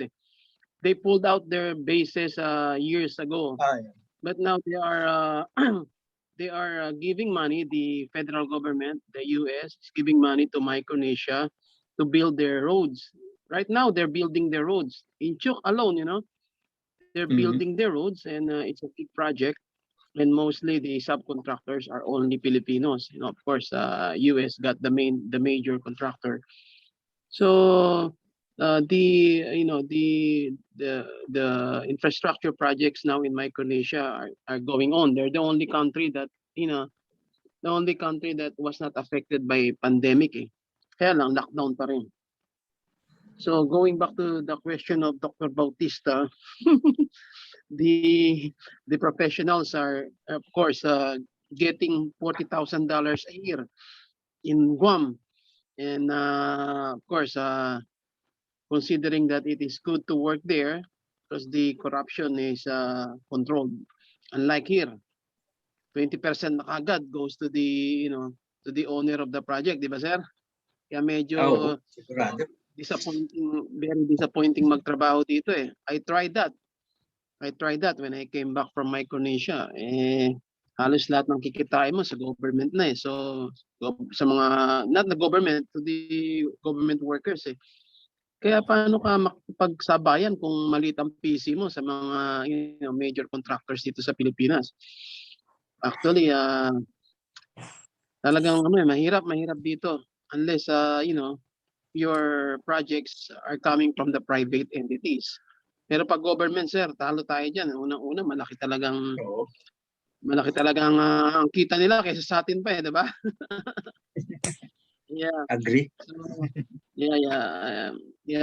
How long you been there, engineer, sa Guam? Since when? 3 years na. Ngayon, 3 years na. Yeah, I was there in 1987 until 2007. 20 years, sir. I know that it's really good to work in Guam and Micronesia than working here in the Philippines. Pero sayang kung mga magagaling na katulad mo, sir, nasa Guam, dapat Pilipinas yan. Mas nagagamit sa Pilipinas. Hindi ka naman pwedeng sabihin mo no for for these government projects. When it comes to kickbacks, kailangan mo yan eh. I mean, kailangan nila yan or kailangan mo rin yan to get projects. Dito, rig na ang the bidding is already rigged. They will get you if they know you. And if they think you can provide the higher kickbacks or the highest kickbacks, then you get the project. Ang hirap. Kaya siguro maganda, subcontract na lang ng mga government projects. Wala kang intinding kickbacks kasi sagot na yun ng major contractor. Yun na lang, sir, ang pwede mong hanapin. Mga subcontract. Yan ang, kaya lang, siyempre, still, economically, you can earn better in Guam. Lalo na, nasa Guam ka na, sir. Then next destination mo, punta ka ng California, which is a better project. Di ba? Ilang years na lang, sir. Ilang years na lang, residence ka na dyan, sir. Mga 2 more years. Before 6 years. Before 6 years. And then later on, you can apply for citizenship. Then you move to California. Yan ang magandang deal yan sa'yo, sir. Yan ang karamihan mga kilala kong engineers na napupunta ng Guam. Sabay ako yan eh. Mga kasabayan ko, engineers. After mga 6 years, nandun na sila sa California, nandun na sila sa, sa Miami. Doon kasi magagandang... Hindi stepping stone, sir. Oo, totoo yan, sir. I know that. And at least nag-enjoy kayo dyan. Medyo magandang Guam. Tahimik lang. Konti lang ang COVID, sir. At least maraming Pilipino. Hindi nakaka-homesick. Si Juice Masi, sir. Alright, thank you. So we have a question earlier. Naka-raise ang hand si Miss Fajardo. Ma'am Fajardo. Nasa na si... Hello. Good afternoon Yes, po. Sorry po. Actually, I miss a lot po, no? Kasi kadarating ko lang po from the house. Pero kanina nasusundan ko, although erratic lang po yung aking internet. However, hindi naman po question yung tanong ko. Kumbaga natuwa lang din po ako kasi hindi naman po ako an engineer by profession. However, mostly I'm dealing with dun po sa companies na may mga infra po. Katulad po nung mga layout and mga facility design. And then I just wanna share lang din po, kanina po kasi may narinig po akong validation, qualification, natutuwa po ako kasi yan po yung majority na ino-audit ko sa mga facilities po. Actually, totoo po yun. Kasi ngayon po, na-enlighten ako na kapag ka po palang sinabing construction, hindi lang po yung mga infra na sa mga buildings, sa mga roads, hindi po pala, pati po pala yung mismo dun sa, yung nabanggit po kanina natin, HVAC, nabanggit po, no? Yung mga compressed air, water system. So, scope of work din po pala nila. At saka, since na mga ino-audit po namin, documentations, actually, natutuwa po kami from time to time kasi nabanggit din po kasi na yung users requirements specifications. Usually, yung po talaga yung pinaka main di po ba natin hanapin, hihingin po natin kung ano po talaga yung requirements ni user, yung pong nagpapagawa.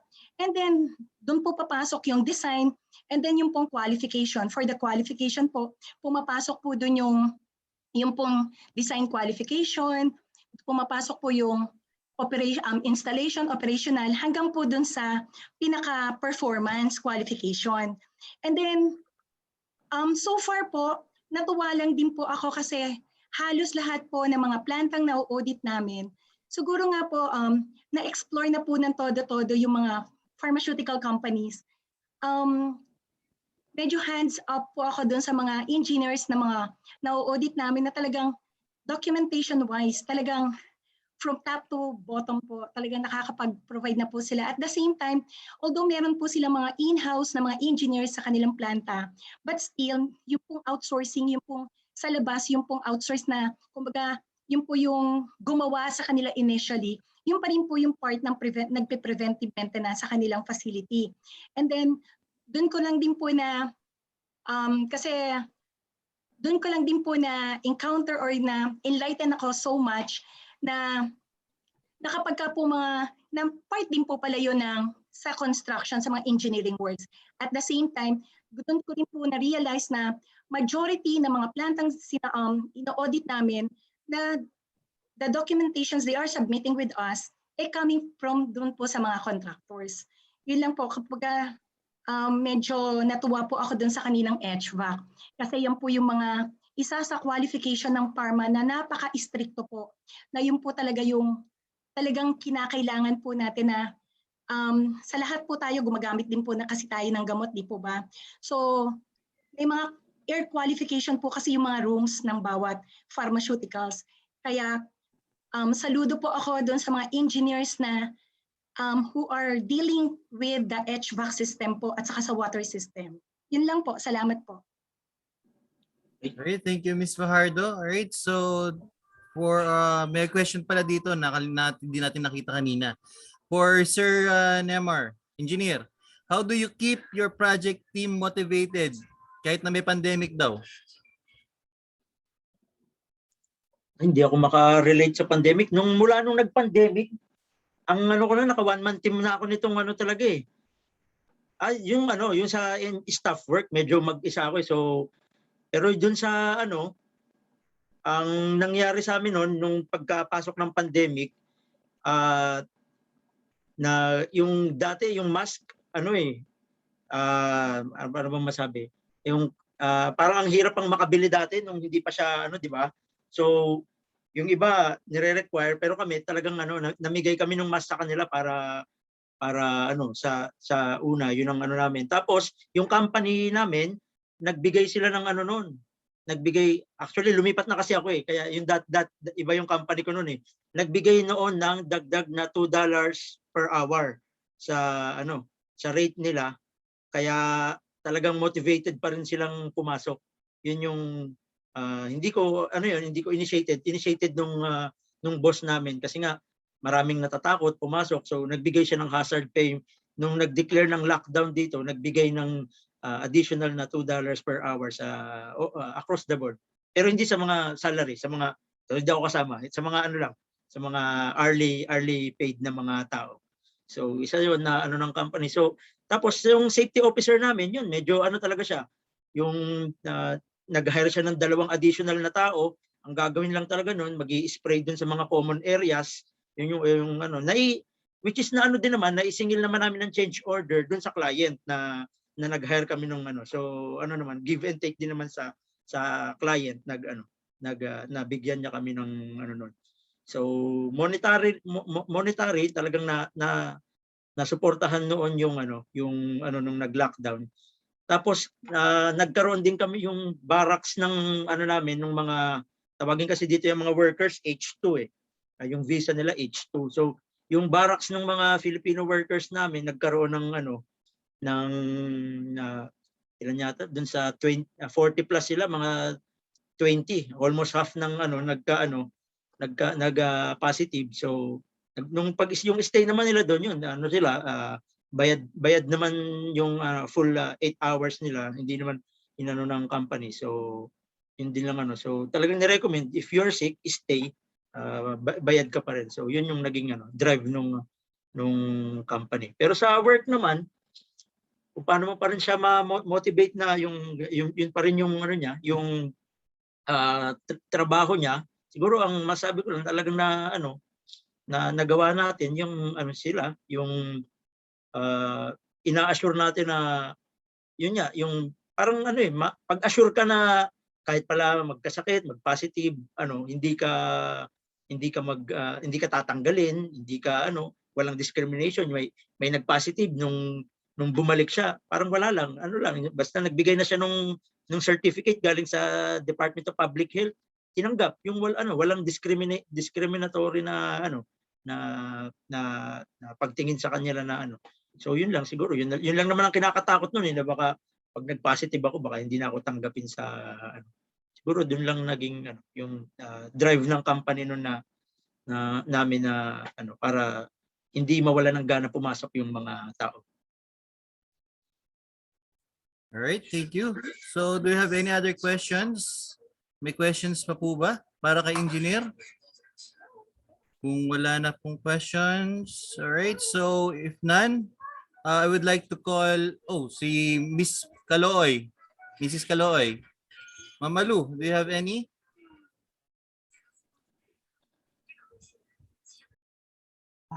Hi sir, afternoon po. I just want to ask lang po sir because right now po we are in the midst of COVID pandemic. I just want to ask po kung kagaya niyo po nasa Guam, do you also po ba na nag-work from home? So what's the implication po nito sa actual like sa field work, yung mga engineers po, di po ba sa field sila? Kasi most of the companies po ngayon they doing like work from homes. So is it much effective po ba?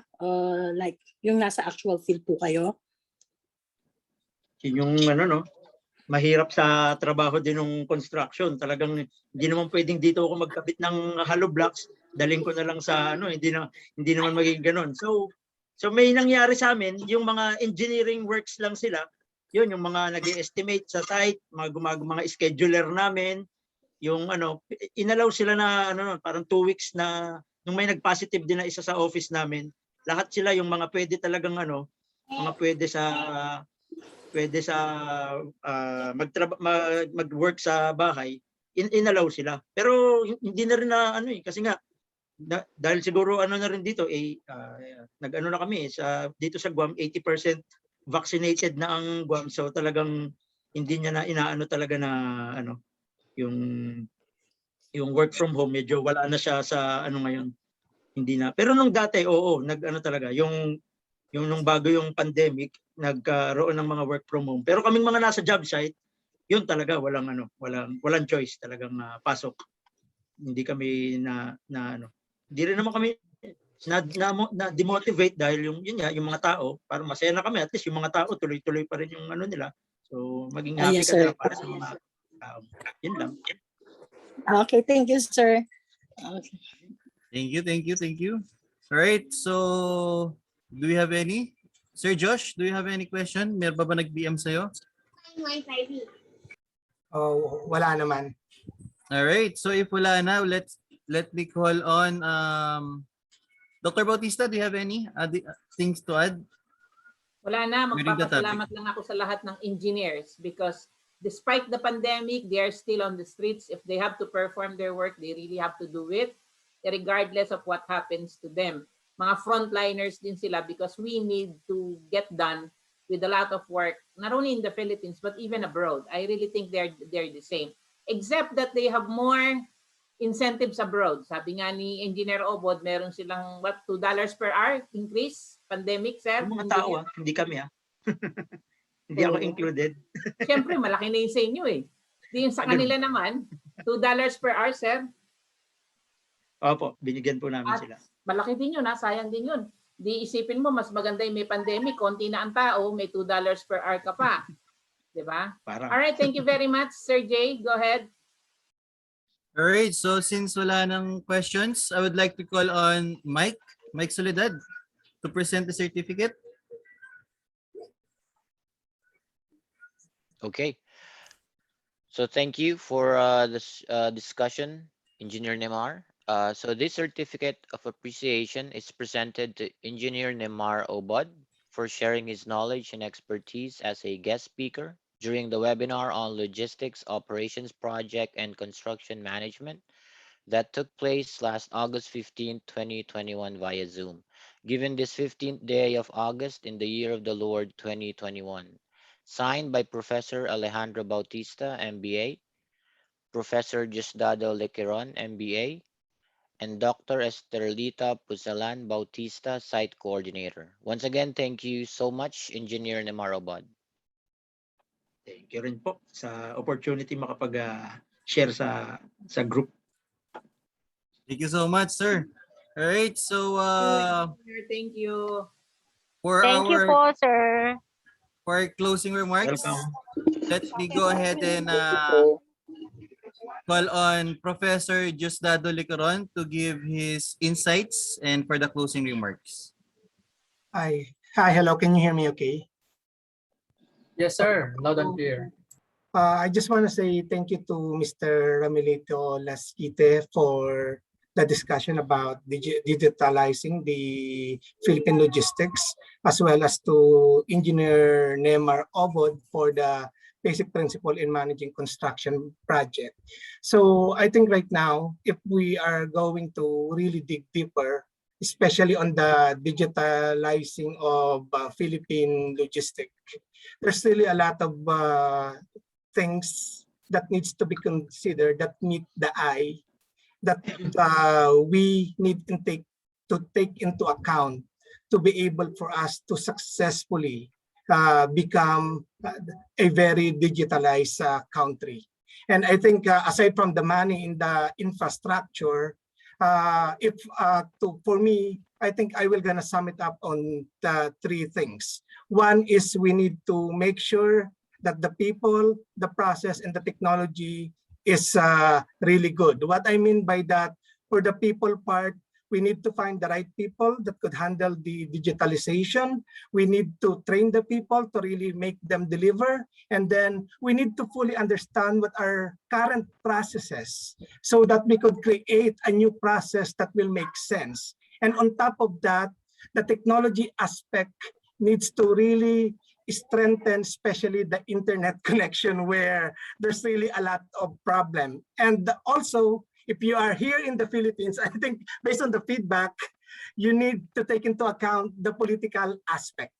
So I just hope that since election is coming, we need to find the right people that has the integrity and that has the technical know-how in order for us to really move forward on what we really want to happen in the future, especially for the digitalization. And then with regards to the basic principle in managing a construction project, what Engineer Nemar Obod discussed are the three main components on a waterfall project management. But technically, so for waterfall project management, there is what you call the initiation phase. So the planning, the executing, the monitoring and controlling, as well as the closing phase. So for initiation phase, I understand that it's not really discussed because the project has already been given. And then, what my key takeaway here is that for the planning, or what you call organizing in a construction project, you need to take into account three things: the material schedule, the equipment schedule, and then the manpower schedule. And then once we go to implementing or executing the project, there are three main components that you need to take into account, which is the productivity, the quality, and the safety. And then last but not the least, in controlling the project, there are three things that's really very important: the progress monitoring, where you could know the status of the project, and then the quality control. It includes the corrective actions, the correction that needs to happen, and also the safety report, which I think one of the things that Engineer Nemar has mentioned that's lacking here in the Philippines. So I just hope that for the two speakers that has discussed today, we have gained valuable insights on how we really could see logistics and construction. And also, I hope that we could find a way to implement those learning on our day-to-day life, or we could start really digging deeper to fully understand the topic. And also, I just want to say thank you for all the people that has joined this webinar, as well as to my fellow PhD students, professors, as well as students who has made this happen. Thank you guys, and I hope that moving forward, we could really think a lot of ways on how we could help the Philippines to move forward and also slowly but surely achieve the success that Filipinos should be entitled in the first place. All right, thank you so much. Okay, so para bago tayo mag-drop, I would like to ask everyone to make sure na yung attendance form, chinat ko po sa group chat, ay sa chat natin dito, sa chat box about the attendance form. Make sure na makapag-fill up kayo because you will be getting your certificate on the email address that you provided. Now, also, I would like to ask everyone to open po ng camera. Let's have a picture taking, each and everyone. My God. Okay. Asan ang papa mo? So, pa-open lang po ng camera. We have 4 parts. Marami rin tayo ngayon. So, nakakatuwa. Actually, what we are expecting is around 50 to 60 lang. And we are already almost full. 90. May mga sit-in po akong kasama eh. Nakakatuwa. Nang makita kami. So we have here na mga MBA kasama ko. students, By the way, PhD by the students. way, we have here the update of Sir Roderick Aguirre from Binondo Hospital. Ang Lambda variant meron na sa Pilipinas, 35 years old female. Okay? Lambda variant. And then thank you to Philippine Navy, to Sir Ronnie Nagal. Thank you very much for your for the line and all the cooperation of Philippine Navy. Okay, let's go have your picture. All right, so let's have the picture. Sa first muna. First window. Open your camera, smile. 1, 2, 3. Okay, wait lang po. Marami po tayo. So, saglit lang. Okay, saglit lang po Okay, so second slide naman. Pa-open lang po ng camera. 1, 2, 3. Okay. Going to the third slide.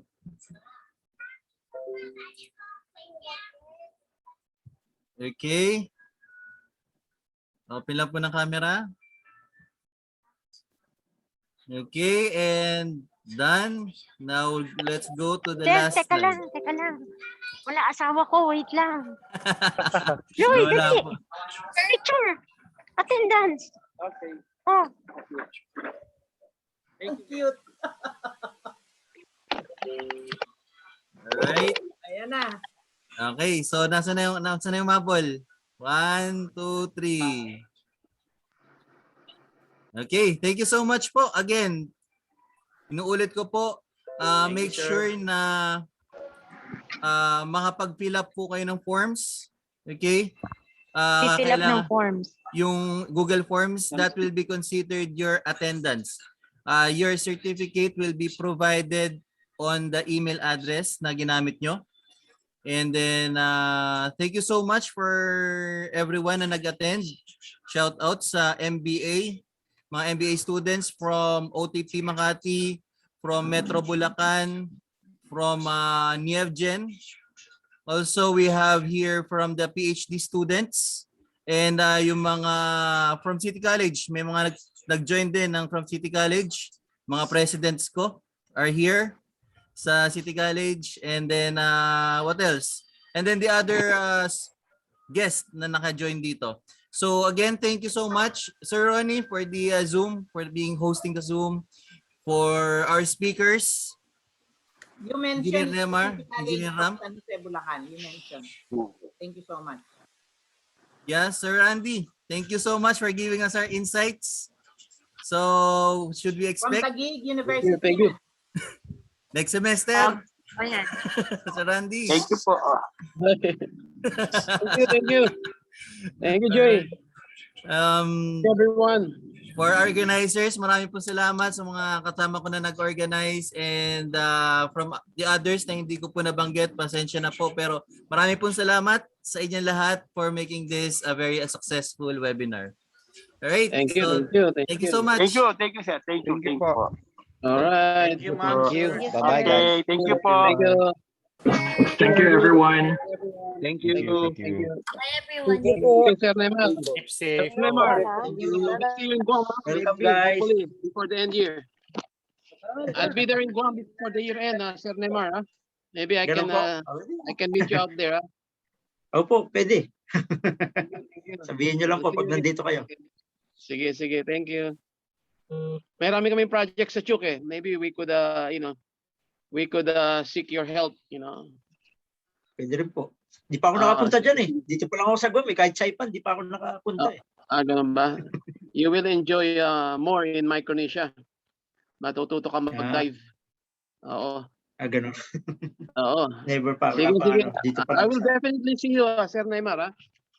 Okay po. Sige po, sir. Thank you, thank you. Thank you po. Thank you. Thanks. Bye, guys. More webinars to come.